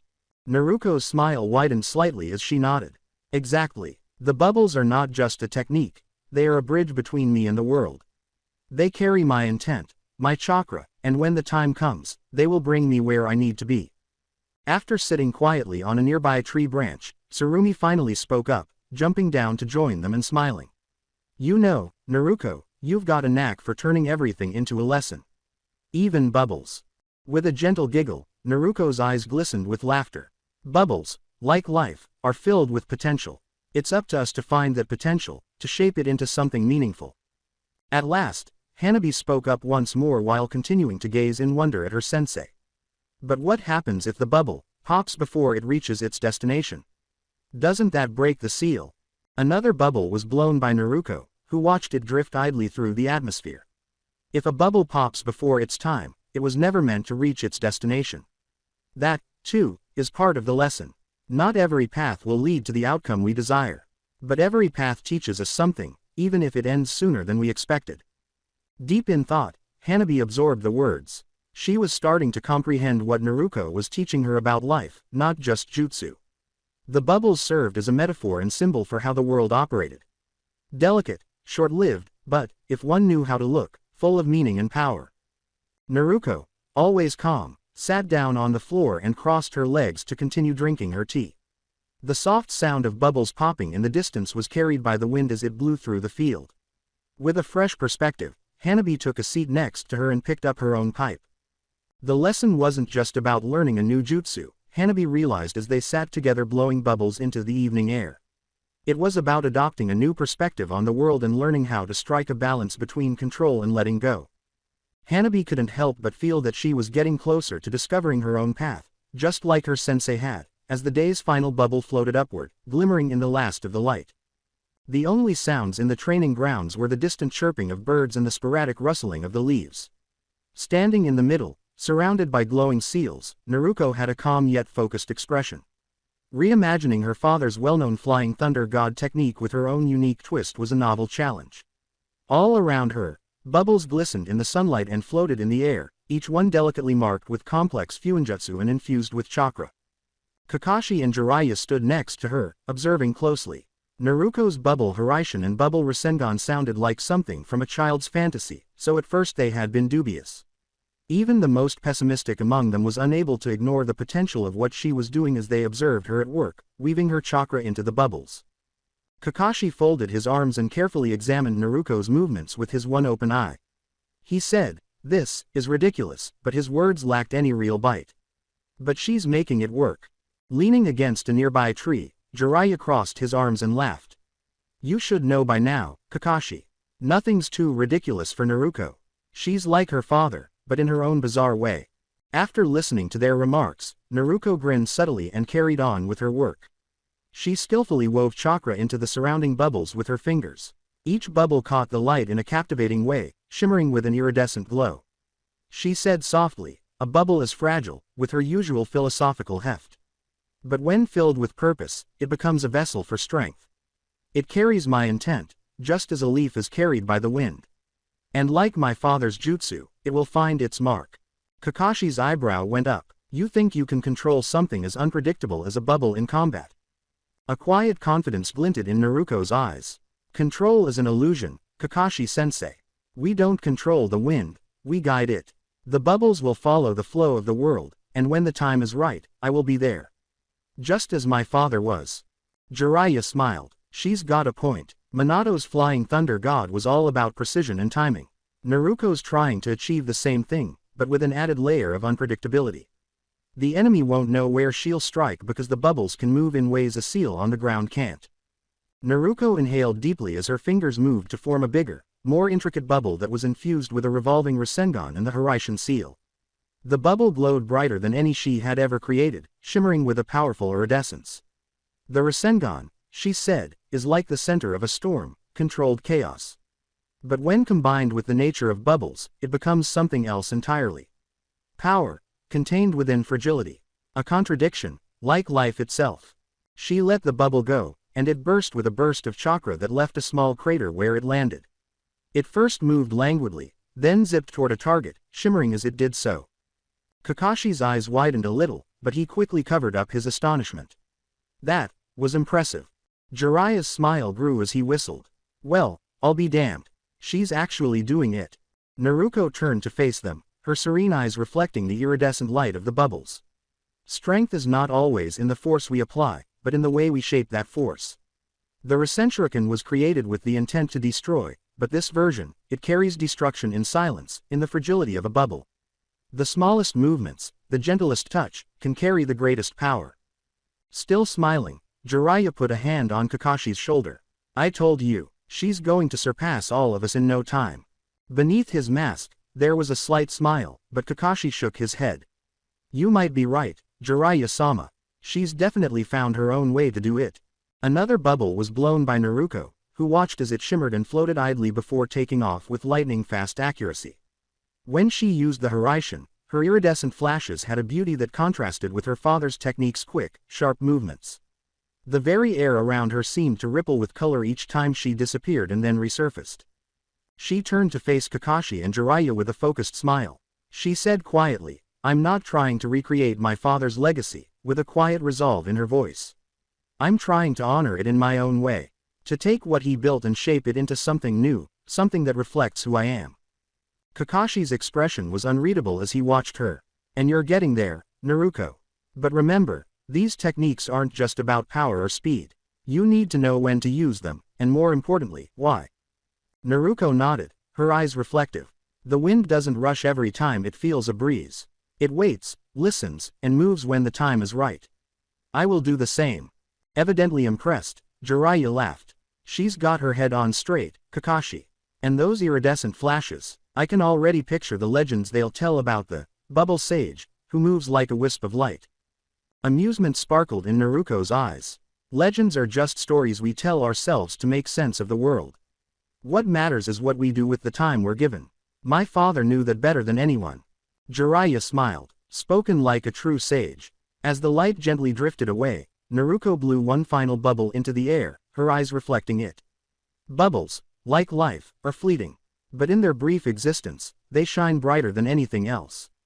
That's what I'm trying to do. Shine as brightly as I can, for as long as I can. As they silently observed her, Kakashi and Jiraiya came to the realization that Naruto had really developed into something unique, something wholly her own.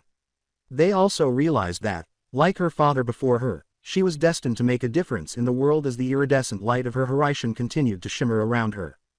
Kakashi finally said, let's see what else you've got, then, his eager eye shining. Show us just how far you can take this. Naruto grinned, the promise of what lay ahead lighting up her eyes. "I will, Kakashi-sensei. I will." When the preparations for the second part of the Chunin exam started, the room was a hive of anxiety. Sitting quietly beside Hiruzen, Naruko drank tea from her cup and blew bubbles from her pipe while keeping a close eye on the Konoha rookies. They were the only ones who had progressed this far, and their faces were a mixture of nerves and resolve as they got ready to compete for a spot on the final exam. Hiruzen gave Naruko a quick glance while grinning subtly. "You seem unusually calm today, Naruko." With a slight tilt of her head, Naruko blew another bubble into the air that drifted idly. "A storm doesn't rage from the start, Hiruzen-sensei. It builds, quietly, until the moment it must release its energy. The rookies are like that. They are finding their balance, their strength, and soon, the storm will come." Hiruzen gave a quiet laugh. Always the philosopher. The matches started beneath them. The initial bouts went largely as planned, with the Konoha rookies showcasing their skill and training while competing on an equal footing. Sakura's battle with Ino, Shino's strategic triumph, and Sasuke's battle all reflected canon events. But soon, everyone's attention was on the bout that many were afraid of, Gaara of the Sand vs. Rock Lee. Naruko's serene expression gave way to concentration as her eyes narrowed a little. She had been watching Gaara, feeling the evil chakra in him, but now that she was seeing him confront Lee, she could feel the tension rising. Never one to back down from a fight, Lee gave it everything he had. Even Kakashi, who was observing from the sidelines, was impressed by the young shinobi's tenacity. However, it soon became clear that Gaara was a formidable foe, with his sand moving almost effortlessly to block every attack, even with Lee's best efforts. Naruko's eyes were calm but sharp as she leaned forward a little. "The sand, it's not just a defense. It's alive. Like water that moves to fill a gap, Gaara's sand fills every space, leaving no room for error." Hiruzen watched the fight with worry and nodded solemnly. "Lee is strong, but Gaara, there's something darker at play here." Lee persisted, unleashing his full force and opening the gates. He moved more quickly than the eye could follow, striking Gaara with strong blows as the room watched in wonder. However, as the battle continued, Lee's body started to show signs of strain, and Gaara's sand started to close in on him. As Naruko watched the fight, her hold on her pipe became a little tighter. Her gaze darted to Gaara's face, observing the vicious smile that was starting to take shape. This expression, which only appeared when someone was on the verge of losing themselves entirely, was something she had seen before. It took place instantly. Lee was surrounded by Gaara's sand, which was prepared to crush him. When the crowd realized how serious the situation was, they gasped and their faces lit up with horror. Ready to move, Kakashi tensed, but before anyone could react. Flash. The room was suddenly filled with an iridescent glow. Naruko had relocated. She materialized next to Lee in a blur of bubbles and chakra, her body shimmering as if composed of color and light. She had almost perfected her bubble horizon, leaving behind a trail of iridescent, shimmering light that resembled a bubble's surface catching the sun. She swept Lee from Gaara's grasp in one motion, and the sand collapsed where he had been standing just a moment later, his body limply falling into her arms. With the exception of the faint pop of bubbles floating softly in the air around her, the entire room became quiet. With the bloodlust still present in his eyes, Gaara's eyes grew wide with shock. He had been very near, so close to putting a permanent end to Lee's battle. As she turned to face Gaara, Naruko stood there, composed as ever, holding Lee tenderly. She whispered, "You were about to go too far," with a spooky calm in her voice. The wind that howls without restraint destroys all in its path. But even the strongest wind must learn when to calm itself, or it will tear itself apart. Gaara remained motionless despite his sand twitching in agitation. Everyone, including Gaara, was taken aback by Naruko's presence, the abrupt appearance of her jutsu, and the ease with which she had stopped him in his tracks. Even Guy, Lee's sensei, was stunned and clenched his hands as Kakashi released a breath he hadn't realized he was holding. Naruko placed Lee gently on the ground while still holding him, then focused entirely on Gaara. Despite their calmness, there was an unnerving depth of understanding in her eyes. Anger, pain, and hatred, they are like a storm within you. But a storm that never ends destroys everything, even the land it touches. You must learn to quiet the storm within yourself, or one day it will leave you with nothing. Gaara appeared uncertain for the first time. His sand, which had always moved so confidently and precisely, began to shift uncomfortably around him. What had just happened was still being processed by everyone in the room. The spectators, murmurs started to rise. She saved Lee, just like that. What was that technique? Was that the Flying Thunder God? That was Naruko Uzumaki, the Bubble Sage. The rookies were amazed, particularly those who had never witnessed Naruko's full potential. Standing close by, Sasuke squinted. Although he was always aware of Naruko's strength, this was completely different. As he watched from his seat, Hiruzen grinned slightly, pride shining in his eyes. She's more than her father's daughter, he whispered to himself. She's found her own path. Still calm as ever, Naruko turned away from Gaara and walked back toward Hiruzen's side, her steps slow and elegant.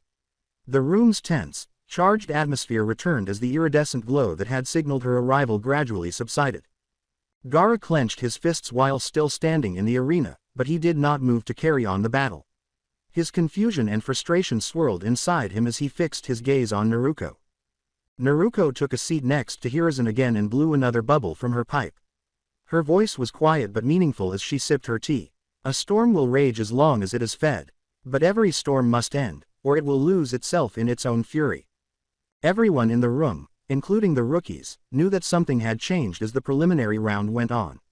In addition to her strength, Naruko had proven her wisdom, her capacity to see past the conflict, and her ability to lead others on their journeys. They were all reminded of Naruko's iridescent flash and her firm yet gentle intervention as the fights continued. Chapter 30. Getting ready for the final games. The anticipation of the Chunin exams, final matches erupted like wildfire throughout Konoha. The village was alive with excitement as the competitors practiced and refined their skills over the course of a month-long preparation period. Kiba Inuzuka, who had replaced Naruto in the finals, was one of them. Kiba, in contrast to the others, was fighting for personal vengeance for what had happened to Hinata during the earlier exam section. With Akamaru by his side, Kiba stood at the training grounds, clenching his fists as he remembered Hinata and Neji's fight. Seeing his teammate in such pain had not pleased him. Even though she had displayed extraordinary bravery, he was still troubled by Neji's lack of mercy. This match was more about settling a score than it was about becoming a Chunin. Naruko, who had been observing Kiba from afar, walked calmly up to him while blowing a few fragile bubbles into the air with her pipe. She was aware that Kiba had a good heart, but even when anger is directed at an adversary, it can impair judgment. Kiba, she whispered, her voice piercing his training noises. You're focused, but I can feel the storm within you. What you seek isn't just victory, is it? Mid-swing, Kiba stopped and looked at Naruko, wiping the perspiration from his brow. It's more than that, Naruko, he acknowledged in a frustrated tone. It's about what Neji did to Hinata. I can't let that go. Before continuing, Naruko blew another bubble and watched it disappear. Revenge is like a fire, Kiba. It burns hot, but it consumes everything in its path, until there is nothing left but ash. Kiba's eyes narrowed a little, his anger still burning hot. He deserves it after what he did to her. I can't let him get away with it. As she moved in closer and put a hand on his shoulder, Naruko's eyes softened. You're not wrong to feel the way you do, but you must remember, Kiba, that a fight isn't just about proving who's right or wrong. It's about understanding the flow of the battle, about balancing your emotions and your skills. As though in agreement with Naruko, Akamaru gave a low bark, and Kiba sighed, knowing in her heart that she was correct. I just want to make sure Hinata didn't get hurt for nothing. With a nod, Naruko blew another bubble that glistened in the last of the sunlight. And you will, but do it with a clear heart, not one weighed down by anger. The wind that rages without purpose only scatters the leaves. But a wind with direction, it shapes the landscape. Kiba gazed at Naruko for a while, taking in what she had to say. He nodded slowly. All right, I get it. I'll focus on the fight. It's not just about revenge, it's about showing what I'm capable of. Naruko gave a gentle smile. That's the spirit. Train hard, focus your energy, and when the time comes, let your strength speak for itself. Kiba returned to his training with newfound vigor, but this time his movements were more deliberate and under control. He was no longer merely swinging out of rage. Instead, he was getting ready for the upcoming battle and the opportunity to prove himself for both Hinata's and his own sake. Satisfied that her message had reached him, Naruko continued to watch him. She blew one final bubble, watching with her eyes as it rose and gently burst in midair. For Kiba and every other rookie who was getting ready for their last games, the coming month would be pivotal. The Chunin exams were a test of development, wisdom, and comprehension in addition to strength. Additionally, Naruto would be there to help them along the way as usual. The rookies each trained with specific objectives in mind, getting ready for the day when they would enter the arena and face their fates, while the village was alive with excitement and anticipation. And all Kiba needed was the opportunity to prove himself not only as a shinobi but also as a guardian of the people he loved. The anticipation of the Chunin exams, final matches erupted like wildfire throughout Konoha. The village was alive with excitement as the competitors practiced and refined their skills over the course of a month-long preparation period. Kiba Inuzuka, who had replaced Naruto in the finals, was one of them. Kiba, in contrast to the others, was fighting for personal vengeance for what had happened to Hinata during the earlier exam section. With Akamaru by his side, Kiba stood at the training grounds, clenching his fists as he remembered Hinata and Neji's fight. Seeing his teammate in such pain had not pleased him. Even though she had displayed extraordinary bravery, he was still troubled by Neji's lack of mercy. This match was more about settling a score than it was about becoming a Chunin. Naruto, who had been observing Kiba from afar, walked calmly up to him while blowing a few fragile bubbles into the air with her pipe. She was aware that Kiba had a good heart, but even when anger is directed at an adversary, it can impair judgment. Kiba, she whispered, her voice piercing his training noises. You're focused, but I can feel the storm within you. What you seek isn't just victory, is it? Mid-swing, Kiba stopped and looked at Naruto, wiping the perspiration from his brow. It's more than that, Naruto, he acknowledged in a frustrated tone. It's about what Neji did to Hinata. I can't let that go. Before continuing, Naruto blew another bubble and watched it disappear. Revenge is like a fire, Kiba. It burns hot, but it consumes everything in its path, until there is nothing left but ash. Kiba's eyes narrowed a little, his anger still burning hot. He deserves it after what he did to her. I can't let him get away with it. As she moved in closer and put a hand on his shoulder, Naruto's eyes softened. You're not wrong to feel the way you do, but you must remember, Kiba, that a fight isn't just about proving who's right or wrong. It's about understanding the flow of the battle, about balancing your emotions and your skills. As though in agreement with Naruto, Akamaru gave a low bark, and Kiba sighed, knowing in her heart that she was correct. I just want to make sure Hinata didn't get hurt for nothing. With a nod, Naruto blew another bubble that glistened in the last of the sunlight. And you will, but do it with a clear heart, not one weighed down by anger. The wind that rages without purpose only scatters the leaves. But a wind with direction, it shapes the landscape. Kiba gazed at Naruto for a while, taking in what she had to say. He nodded slowly. All right, I get it. I'll focus on the fight. It's not just about revenge, it's about showing what I'm capable of. Naruto gave a gentle smile. That's the spirit. Train hard, focus your energy, and when the time comes, let your strength speak for itself. Kiba returned to his training with newfound vigor, but this time his movements were more deliberate and under control. He was no longer merely swinging out of rage. Instead, he was getting ready for the upcoming battle and the opportunity to prove himself for both Hinata's and his own sake. Satisfied that her message had reached him, Naruto continued to watch him. She blew one final bubble, watching with her eyes as it rose and gently burst in midair.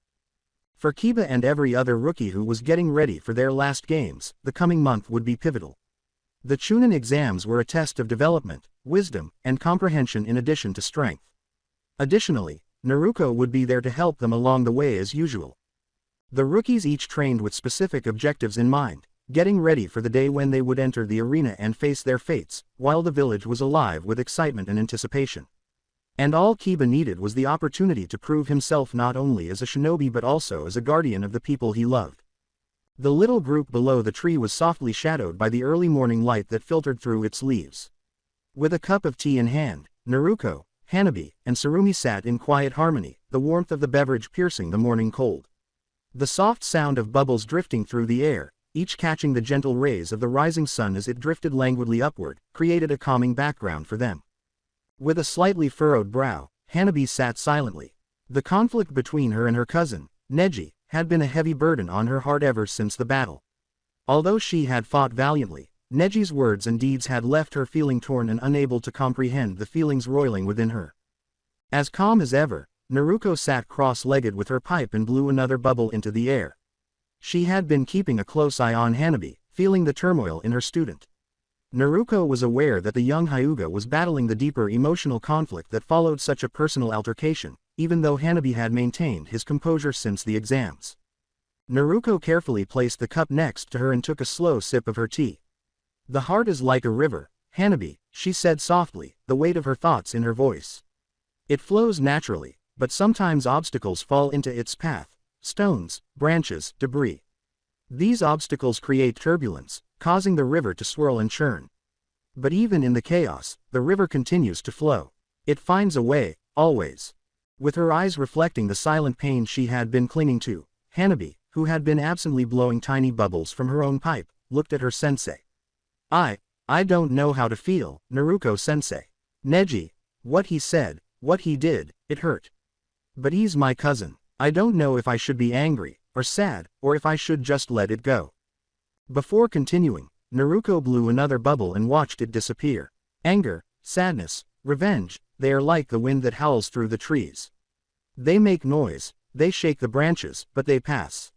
What remains is the tree itself, standing strong despite the storm. You are the tree, Hanabi. The feelings you're experiencing, they are natural, but they will pass. What matters is how you choose to stand after the storm has gone. Still uncertain, Hanabi scowled a little. But what if the storm doesn't pass? What if I can't forgive him for what he did to Hinata? Tsurumi, who had been resting on Hanabi's shoulder, added a light-hearted grin to the conversation. You're thinking too hard, kid. People do stupid things when they're angry, hurt, or lost. Doesn't mean they're beyond saving. Just means they need to find their way back, like a bubble that floats too high. It'll pop eventually, but it leaves behind a clear sky. After giving Tsurumi's remark a quiet laugh, Naruko returned her attention to Hanabi. Tsurumi's right, in her own way. Neji is lost, Hanabi. His heart is burdened by pain, by anger, just like yours is now. But you must remember, carrying those feelings only weighs you down. You cannot move forward if your heart is heavy with the past. Hanabi listened intently, her thoughts replaying what Naruko had said. I don't want to be weighed down, but how do I just let go? How do I move past what he did? Another bubble, bigger than the others, was blown by Naruko and floated in Hanabi's direction. Letting go doesn't mean forgetting. It doesn't mean accepting that what happened was right. It means acknowledging the hurt, understanding it, and choosing not to let it define you. Just like this bubble, it floats freely, but the moment you grasp it too tightly, it pops. Let your feelings float, Hanabi, but don't hold onto them so tightly that they burst and leave you with nothing but empty hands. The bubble landed softly on Hanabi's hand as she reached out. As she watched it shimmer, the significance of Naruko's metaphor became clear to her. She didn't realize how much the pain, rage, and confusion she had been holding onto had been weighing her down. I just don't want to hate him, Hanabi said softly and imperceptibly. But I don't know how to forgive him either. Naruko grinned, understanding in her eyes. Forgiveness isn't something that comes easily, Hanabi. It's a journey, not a destination. Sometimes, the hardest person to forgive is the one who is most like us. Neji's pain is a reflection of his own struggles, just as your confusion is a reflection of yours. In time, you'll find a way to make peace with it, whether that's through forgiveness or understanding. And don't worry, kid. Naruko here's got your back. She'll help you figure it out, one bubble at a time. Tsurumi continued, stretching and flicking her tail idly. With a slight sigh of relief at Tsurumi's words, Hanabi smiled. Knowing that she wasn't alone in her struggle was sufficient, even though it wasn't much. She inhaled deeply, sensing a slight release of tension in her chest. Hanabi found herself reflecting on what Naruko had said as they sat in cozy silence, surrounded by the soft sound of bubbles floating in the air. Perhaps she didn't need to solve every problem immediately. Perhaps it was sufficient to acknowledge her emotions for the time being and allow them to float like bubbles until she was ready to let them go. Sensing the change in Hanabi's energy, Naruko grinned subtly. You're stronger than you know, Hanabi. Strength isn't just about power or skill, it's about knowing when to hold on and when to let go. Hanabi nodded as she watched the bubbles rise higher and pop one by one, her eyes straying to the sky. I'll try, Naruko-sensei. I'll try to find my way, just like the bubbles. Naruko blew another bubble, this one perfectly capturing the light and shimmering with all the morning's hues. That's all any of us can do, Hanabi. Find our way, one step at a time. After that, The morning went on in a serene and tranquil manner, with Naruko's quiet wisdom leading the way. Except for the faint sounds of distant footsteps and the gentle rustle of curtains as a light breeze blew in through the open window, the hospital room was silent. With his body covered in bandages and his soul burdened by the events of the Chunin exams, Lee lay on the bed. He was emotionally and physically damaged after the altercation with Gaara. Even though he had given it his all, it had not been sufficient. His injuries were severe, according to the doctors, and he would have a long and challenging road to recovery. The door creaked open as Naruko stealthily entered while Lee was lost in thought and staring at the ceiling. As usual, she was composed, and despite the softness of her eyes, they were filled with a profound awareness of Lee's suffering. Silently, she went to the little table next to his bed and placed a tray containing 2 cups and a teapot. With a startled blink, Lee slowly turned to face her. "Naruko-sensei." With a slight smile, Naruko steadied his hands and poured him a cup of tea. "You've been through a lot, Lee," she said quietly as she gave him the cup. "Your body is wounded, but the spirit takes longer to heal than any bone or muscle." Although he was hesitant to drink the tea, Lee accepted it. His eyes fell away and he spoke in a low, sorrowful voice. I wanted to prove myself. To show that hard work and perseverance could overcome anything. But I failed." Naruko took a seat next to him and sipped her own tea while comfortably crossing her legs. She released a tiny bubble from her pipe and watched as it rose slowly before vanishing into thin air. Water is one of the most patient forces in the world. It can cut through stone, carve out mountains, and create vast canyons, but it doesn't do this with sudden force. It does it over time, slowly, steadily, with persistence, she said softly, her voice bearing the weight of her thoughts. As he attempted to comprehend the metaphor, Lee's brow furrowed in perplexity. "But I'm not water, Naruko-sensei. I've worked hard, trained every day, yet I still wasn't strong enough." Another bubble was blown by Naruko, and she watched it float through the air. "That's where you're wrong, Lee. You are like water, patient, persistent, and strong. But just like water, your strength doesn't come from one moment, one fight. It comes from time, from the steady flow of your effort. The hardest rocks are not broken by a single drop, they are shaped by the constant flow of the river." Lee gazed into his tea as the words gradually became clear. "But what if I don't have enough time? What if I never recover?"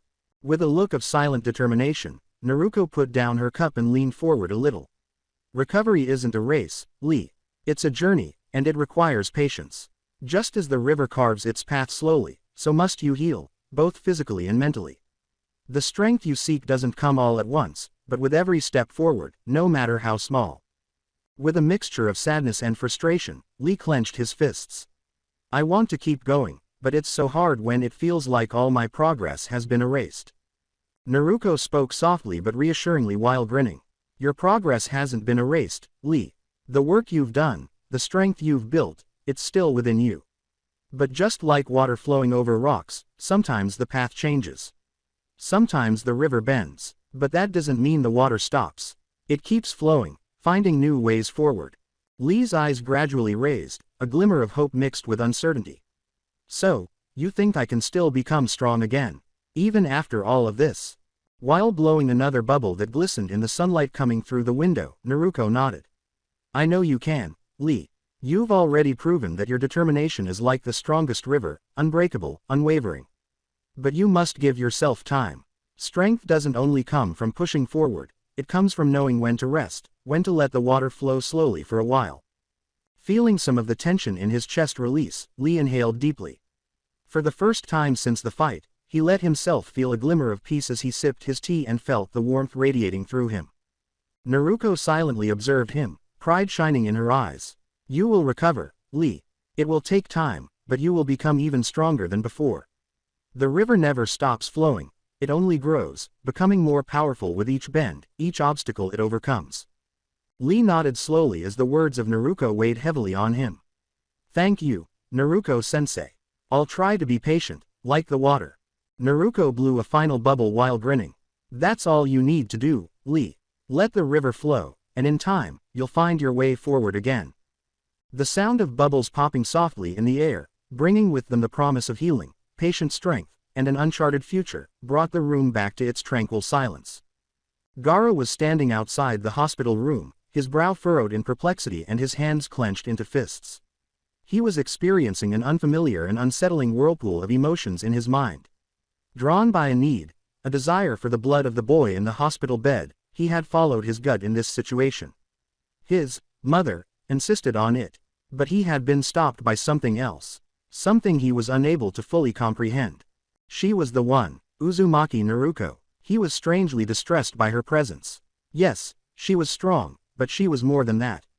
During the preliminary stages, she had obstructed his path, safeguarding the person he had nearly crushed. And now here she was once more, inside with Lee, sipping tea and blowing bubbles calmly, as though nothing had happened. However, he sensed it. There, waiting, she had sensed him. Gaara was still unsure of what to do. He still wanted to hurt, take, and appease the voice inside of him, but something else, an unfamiliar hesitation, was tempering it now. The quiet was broken by Naruto's soothing voice, which cut through the confusion in his head. "You can come in, Gaara. We need to talk." Gaara's eyes grew a little wider. How did she find out? After another moment of hesitation, he entered the room almost against his will. As she poured tea into a tiny cup, Naruto sat cross-legged beside Lee's bed, her eyes gentle and perceptive. She did not appear angry or surprised to see him. Rather, she gestured for him to take a seat and offered him a cup of tea as though this were the most obvious thing in the world. "Come," she murmured, "there's something we need to discuss." The constant gourd on Gaara's back felt heavier than usual as he took a step forward, his hands shaking a little. He gazed down at the tea she offered him for a brief moment. Despite his gut telling him not to trust her, there was something soothing about her presence. He took the cup reluctantly and sat across from her. Naruto released a tiny bubble from her pipe and observed it ascend. "You are like a sandstorm, Gaara," she remarked, her metaphor weighing heavily on her voice.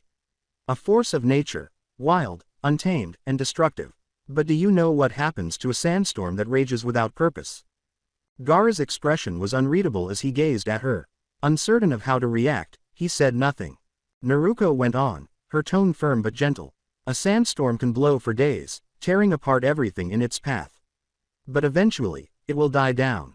The sand will settle, and the storm will pass. What remains is the land beneath, changed forever by the storm's fury. But sometimes, what's left after the storm is fertile ground. A chance for something new to grow." Gaara's hold on the cup tightened. "I am a monster. I destroy, I kill. That's all there is for me." With her eyes fixed on his, Naruto sipped her tea. "Is that all there is for you, or is that what you've told yourself for so long that you believe it?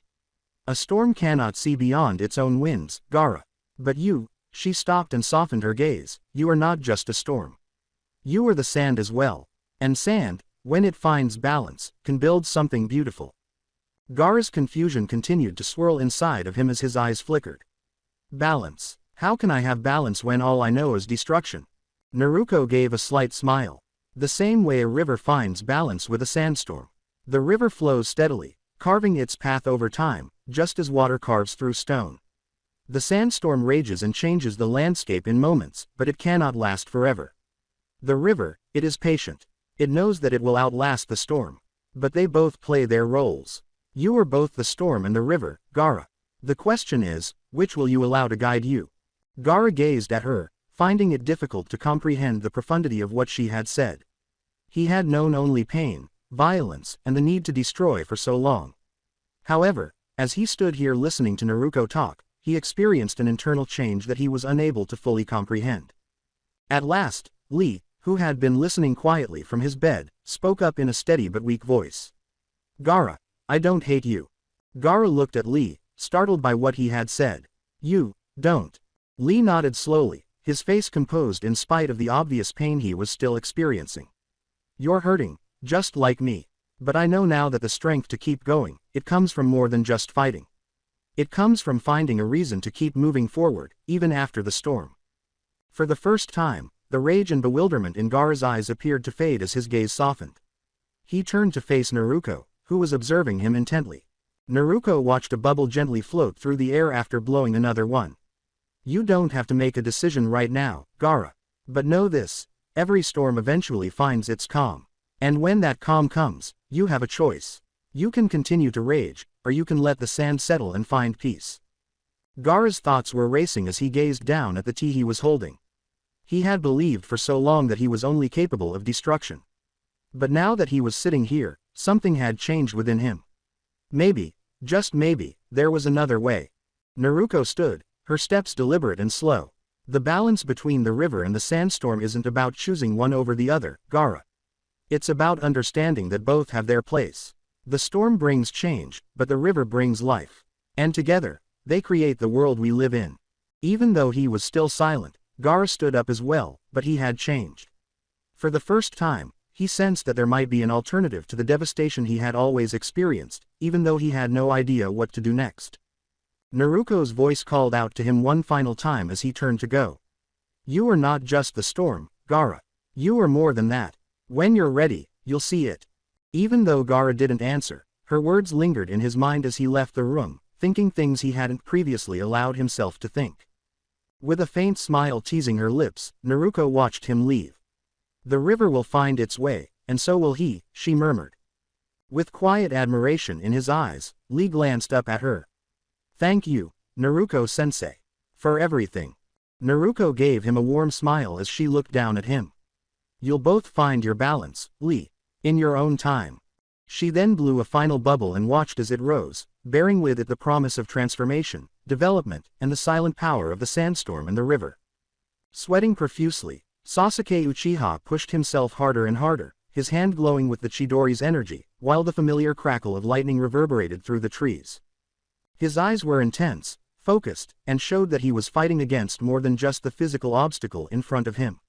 He was battling his inner darkness, which included his anger, grief, and now the curse that Orochimaru had left on him. Knowing full well that Sasuke was on a dangerous path, Kakashi stood close by, keeping a worried eye on his pupil. As composed as ever, Naruko walked up silently, her eyes absorbing the scene with silent comprehension. She had been aware of Sasuke's growing darkness for a while, but now that the curse mark was hanging over him like a shadow, it was time to step in. To tend to the seed of strength and hope she had sown in him months earlier. She blew a soft stream of bubbles as she got closer to the clearing, and the glistening spheres drifted into the surrounding area without a sound. Kakashi was the first to notice the bubbles' gentle, iridescent glow, and he looked in her direction, his face softening as she entered. At first, Sasuke was too preoccupied with his training to notice. However, the faint popping of the bubbles caused him to look up, and he stopped, the Chidori disappearing from his grasp as he saw Naruko standing there, composed and at ease as usual. Naruko-sensei, he muttered, straightening up and wiping the perspiration from his brow while a flash of annoyance appeared on his face. Naruko approached them holding a tray of tea while grinning softly. She put down the tray and poured tea for everyone. Sasuke, she said quietly, pushing yourself harder doesn't always bring the results you seek. Sometimes, it only blinds you to the storm within. Sasuke scowled, but he reluctantly sat down because he knew Naruko would always have something significant to say when she appeared. Ever the silent observer, Kakashi joined them and sat next to Sasuke, taking the tea that Naruko offered him. The three sat together in the quiet clearing, the sound of wind rustling through the trees the only noise for a moment.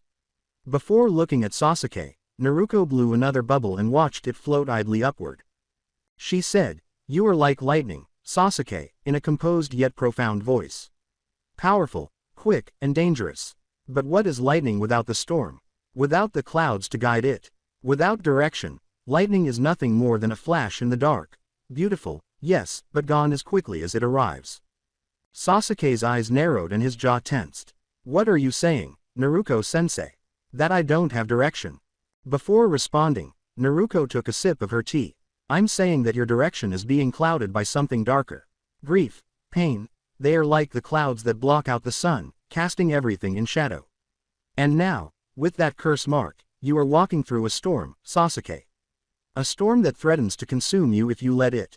Kakashi listened in silence, his lone visible eye observing the conversation with curiosity. He was aware that Naruko's words had significance for both Sasuke and himself. He had also been carrying the burden of grief and guilt as he walked through the shadows of his past. Sasuke's frustration boiled up inside him as he clenched his fists. I can't just forget what happened to my clan. I can't let go of what Itachi did. Naruko's eyes softened. You don't have to forget, Sasuke. Grief is a part of you, just as lightning is a part of the storm. But you mustn't let it define you. Lightning is powerful, but it is fleeting. You are more than that. Despite his obvious frustration, Sasuke was paying attention and keeping his eyes fixed on her as she spoke. Naruto went on, you are like a flame, in a soft yet firm voice. A flame that burns fiercely, fueled by your emotions. But a flame, if nurtured properly, can be a source of warmth, of light. It can guide others, protect them. If left unchecked, though, it can consume everything around it, leaving nothing but ashes in its wake. Something flickered in Sasuke's eyes, possibly uncertainty or simply the realization that Naruto knew more about his inner conflict than he had previously realized. But how can I be that, when all I feel is anger and the need for revenge? With a gentle smile, Naruto blew another bubble that drifted through the atmosphere. A flame doesn't need to be large to be powerful. It simply needs to burn steadily, with purpose. Your anger, your grief, they are the fuel. But if you let them control you, they will burn you out. Instead, you must learn to control them, to use them as a tool, rather than a burden. Kakashi nodded softly as he sipped his tea. She's right, Sasuke. There's a difference between using your pain as motivation and letting it consume you. If you let this curse mark drive you, you'll lose sight of what really matters. Sasuke's face tensed, but he remained silent. They were right. He knew in his heart that he was about to lose himself to the darkness. However, the desire for power and retribution continued to weigh him down like a burden. Naruto lightly but firmly touched Sasuke's shoulder. You are not alone, Sasuke. The path you walk may be dark, but there is always light, always a way forward, even when it seems impossible. You are like the flame, yes. But remember, the flame can guide as much as it can destroy. Which will you choose to be? Sasuke's thoughts were racing as he gazed down at the tea he was holding. The lightning, the storm, and the flame were all aspects of him. However, the question Naruto was posing and the direction Kakashi was leading him toward was something he had not previously given much thought to: balance. Command. The capacity to be more than his hurt and rage. One final bubble was blown by Naruto, who watched it ascend into the sky before it burst gently. A storm without lightning is still a storm. A flame without destruction is still a flame. You don't have to burn everything around you to prove your strength, Sasuke. Sometimes, the most powerful thing you can do is learn to burn gently, to nurture the fire within you rather than letting it consume everything. Sasuke didn't say anything, but his shoulders relaxed a little. He was not yet prepared to abandon his desire for vengeance. However, Naruto's remarks had given him another seed that might eventually blossom into something more. Something more powerful. Ever the silent observer, Kakashi gazed at Naruto with a silent appreciation. He had also been moved by her words. Perhaps, just possibly, there was a way to let go of the grief he carried for his own past, which had been like a storm cloud hovering over him. Naruto stood with deliberate, elegant movements. You are not just lightning, Sasuke. You are not just the flame. You are both, and you are more. Remember that. Sasuke gazed down at the tea in his hands, lost in thought, as she walked away from them, the bubbles gently floating behind her. There was still the darkness inside of him, but now there was a hint of something different, something he hadn't let himself experience in a long time. I hope. The calm beauty of the surroundings contrasted with the tension Naruto experienced as she navigated the Hyuga compound's winding paths. She was aware that this visit would be challenging. Reaching Neji Hyuga was difficult because of his strong convictions about fate and the weight of his cursed seal. Naruto, however, had never shied away from a challenge. She noticed him as she got closer to the training grounds. As she anticipated, Neji was by himself, performing his training routine with deft and accurate movements. His Byakugan was activated, and he struck with the kind of concentration and rage that only someone who was trapped could exhibit. He was fighting his own destiny, even though he had long since come to terms with the fact that it was pointless, rather than merely an imaginary foe. Even before Naruto showed up, Neji knew she was there. The strange kunoichi with her bubbles and her quiet, mysterious philosophies was the subject of rumors that he had heard. She had been spending time with his cousin Hanabi, urging her to think outside of their clan and welcome change. It was stupidity, Neji reflected. Their paths were already predetermined by fate. It was impossible to avoid. As usual, Naruto walked calmly and steadily toward him, blowing a few bubbles from her pipe. Other than Neji's blows, the only sound was the gentle pop of the bubbles in the air. Without glancing at her, Neji said, "You're wasting your time," in a dismissive and icy tone. "Whatever it is you've come to say, I'm not interested. Fate has already decided everything for me." Naruto watched him with soft eyes and a faint smile. Fate is like the wind, Neji. It blows in all directions, sometimes fierce, sometimes gentle. But no matter how strong it seems, the trees still stand tall, their roots deep in the earth. Fate may blow through our lives, but it does not define us. It simply shapes the path. Neji turned to face her after pausing briefly and furrowing his brow. There was skepticism on his face. Your philosophies are meaningless. You may have influenced Hanabi, but I am not so easily swayed. I am bound by my fate, by the seal on my forehead. There is no overcoming that. Before she spoke again, Naruto took a step closer and blew another bubble, watching it float idly toward Neji. You are like a tree in the forest, Neji. Strong, proud, deeply rooted. But even the greatest trees bend with the wind. They do not break, but they adapt. They grow taller, stronger, reaching toward the sun despite the storms that try to pull them down. Neji's fists clenched, the frustration simmering beneath the surface. I cannot change what I am. I cannot escape my fate. The seal binds me. My life has already been decided. There is no changing that. Naruto's eyes softened even more as she realized how much Neji was suffering. She slowly raised her shirt just enough to show off the elaborate seal on her stomach, the exact spot where the nine tails were kept. We all carry burdens, Neji, she said softly, with a quiet strength in her voice. This is mine. This seal, this fate, was forced upon me from the day I was born. I didn't choose it, and it has shaped my life in ways I couldn't have imagined. But that doesn't mean I'm bound by it. It doesn't mean I have to let it define me. As Neji gazed at the seal, his mind racing, his eyes widened slightly. He was aware of the enormous power that the nine tails possessed, but witnessing the seal on Naruto's body and realizing how much weight she carried was quite different. With her shirt lowered, Naruto fixed Neji with her unblinking gaze. Fate is not something you run from, nor is it something you surrender to. It's something you face head-on. It's a part of you, yes, but it's not all of you. Just like the wind and the tree, they exist together, and yet the tree still grows, still reaches for the sky. There was a glimmer of doubt in Neji's eyes, but his face hardened. You don't understand. The seal, it's not something I can simply overcome with words. It's a curse, a mark of my destiny. I am nothing more than a branch of the Hyuga, bound to serve the main family for the rest of my life. Naruto took a step forward and spoke softly but firmly. And yet you stand here, training, fighting, pushing yourself beyond the limits of what others expect of you. You are already breaking free, Neji. You just don't see it yet. Neji's jaw tightened, but he didn't say anything and continued to listen. Before continuing, Naruto blew another bubble and watched it soar into the air. You are like the breeze, Neji. You think you are bound by the winds of fate, but the truth is, you are the wind itself. You have the power to shape your own path, to rise above the limitations placed on you. It may not be easy, but nothing worth achieving ever is. Conflicting ideas raced through Neji's mind. He had thought for a long time that he was doomed, that the seal in his position in the clan held him captive. However, something inside of him was stirred by Naruto's words, her serene demeanor, and the sight of her own seal and burden.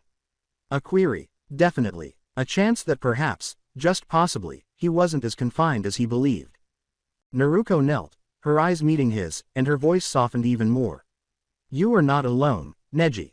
Just as the great trees of Konoha stand tall, reaching for the sky despite the storms, so too can you find your way.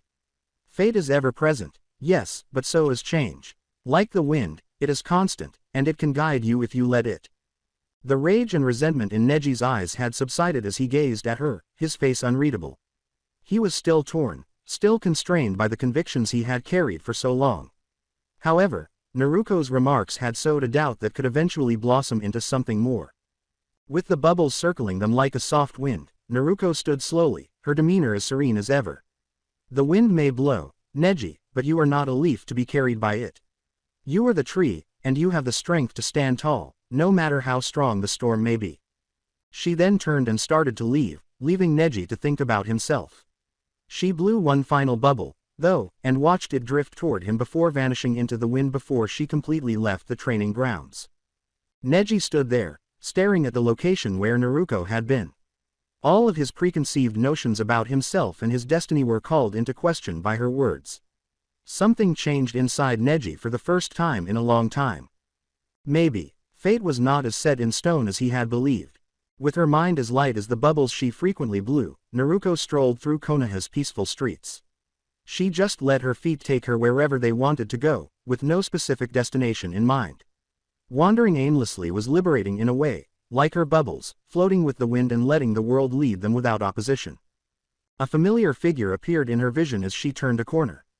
With his hands behind his head, Shikamaru lay in the grass and gazed up at the clouds that were idly floating in the sky. His expression was as composed and contemplative as ever, his eyes lost in the boundless blue above him, and he hadn't noticed her yet. Naruko approached him without saying anything and sat down beside him in silence. The only sound was the gentle rustle of her kimono on the grass, and she raised her pipe to her lips as usual, blowing a few bubbles into the air. The bubbles danced on the breeze, shimmering with gentle iridescence as they floated upward and caught the sunlight like the clouds above. A tiny, sly smile tugged at the corner of Shikamaru's lips as he looked over at her. "You know, Naruko, you're just as troublesome as those clouds." With her eyes focused on the bubbles, Naruko returned the gentle smile. She remarked softly, "And yet, we both find ourselves drawn to them, don't we?" As she observed one bubble soar higher before blending in perfectly with the clouds overhead. With a sigh, Shikamaru returned his focus to the sky. The clouds, they move without purpose, drifting wherever the wind takes them. No obligations, no responsibilities. It's a nice thought. Watching it float next to the clouds, Naruko blew another bubble. But even the clouds serve a purpose, Shikamaru. They drift, yes, but they bring shade on a hot day. They bring rain when the earth is dry. They shape the world in ways we don't always see, just like the wind that carries them. Shikamaru laughed quietly, his tone full of sluggish amusement. "I guess you're saying that even something as aimless as a cloud has meaning." Naruko looked up at the sky and nodded, her eyes gentle. "Everything has meaning, if you look closely enough. The clouds, the bubbles, even the wandering thoughts in our minds. They all shift, move, and change, but they leave something behind. They create ripples, even if we don't always notice them right away." Shikamaru observed a bubble drifting by, its surface glistening with the hues of the lowering sun. "I suppose that's true. I've always thought of the clouds as something to escape into, but maybe they're more than that." With a soft smile, Naruko continued to look up at the sky. "Clouds can be both, Shikamaru. A place to rest your thoughts, and a reminder that even when things seem aimless, there's always a reason behind the drift." Shikamaru turned to face her, his face softening as he heard what she had to say. "You've got a way of making everything sound meaningful, you know that." Naruko blew another stream of bubbles and laughed softly. "Maybe that's because it is. Even the quiet moments, like this one, have their own kind of significance." For a while they sat in pleasant silence, watching the bubbles and clouds drift in unison across the sky. Even though the world appeared to be far away, everything felt connected at that precise moment. Life seemed both short-lived and endless at the same time because of the gentle rhythm that was shared by the breeze, the bubbles, and the floating clouds. There was a long silence before Shikamaru spoke again, softly. "It's nice, having someone who sees the world the way you do." Naruko turned to face him, her face serene and friendly. "And it's nice having someone who appreciates the drift of the clouds, even when they seem troublesome." Shikamaru laughed once more, but this time it was more subdued and almost contemplative. "Yeah, I guess we both get it in our own way." After blowing a final bubble, Naruko watched it rise to meet the clouds and drift smoothly with them. The clouds and the bubbles, they remind us that even when we feel like we're drifting, there's always a connection. We're never truly alone in the sky. Shikamaru's eyes softened as he watched the bubble vanish into the clouds. "Maybe you're right, Naruko. Maybe the clouds have been showing me that all along." As the sun started to set, the sky above them was painted in shades of pink and orange, and they both sat there in the last of the light. Clouds, bubbles, and their silent connection all seemed to be in perfect harmony at that moment, and the world felt serene. They drifted together like the things they most admired, watching the sky without saying another word. Naruko had been looking for him for days. Ever elusive, Sai had a propensity to vanish, blending into the village's background like a ghost that nobody really saw. Naruko, however, was not one to give up easily, particularly when she was aware that something significant needed to be addressed. She eventually found him today after her search took her to a peaceful area of the village. With his brush moving skillfully across the canvas before him, Sai sat in the dappled shade of a tree. His movements were exact and his face was expressionless, as if painting were just a mechanical process. The vibrancy of the colors on his canvas contrasted with the emptiness in his eyes, giving the impression that they were separated from him. For a brief moment, Naruko watched him in silence, her heart aching for the boy who had grown up en route, cut off from all that made a person human. It appeared to Sai that he was merely a weapon, a tool devoid of a soul.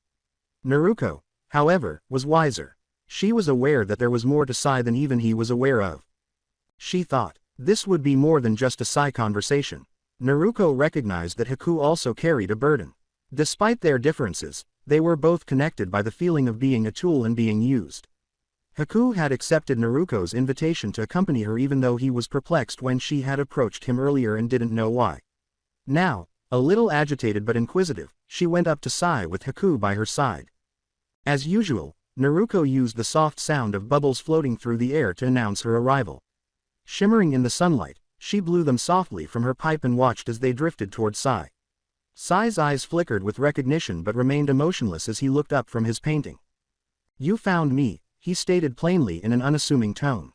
Naruko put down a tray of tea and nodded with a kind smile. "Of course I did. You're not as hidden as you think, Sai." Haku stood next to her with his hands clasped together, still not sure what was going on. His bewilderment was apparent as he looked from Sai to Naruko. "Naruko-sensei, why am I here?" After blowing another bubble, Naruko watched it drift by Sai's canvas. "Because this conversation is for both of you. Both of you understand what it's like to feel like a tool, to feel as though your emotions don't matter. But that's not true. You both have more value than you realize, more beauty than you've allowed yourselves to see." With a slight head tilt, Sai paused his brush in the middle of a stroke. "Beauty. I don't understand. I paint, but it's just colors on a page. I don't feel anything when I do it. It's just something I've been taught." With a soft smile, Naruko filled 3 cups with tea. "You say it's just colors, Sai, but there's more to it than that. Every stroke of the brush, every color you choose, whether you realize it or not, you're expressing something. Even the act of creating is a reflection of the beauty inside you." Haku hesitated before taking a seat next to Sai, still not sure where this was going. "But how can something like that be beautiful, if it's just cold, detached?" With a quiet wisdom in her eyes, Naruko handed them each a cup of tea. "Art is like ice, Haku. It can seem cold, distant, even fragile. But when you look closer, you see that ice is full of intricate details, patterns that form as it freezes, unique to every piece. It reflects light in ways that make it shimmer. It holds beauty even in its coldness. Just like you." Haku's mind was racing as he gazed down at the tea he was holding. "But I've always been told that I'm a tool, that my purpose was to serve. How can someone like me have value?" Naruko touched his shoulder tenderly. "Because, Haku, you're more than just a tool. You have emotions, thoughts, dreams. You have the ability to care deeply for others, to protect those you love. That's not something a tool can do. That's something only a person with a heart can do." Sai gazed at his incomplete painting while continuing to listen. He gripped the brush more tightly, and for the first time, something flickered in his mind, perhaps confusion or even doubt. "But I was raised to be a weapon. I don't understand emotions. I don't feel things the way others do. What value does that have?" With a steady yet gentle gaze, Naruko sipped her tea. "The value comes from the fact that you're still here, Sai. You're still painting. You're still trying to understand. Even if you don't feel the way others do, that doesn't mean you're incapable of it. Emotions aren't always something you can grasp immediately. Sometimes they're like the colors in your paint, blending together, forming something new, something you didn't expect." She pointed to the canvas, where Sai's painting was still incomplete. "Look at your painting, Sai. It's not just colors on a page. It's a reflection of your thoughts, your feelings, even if you don't recognize them yet. Art is about more than just technique. It's about expressing what's inside, even when words can't." Haku's eyes softened as he turned to face the painting. "It is beautiful, Sai. Even if you don't think it means anything, it does. It's a part of you." With a conflicted expression, Sai gazed at the canvas. Art, he had always been told, was a talent, a means of deceit or communication. However, he felt a sense of uncertainty after listening to Naruko and Haku discuss it as though it were something more, something personal. Leaning back, Naruko blew another bubble that floated past the artwork. Ice and paint are both cold on the surface, but they each have their own kind of beauty. Ice can reflect the world around it, showing us something we didn't see before. Paint, too, can show us what we feel inside. Both are mirrors, in a way. They help us see what's really there, even when we try to hide it. Sai's mind was racing as he gazed at the bubbles. I don't know if I understand. Naruto gave a gentle smile. You don't have to understand right now, Sai. It's okay to take time to figure it out. Just like with your art, it's a process. You're not just a tool. You're someone who creates beauty, even if you don't realize it yet. Haku nodded, suddenly clear-headed. I think I'm starting to understand. Emotions, they're not something we can ignore. They're what make us, us. Warm eyes, Naruto nodded. Exactly. And both of you have so much more inside you than you've allowed yourselves to see. It's time to let those emotions come through. Time to let yourselves create beauty, not just for others, but for yourselves. For the first time, Sai experienced a glimpse of something he had never experienced before. It was a feeling of possibility, not quite emotion. Perhaps, just possibly, there was more to him than what he had been told. Naruto's kind words started to sink in as the three of them sat together, drinking tea and watching the bubbles float away. Their art was not the only thing that was beautiful. It was in the feelings they gave themselves permission to experience and the worth they discovered in themselves. And maybe one day they would both realize how beautiful they were on the inside. In Konoha, it was one of those ideal days. The village was bathed in a golden warmth as the sun shone brightly and a light breeze carried the subtle aroma of blossoming flowers. Blowing bubbles that glistened and danced in the gentle light, Naruto and Hanabi strolled through the village as usual. The sound of the bubbles bursting in the air contributed to the serene atmosphere. Hanabi was the first to notice him as they walked along. As stoic as ever, Shino Aburame stood close to a peaceful area of the park, staring at something invisible. With his hands clasped behind his back and the occasional flicker of movement suggesting that his constant companions, insects, were nearby, he seemed to be deep in thought. Shino had always been a bit of a mystery. He was viewed by many as weird, primarily due to his clan's unusual association with bugs. He occasionally felt alienated because the villagers didn't always understand him. However, Naruto and Hanabi were aware that Shino, like his insects, possessed a subtle beauty and strength that was frequently disregarded. Sensing that Hanabi needed to take the initiative, Naruto nodded gently in encouragement. Ever perceptive and considerate, Hanabi inhaled deeply before approaching Shino with a composed grin. Shino, Hanabi said gently, her voice with just the right amount of warmth to break the park's silence without upsetting the tranquility of the moment. It's a beautiful day, isn't it? Shino's ever-present shades obscured his eyes as he looked in her direction, but the slight tilt of his head suggested that he was aware of her presence. It is, he said in his typically quiet voice, though there was a trace of curiosity. Still blowing a few bubbles out of her pipe and observing them float toward the sky, Hanabi went on. Naruto-sensei and I were just walking, enjoying the day, and the bubbles. They remind me of the small things in life that go unnoticed but still hold so much beauty. With a contemplative expression, Shino's eyes followed one of the bubbles as it passed. Bubbles are delicate, fleeting, yet captivating. Hanabi grinned at what he had said. Yes, exactly. They don't last long, but while they're here, they're beautiful. It's the same with your bugs, Shino. Shino's forehead wrinkled a little. My bugs are often seen as a nuisance by others. They are misunderstood. Hanabi leaned a little closer and nodded, her face softening. But that's what makes them special. People often overlook things they don't understand. They think bugs are simple, or even disgusting, because they don't see their beauty. But your bugs, they're intricate, like the patterns in nature. They play an important role in the world. Just like the bubbles, they might seem small, but they make a big difference. Shino stood silently, taking in what she had said. All his life, he had heard remarks about his bugs, mostly unfavorable ones. Hanabi, however, had a different viewpoint. She didn't back off or talk in a scared tone. Rather, she spoke with admiration, as if she really appreciated something that others had written off. Beauty in bugs, Shino muttered in a reflective voice. I suppose I never thought of it that way. With encouragement from his answer, Hanabi grinned broadly. Think about it, Shino. Bugs are adaptable, resilient. They survive in places where others can't. They contribute to life in ways that we can't even see sometimes. They have their own beauty, just like anything else in nature. Naruko silently observed from the sidelines, allowing Hanabi to steer the discussion. She blew another bubble, which lingered idly between Hanabi and Shino before gently popping. With warm, contemplative eyes, Hanabi inhaled deeply. Your connection with your bugs, it's special. It's not something that makes you an outsider, Shino. It's something that makes you unique. Just like the flowers rely on bees, or how the earth needs worms to stay healthy, your bugs are part of the balance of nature. And you help maintain that balance. Shino stood in silent contemplation as her words weighed heavily on him. He had never really thought of his bugs as beautiful, nor had he thought of himself as someone who contributed to the delicate balance of nature. Instead, he had always seen them as tools, extensions of his own will.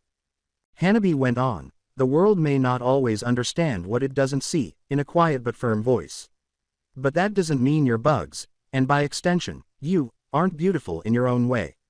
Beauty is found in the quiet things, the overlooked things, like bubbles, like bugs. Shino's voice was softer than usual as he turned his head slightly toward Hanabi. Thank you, Hanabi. I appreciate your perspective. The fact that she had been able to give Shino a new perspective on himself and his bugs made Hanabi smile broadly and her heart lighten. We all have our own kind of beauty, Shino. Sometimes, it just takes a little bit of bubbles and a moment of reflection to see it. After silently observing the entire conversation, Naruko eventually moved forward and offered them cups of tea. You've guided him well, Hanabi, she whispered, her warm eyes sparkling. With deliberate and cautious movements, Shino took the tea. He paused, seemingly trying to find the right words, before saying, perhaps. I will try to see the beauty in my bugs. It's not something I've considered before, but maybe it's time to change my perspective.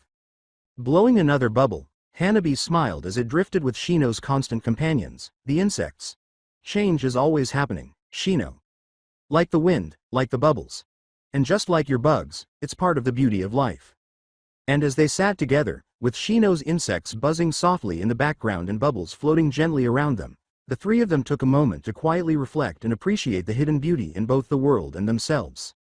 Sitting by the lake, Naruko stared at the soft waves as they created shimmering ripples in the moonlight. Even though the night was calm and serene, her mind was constantly racing. She had recently devoted a great deal of time to assisting those in her immediate vicinity, sowing the seeds of hope and wisdom with the hope that they would eventually blossom into something lovely. As usual, though, there was uncertainty about whether her words would stick or be swept away like so many forgotten ripples. She didn't immediately turn around, but the only sign that someone had arrived was the slight shifting of sand behind her. Rather, she created a tiny bubble and observed it ascending towards the moonlit sky. Gaara's voice drifted to her ears, quieter than when they had last spoken. Why do you do it? She asked. Unlike before, it was full of genuine, if tentative, curiosity rather than harshness or demands. With her eyes fixed on the moon, Naruko cocked her head slightly. She gestured to the sky and said softly, it's beautiful, isn't it? The moon, I mean. Gaara scowled a little, not sure what she meant. His confusion was evident in the way his sand moved languidly at his feet. What does the moon have to do with my question? Naruko turned to face him and gave him a soft smile.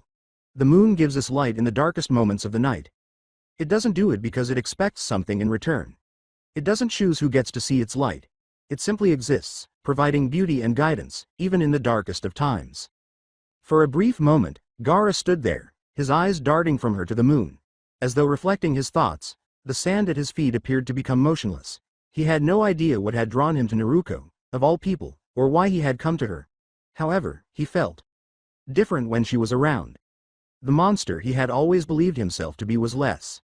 Naruko blew another bubble and watched as it drifted languidly upward into the sky, catching the moon's light. I try to be like the moon, Gaara. I help because there is beauty in bringing light to others, even when they can't see it for themselves. Gaara stared at the bubble for a moment, then returned his attention to her. But why? Why help people who can't understand? People who might never change? Naruko gave the area beside her a pat. Why don't you sit down and find out? Gaara paused for a second, his typical resistance rising within him. However, he was drawn in by something about the stillness of the night, the serenity of Naruko's voice, and the peculiar weight that her words carried. He reluctantly took a seat next to her, but he kept a safe distance because he wasn't sure what to anticipate. Naruko was patient as usual. She didn't make any demands or press him. As though content to enjoy the moment in silence, she just sat there and observed the moon and the waves. A few minutes later, She spoke once more, her tone gentle but profound. The moon doesn't know who watches it. It just shines. I don't know if the people I help will always understand or change, but that's not the point. I help because it brings light to the world, because maybe, just maybe, someone will see that light and find their way. With his gaze fixed on the moon's reflection in the water, Gaara's brow furrowed slightly. But not everyone can be saved. Not everyone deserves that light. With a soft yet firm expression, Naruto turned to face him. Maybe not everyone is ready for it. Maybe some people have been in the darkness for so long that they don't know what the light even looks like anymore. But that doesn't mean they don't deserve a chance to see it. Something flickered in Gaara's eyes. Perplexity, annoyance, perhaps even interest. He had been living in the dark for so long, thinking that he was destined to be a monster who would always be a tool of destruction and never be able to change. However, Naruto's words sparked a feeling of hope within him that he had previously denied himself. Gaara said, "You," in a hushed, almost unsure voice. "You think I could be like that? Like the moon?" With a gentle smile, Naruto released another bubble into the atmosphere. "You already are, Gaara. You just haven't let yourself see it yet. The light is in you, just like it's in everyone. It's just a matter of learning how to let it shine." Gaara gazed at her, his emotions torn. He was perplexed as to why she continued to talk to him so calmly and kindly, and why she had faith in him. However, he couldn't help but wonder if there was more to him than the darkness he had always known as he sat there and looked at the moon reflected in the lake. Once more, the quiet was broken by Naruto's soft, comforting voice. "The moon shines even when the sky is full of clouds, even when the world is dark and cold. It doesn't let the darkness stop it from doing what it was meant to do. You're like that too, Gaara. Even if you don't see it yet, you can bring light to the world. You just have to let yourself." Gaara's thoughts were heavy and confused, so he didn't answer right away. However, he experienced for the first time a glimmer of something he couldn't quite identify. Something that wasn't fear, hatred, or anger. Something softer, something warmer. "I hope." With the moonlight reflecting off the lake, the bubbles floating idly through the air, and their quiet companionship providing a sense of tranquility neither of them had anticipated, they sat in silence for a while longer. For the first time, Gaara felt as though perhaps, just possibly, he could change, even though he didn't fully comprehend it. Sitting next to him, Naruto, who has always been a silent guide, was happy to let the moonlight do its thing. With her eyes closed in silent meditation, Naruto sat cross-legged on the training grounds. She had devoted a great deal of time to supporting people in her immediate vicinity, helping them overcome their suffering, challenges, and uncertainties. Witnessing the seeds she had sown start to grow had been satisfying. Her thoughts, however, now shifted to the person who had been forgotten for far too long in the recesses of her soul and who most needed her. The Nine Tails. Kurama. Naruto was aware that he had always been there, hovering just outside her awareness, his power brewing beneath the surface. But she had stayed out of his direct line of sight. She was aware of the reason. His anger was like a storm that was just waiting to be let loose, and his hatred was evident. For centuries, people who merely wanted his power had exploited, mistreated, and imprisoned him. However, Naruto was aware that the wound would only worsen if she didn't make an effort to contact him right away. She had been giving light to everyone else, and he deserved it too. She inhaled deeply, concentrated her chakra, and forced herself into the location where the Nine Tails were waiting by slipping into the recesses of her consciousness. She opened her eyes to find herself in a large, shadowy room, the very center of her soul, instead of the peaceful training grounds. In front of her was a massive, menacing cage. The Nine Tails sat behind those heavy bars, his enormous body towering over the shadows, his eyes glowing with a fierce hatred that made her shudder. Kurama bared his sharp teeth in a snarl and glared at her with unadulterated hatred. His anger was a dense, oppressive miasma that swirled around him like a black cloud. Centuries of betrayal and resentment burned in his eyes. It was trying to push her away, and Naruto could feel it. She didn't flinch, though. Her heart thumping in her chest, she took a step closer. "You've been hurting for a long time," she said in a quiet, steady voice. "I know what that feels like." Kurama's deep, rumbling voice sliced through the air like a blade as his eyes narrowed. "You know nothing of my pain, human. You are just like the others. You only seek my power when it suits you. You are no different from the ones who came before you, users, manipulators, thieves." Refusing to back down, Naruto maintained eye contact. "Maybe you're right. Maybe I don't fully understand what it's like to be trapped, used, and discarded for so long. But I'm not here to use you, Kurama. I'm here because I see you." The fox growled softly and twitched his enormous tails. "Do you really think your words matter to me? I have been used for centuries, by your kind, by everyone, and yet you think you can fix this with empty promises? As she moved closer to the cage, Naruko inhaled deeply and her eyes grew softer. You're like a river, Kurama. A powerful, unstoppable force. But for so long, people have tried to dam you, to control your flow, to bend you to their will. They feared your strength, so they tried to contain it. But a river that is forced into a cage, one that is denied its true path, it becomes dangerous. It floods, it destroys. Not because that's its nature, but because it's been denied the freedom to be what it is.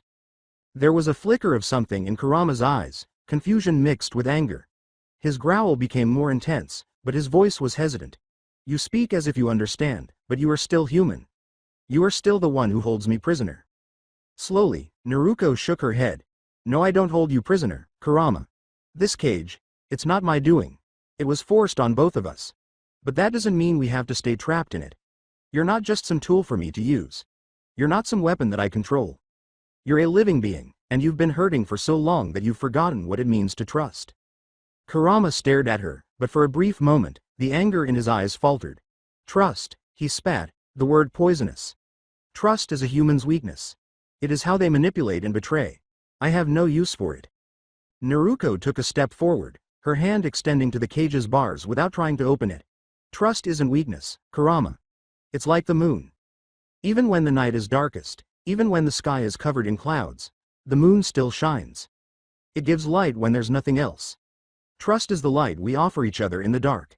And I'm offering that to you now. The Nine Tails scowled at her, but his eyes had lost their ferocity and his breathing had slowed. There was a flicker, something tiny, something Naruko had been waiting for, but the darkness surrounding him remained thick and oppressive. She went on, I don't expect you to trust me right away, in a barely audible whisper. I know you've been hurt, again and again. I know it will take time. But I'm not going anywhere, Kurama. I'm not going to leave you in this darkness alone. You're a part of me now, and I want to give you the freedom you've been denied. As though pondering what she had said, Kurama's eyes momentarily closed. His voice was quieter when he spoke again, but it was still bitter. You cannot undo centuries of pain with pre-metaphors and soft words, girl. You cannot erase the past. Slowly, Naruko nodded. You're right. I can't erase the past. But I can help build a future where you're not just the monster everyone thinks you are. A future where you are free to be yourself, not a weapon, not a prisoner. Just you. For a brief moment, Kurama's eyes softened as he observed her. Centuries of suffering, betrayal, and loss loomed between them. Kurama hadn't felt anything like that in a long time, but Naruko's words and her unwavering presence were like a tiny light in the dark. His voice was unvarnished and full of the kind of vulnerability he hadn't let himself display in centuries as he asked, Why do you care? Why do you care what happens to me? Naruko grinned softly, compassion shining in her eyes, because I see you, Kurama, and I know what it's like to be alone, to be misunderstood. You deserve better than that. The moonlight reflected in Naruko's eyes as they stood silently for a considerable amount of time, despite the dense and oppressive darkness surrounding them. This served as a reminder that there was always hope for something better, even in the darkest of circumstances. Kurama remained silent, but the atmosphere became less tense. So far, it wasn't trust. However, it was just the start. And that was sufficient. Like sand through Naruko's fingers, the days leading up to the Chunin exam's final round were passing by. As the competitors readied themselves for their fights, each with their own aspirations, fears, and hopes, she could sense the weight of expectation hanging over the village. Ever the reserved mentor, Naruko had been sowing seeds of knowledge and encouragement wherever she could, and now that the finals were drawing near, she felt as though some of those seeds were starting to sprout. However, Sasuke Uchiha was the one person that consumed her thoughts in spite of the minor triumphs. Unlike the others, Sasuke was unique. His heart was a battlefield where pain, rage, and an unquenchable hatred for his brother Itachi raged. Naruko had always suspected that the Uchiha massacre story had more to it. She had witnessed hints of Itachi's actual character, a young man who, despite his distance, was kind and gentle. Having served in the Anbu with Kakashi during that terrible period, she wasn't comfortable with the massacre, and Sasuke's intense animosity toward his brother felt strange. Like a wound that has been left untended for too long and is now festering. It was time for a challenging discussion. Naruko discovered Sasuke, who was by now a familiar sight, brooding close to the village's edge. He had a rare day off from his rigorous training schedule, but rather than unwinding, he appeared preoccupied, as though the burden of his own thoughts was too much for him to handle. Naruko walked straight up to him, her steps deliberate but gentle. She put her arm around Sasuke's and started gently pulling him in a different direction before he could react. Her smile was composed, and she blew a few bubbles into the air to be safe. "We're getting dango today," she said. Sasuke instantly tensed up, his typical frown widening. He complained, "What are you doing?" and attempted to back off, but something about Naruko's presence, her unflinching composure, kept him from doing so completely. Even though he detested being touched, he couldn't help but follow her example for unknown reasons. Naruko kept blowing bubbles as they moved through the village, the fragile spheres drifting languidly in the afternoon light. Still irritated, Sasuke kept looking at her, wondering why he was allowing her to pull him along in this manner. When they got to the dango shop, Naruko immediately sat them down and placed an order for the two of them. Naruko's eyes moved to meet Sasuke's dark, irritated gaze as the food was brought to the table. In an impatient tone, Sasuke questioned, "Why are we here? I don't have time for this." Naruko's eyes were gentle but serious as she gave a slight smile. "Because we need to talk, Sasuke. About something important." Sasuke frowned more deeply, but he remained motionless. By now, he knew Naruko well enough to realize that there was no getting around her thoughts. Pulling a kunai from her pouch, Naruko laid it gently on the table between them. Sasuke's expression was unreadable as his eyes darted to the blade. "A kunai," Naruko said in a calm voice, "is a tool. It can be used for protection, or it can be used to harm. It all depends on how it's wielded, and who's holding it. Knowledge is the same." Despite himself, Sasuke's curiosity was aroused, and his brow furrowed slightly. "What are you trying to say?" With her eyes fixed on his, Naruko leaned forward a little. "You've been carrying hatred for Itachi for so long, Sasuke. It's like a kunai, sharp, dangerous, and always at the ready. But the thing about a blade is that if you hold it too tightly, you end up cutting yourself." Sasuke's hands clenched into fists as his jaw tightened. "Don't talk about Itachi like you know anything," he yelled, his voice rising with the same old rage. "You weren't there. You didn't see what he did." Naruko gave a slow nod, her face full of comprehension. "No, I wasn't there. But I was in the Anbu during that time, Sasuke. I knew Itachi. He wasn't what you think he was." Sasuke's expression briefly changed from one of surprise to anger as his eyes widened. "He slaughtered our clan. My entire family. And you expect me to believe there's more to it than that?" With a gentle sigh, Naruko blew another bubble that drifted between them. "I don't have all the answers, Sasuke. But what I do know is that your hatred is eroding you. It's like a mountain being worn down by the relentless wind and rain. Over time, no matter how strong the mountain is, the elements will chip away at it until nothing is left but rubble." Sasuke scowled at her, confusion and frustration mingling in his eyes. "What's your point, Naruko?" "My point," she gently stated, "is that I'm worried about you. Your hatred for Itachi is consuming you, and it's clouding your judgment. Just like the mountain, your heart is being worn down by that hatred, little by little, and one day, there won't be anything left." Sasuke stopped talking and turned to look at the kunai on the table. He understood the metaphor, and even though he didn't want to acknowledge it, her remarks resonated deeply with him. For so long, he had denied himself any other emotions because his desire for vengeance had consumed him. But he was burdened by that hatred. It felt like a bigger burden every day, one he was unable to put down. Another bubble was blown by Naruko, who watched it float softly toward the sky. "You're like that mountain, Sasuke. Strong, proud, unmovable. But even the strongest mountains need a moment of peace. They need time to stand tall without being chipped away at by the storms around them."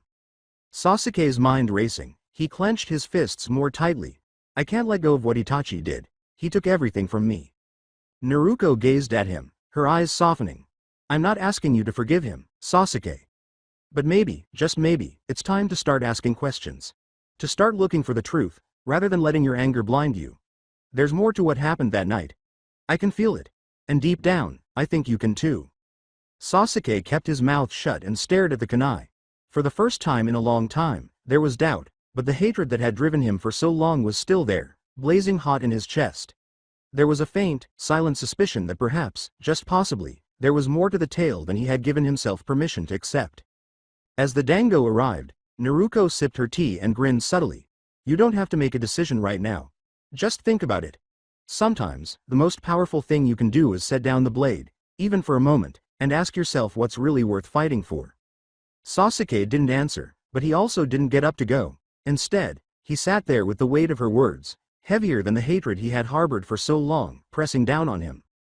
For the first time, Sasuke Uchiha began to question whether there was a path forward that did not result in catastrophe. With the soft clatter of plates and the soft murmur of other customers filling the air, the little dango shop felt cozy and welcoming. Despite Sasuke's initial resistance, Naruto and Sasuke sat across from one another, and their spontaneous date took on an unexpectedly serene tone. The dango, which was steaming slightly between them, contrasted with the weight of their conversation with its sweetness. Still brooding, Sasuke picked absently at the skewer in his hand, his thoughts obviously focused on the metaphors Naruto had presented. Sitting on the table between them, the kunai served as an unspoken reminder of the blade's dual nature as a tool for both harm and protection.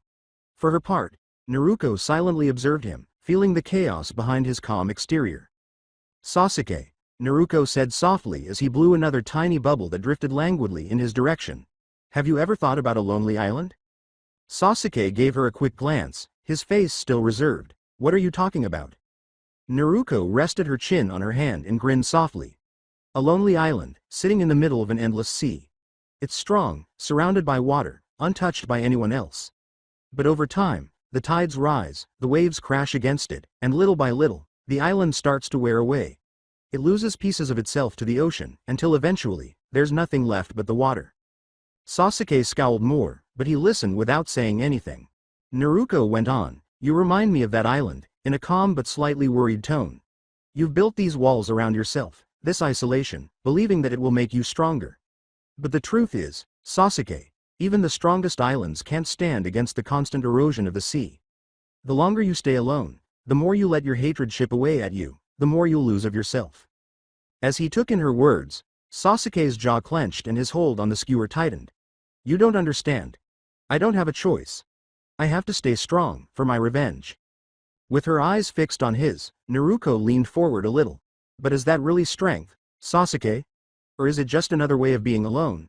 You're fighting so hard to protect yourself from the pain, from the memories, from the hurt. But in the end, that isolation is just another form of erosion. You're losing pieces of yourself every day." Something flickered in Sasuke's eyes. Anger, frustration, and a hint of doubt. His thoughts were racing as he gazed down at the dango in front of him. Naruto extended his hand and gently pushed the dango plate in his direction. "You don't have to do this alone, you know. There are people who care about you, people who want to help you. But you have to let them in. Just like the island needs the tides to bring new life to its shores, you need others to remind you of who you are, of what you're fighting for." Sasuke took up the dango skewer and bit into it thoughtfully, but he said nothing. Even though Naruto didn't want to acknowledge it, he could tell her words were taking hold. Naruto smiled again after a long pause, but this time it was brighter. She gave Sasuke a tiny vial of bubble liquid that she had taken out. "What is this?" Sasuke inquired, glancing skeptically at the vial. Naruto held up her own bubble pipe and smiled. "Bubbles. You've been watching me blow them all day, so I figured it's your turn. Go on, try it." Sasuke gave her a look that suggested she was insane. "I'm not a child, Naruto." Naruto chuckled softly, amusement sparkling in her eyes. "It's not about being a child, Sasuke. It's about letting go for just a moment, just try it." Sasuke sighed reluctantly and dipped the tiny bubble wand inside the vial to uncork it. He looked warily at Naruto, then reluctantly blew into the wand. A tiny bubble appeared, drifting erratically through the atmosphere before softly popping. With a softer tone, Naruto grinned. "See? Bubbles are like our thoughts, our emotions. They're light, they're fragile, and they don't last forever. But for a brief moment, they reflect everything, the light, the world around them, even the person who created them. And then they pop, leaving nothing behind but the memory of what they were." As he thought about what she had said, Sasuke narrowed his eyes and watched the next bubble he blew. "What's your point?" "My point," Naruto said softly, blowing another bubble out of her tube, "is that you don't have to hold on to every thought, every pain, every bit of anger. You can let them go, just like the bubbles. Let them float away, and when they pop, you'll be lighter. You'll have more room for the things that really matter." Another bubble was blown by Sasuke, who watched it ascend into the air before it burst as fast as the others. Although he didn't say anything, Naruto could tell that he was giving what she had said careful thought. Naruto said softly, "You're not alone, Sasuke," with a quiet conviction in her voice. "You don't have to be that lonely island, eroding away piece by piece. You don't have to hold on to your anger like it's the only thing keeping you afloat. There's more to you than that. For a long time, Sasuke's expression was unreadable as he gazed at her. However, there was a hint of vulnerability and uncertainty in his eyes. He dipped the wand into the bubble liquid once more and blew another bubble into the air without saying anything. And Sasuke let himself relax a bit for the first time in a long time. Naruto grinned gently as she observed the delicate, transient, yet lovely bubbles that drifted between them. The weight of their conversation hung in the air like the bubbles that slowly drifted and vanished as they sat in silence. It wasn't yet a solution, however, it was a beginning. Naruto could only hope for that. Naruto and Sasuke had no idea that their little dango date had attracted a surprising number of people.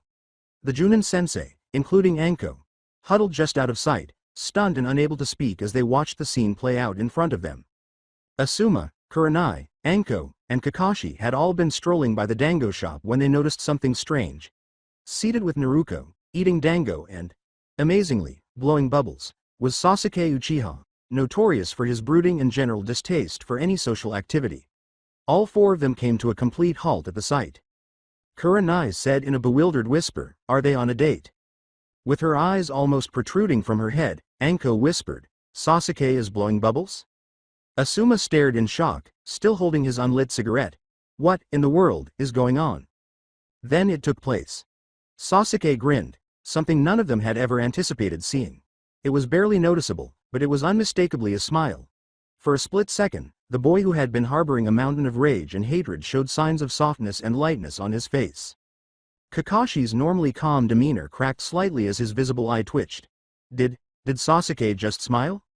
Asuma muttered, "I think we woke up in a different dimension," nearly dropping his cigarette. The group was even more shocked when Naruto reached across the table and took Sasuke's hand, interlocking their fingers as if it were the most natural thing in the world, with a casualness that seemed totally out of character.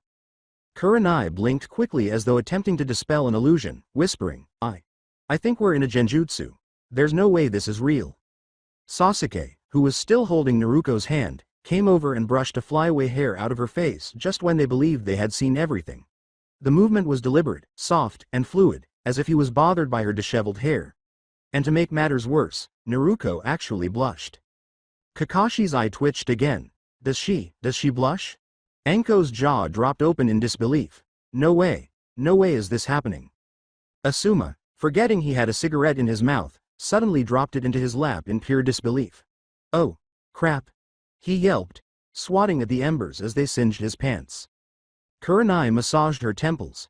This has to be a dream, or some sort of cosmic joke.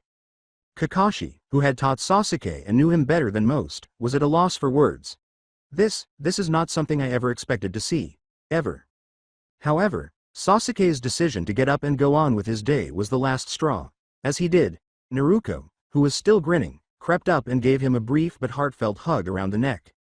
Without saying anything, Sasuke gave her a hug in return. As the scene unfolded before them, the Junin group watched in complete shock. This time, Asuma's cigarette completely dropped out of his mouth and rolled onto the ground while he stared in shock. Kurenai was pinching herself, frantically trying to persuade herself that she had not fallen into some strange genjutsu. Wide-eyed, Anko said, "Someone please tell me that didn't just happen." Kakashi just shook his head, his eye now twitching wildly. I'm at a loss." Naruto gave Sasuke a final, heartfelt grin and blew a bubble that ascended between them as they parted ways. "Remember, Sasuke," she uttered in a quiet voice that carried the serenity of her typical metaphors. "A bubble may seem fragile, but it reflects the world around it. Just like trust. It's delicate, but when you take care of it, it can reflect everything, even the hardest things to face." Sasuke nodded once, his face serious but no longer closed off, still clinging to whatever strange calm Naruto had given him. He whispered, "I'll think about it," and turned to leave, the bubble behind him serving as a gentle reminder of their recent exchange. The Junin was utterly stunned and kept staring. With an air of surprise, Kurenai whispered, Did he just agree to think about a metaphor?" Kakashi let out a deep, incredulous sigh. "I'm not sure what dimension we're in anymore." With wide eyes, Anko slowly shook her head. "I need a drink." Still patting the spot where the cigarette had burned his lap, Asuma muttered, "I think we all do." And as Sasuke Uchiha left, blowing bubbles, grinning, and, most shockingly of all, hugging someone back, the Junin sensei stood there, utterly perplexed. in the silent aftermath of the most unexpected scene in Konoha. None of them would ever forget that day. Still in various states of disbelief, the Junin sensei headed toward their usual location, the Broken Kanai, a shinobi bar where they frequently congregated to relax. But they had no intention of relaxing today. They were trying to figure out whether they had all gone insane together. Asuma entered the room first, still rubbing the burn from the cigarette that had fallen on his pants.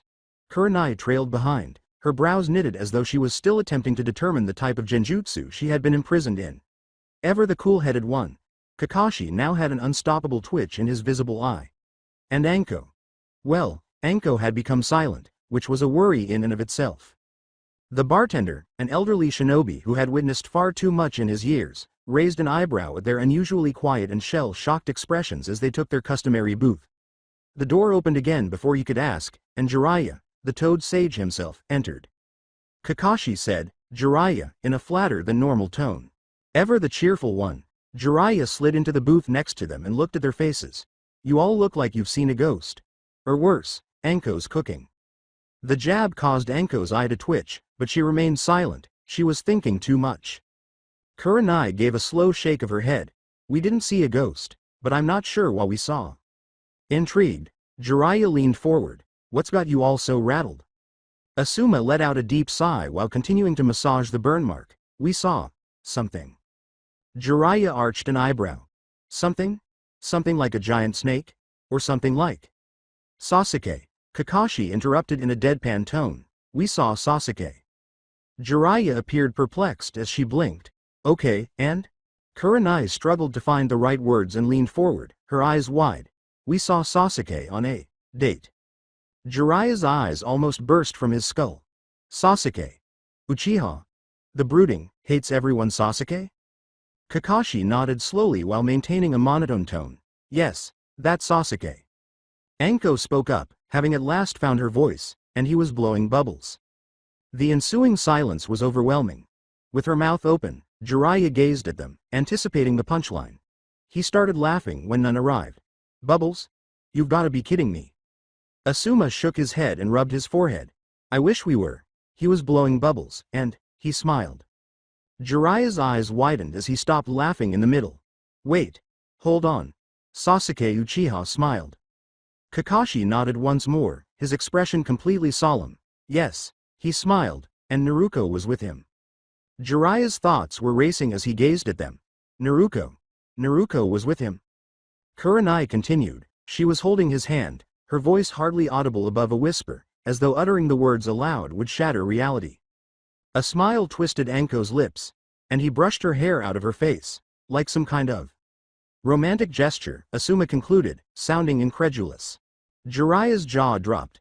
No way. No way is this real. This sounds like one of my books. Anko grinned. Yeah, but this isn't one of your pervy fantasies, Jiraiya.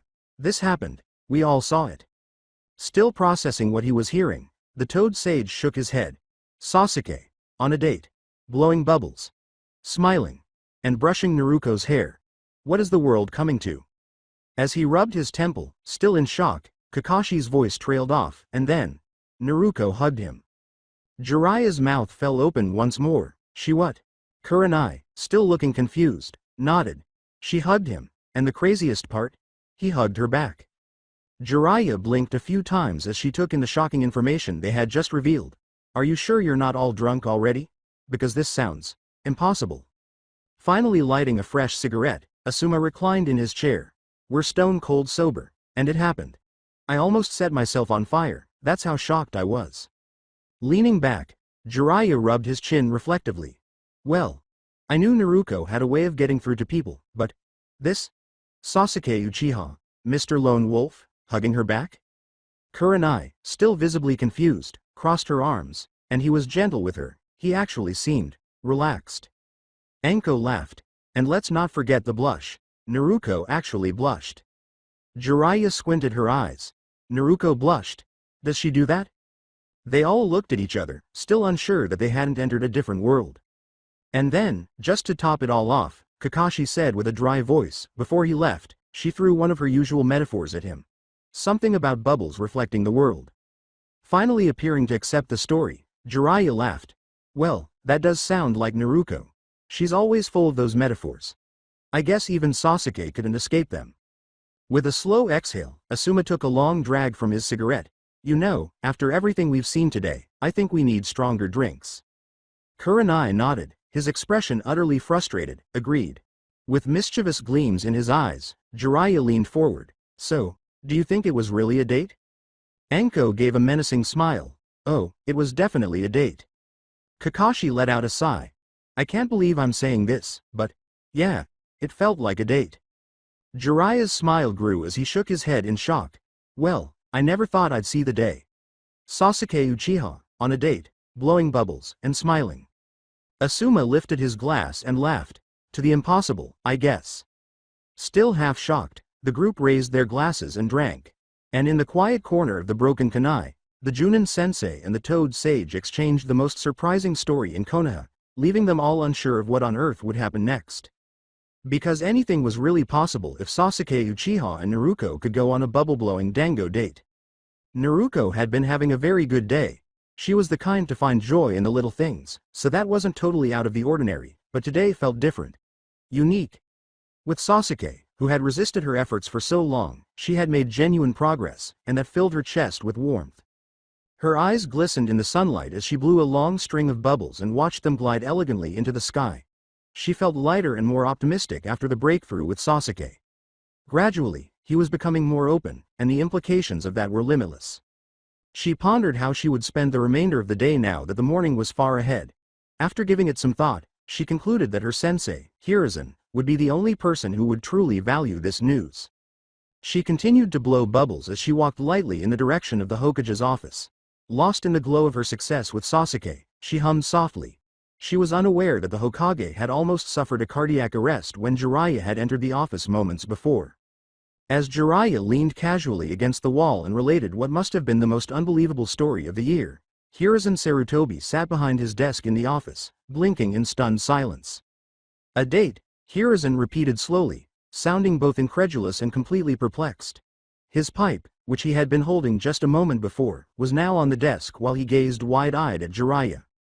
Jiraiya grinned broadly as he nodded. Yup. You should have seen it.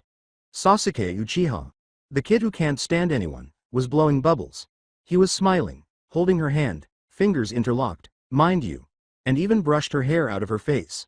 Oh, and the best part? He hugged her. With his mind straining to take in the information, Hiruzen blinked once more. Sasuke Uchiha? Hugging Naruto? Jiraiya laughed.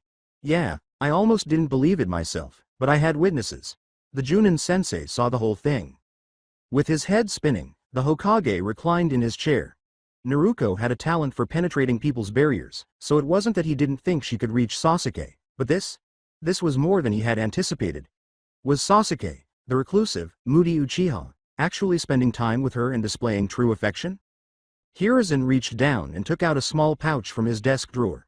His special pipe herbs were inside, saved for times when life presented him with situations that were too strange or stressful for him to handle rationally. Jiraiya laughed to himself as he filled his pipe while continuing to gaze into space. I'm telling you, sensei, things are changing. Naruto's working her magic on everyone, but this is next level. The familiar aroma of his herbs soothed Hiruzen's tense nerves as he took a long puff from his pipe. I suppose I shouldn't be surprised. She has a way with people. But Sasuke? That's when it occurred. When the office door opened, Naruto entered, her typical upbeat demeanor permeating the space. Her cheeks were slightly flushed, she was humming softly to herself, and she was blowing bubbles with her pipe as if on cue. Both Jiraiya and Hiruzen turned to face her, their expressions a mixture of awe and incredulity. Naruto took a moment to notice the strange looks, but she dismissed them as she walked over to Hiruzen's desk. Good morning, sensei. Good morning, Jiraiya. She beamed as she greeted them, blowing another bubble. As she stood there grinning at them both, her joy was contagious and even the tension in the room seemed to lessen a little. Raising an eyebrow, Jiraiya glanced at Hiruzen before turning back to Naruto. Well. Someone's in a good mood. Anything interesting happen recently? Naruto cocked her head to the side and blinked naively. Oh, just the usual. Training, helping out, blowing bubbles. Hiruzen's eyes narrowed slightly as he stopped in the middle of taking another puff from his pipe. Naruto. Would this, helping out, happened to include spending time with a certain Uchiha? Naruko scratched the back of her head, her blush slightly deepening. Oh, you heard about that, huh? Jiraiya clapped his hands together and laughed aloud. Heard about it? The whole village knows. You were on a date with Sasuke Uchiha. And not just any date. There were bubbles, smiles, hand-holding, and even a hug. The Junin sensei are still recovering from the shock. Naruko continued to smile, but her face flushed even more. It wasn't really a date. I was just helping him relax a little. He's been so stressed, and I figured some bubbles and dango might help him unwind. With a slow exhale, Hiruzen put down his pipe and gave her a long, critical glance. Naruko. You've done something that no one else has been able to do. You've reached Sasuke, who has been closed off to everyone. Naruko continued to smile as she shrugged. I just treat him like anyone else. He's not as hard to reach as people think. You just have to give him space to be himself. Jiraiya laughed and shook his head. Space, huh? You mean like the kind of space where you hold his hand and he brushes your hair out of your face? Naruko looked away and blew another bubble to hide her embarrassment as her blush flared once more. Okay, that part was a little unexpected, but it was sweet. He's trying. Hiruzen couldn't resist grinning at her. She was unique because of her warmth and her ability to see the best in everyone. Well, whatever you did, Naruko, it's working. I've never seen Sasuke show that side of himself before. Naruko smiled, pride shining in her eyes. I'm just glad I could help him. He deserves to be happy too, you know? With a smile on his face, Jiraiya reclined in his chair. You've got a real gift, kid. If you keep this up, you're going to have half the village falling in love with you. Blowing another bubble, Naruko laughed. Nah, I'm just doing what I can. Bubbles and kindness. That's my secret. Hiruzen took another drag from his pipe and shook his head, laughing softly. Well, whatever your secret is, it's working wonders. Just, maybe give me a little more warning before you pull something like this again. I don't think my heart can take it. Naruko leaned on Hiruzen's desk and giggled. I'll try, sensei. But I can't make any promises. Life's too unpredictable for that. Hiruzen was filled with pride and amazement as she stood there, her playful energy filling the room. One small deed at a time, Naruko was transforming the village, and in her presence, even the hardest hearts started to soften. Jiraiya lifted his glass in a mock toast while continuing to smile. To Naruko, the bubble-blowing heartbreaker of Konoha. Before turning to go, Naruko blew one final bubble and rolled her eyes. I'll take that as a compliment. Hiruzen and Jiraiya were left wondering what other miracles she might work after she vanished, her bubbles floating through the air behind her.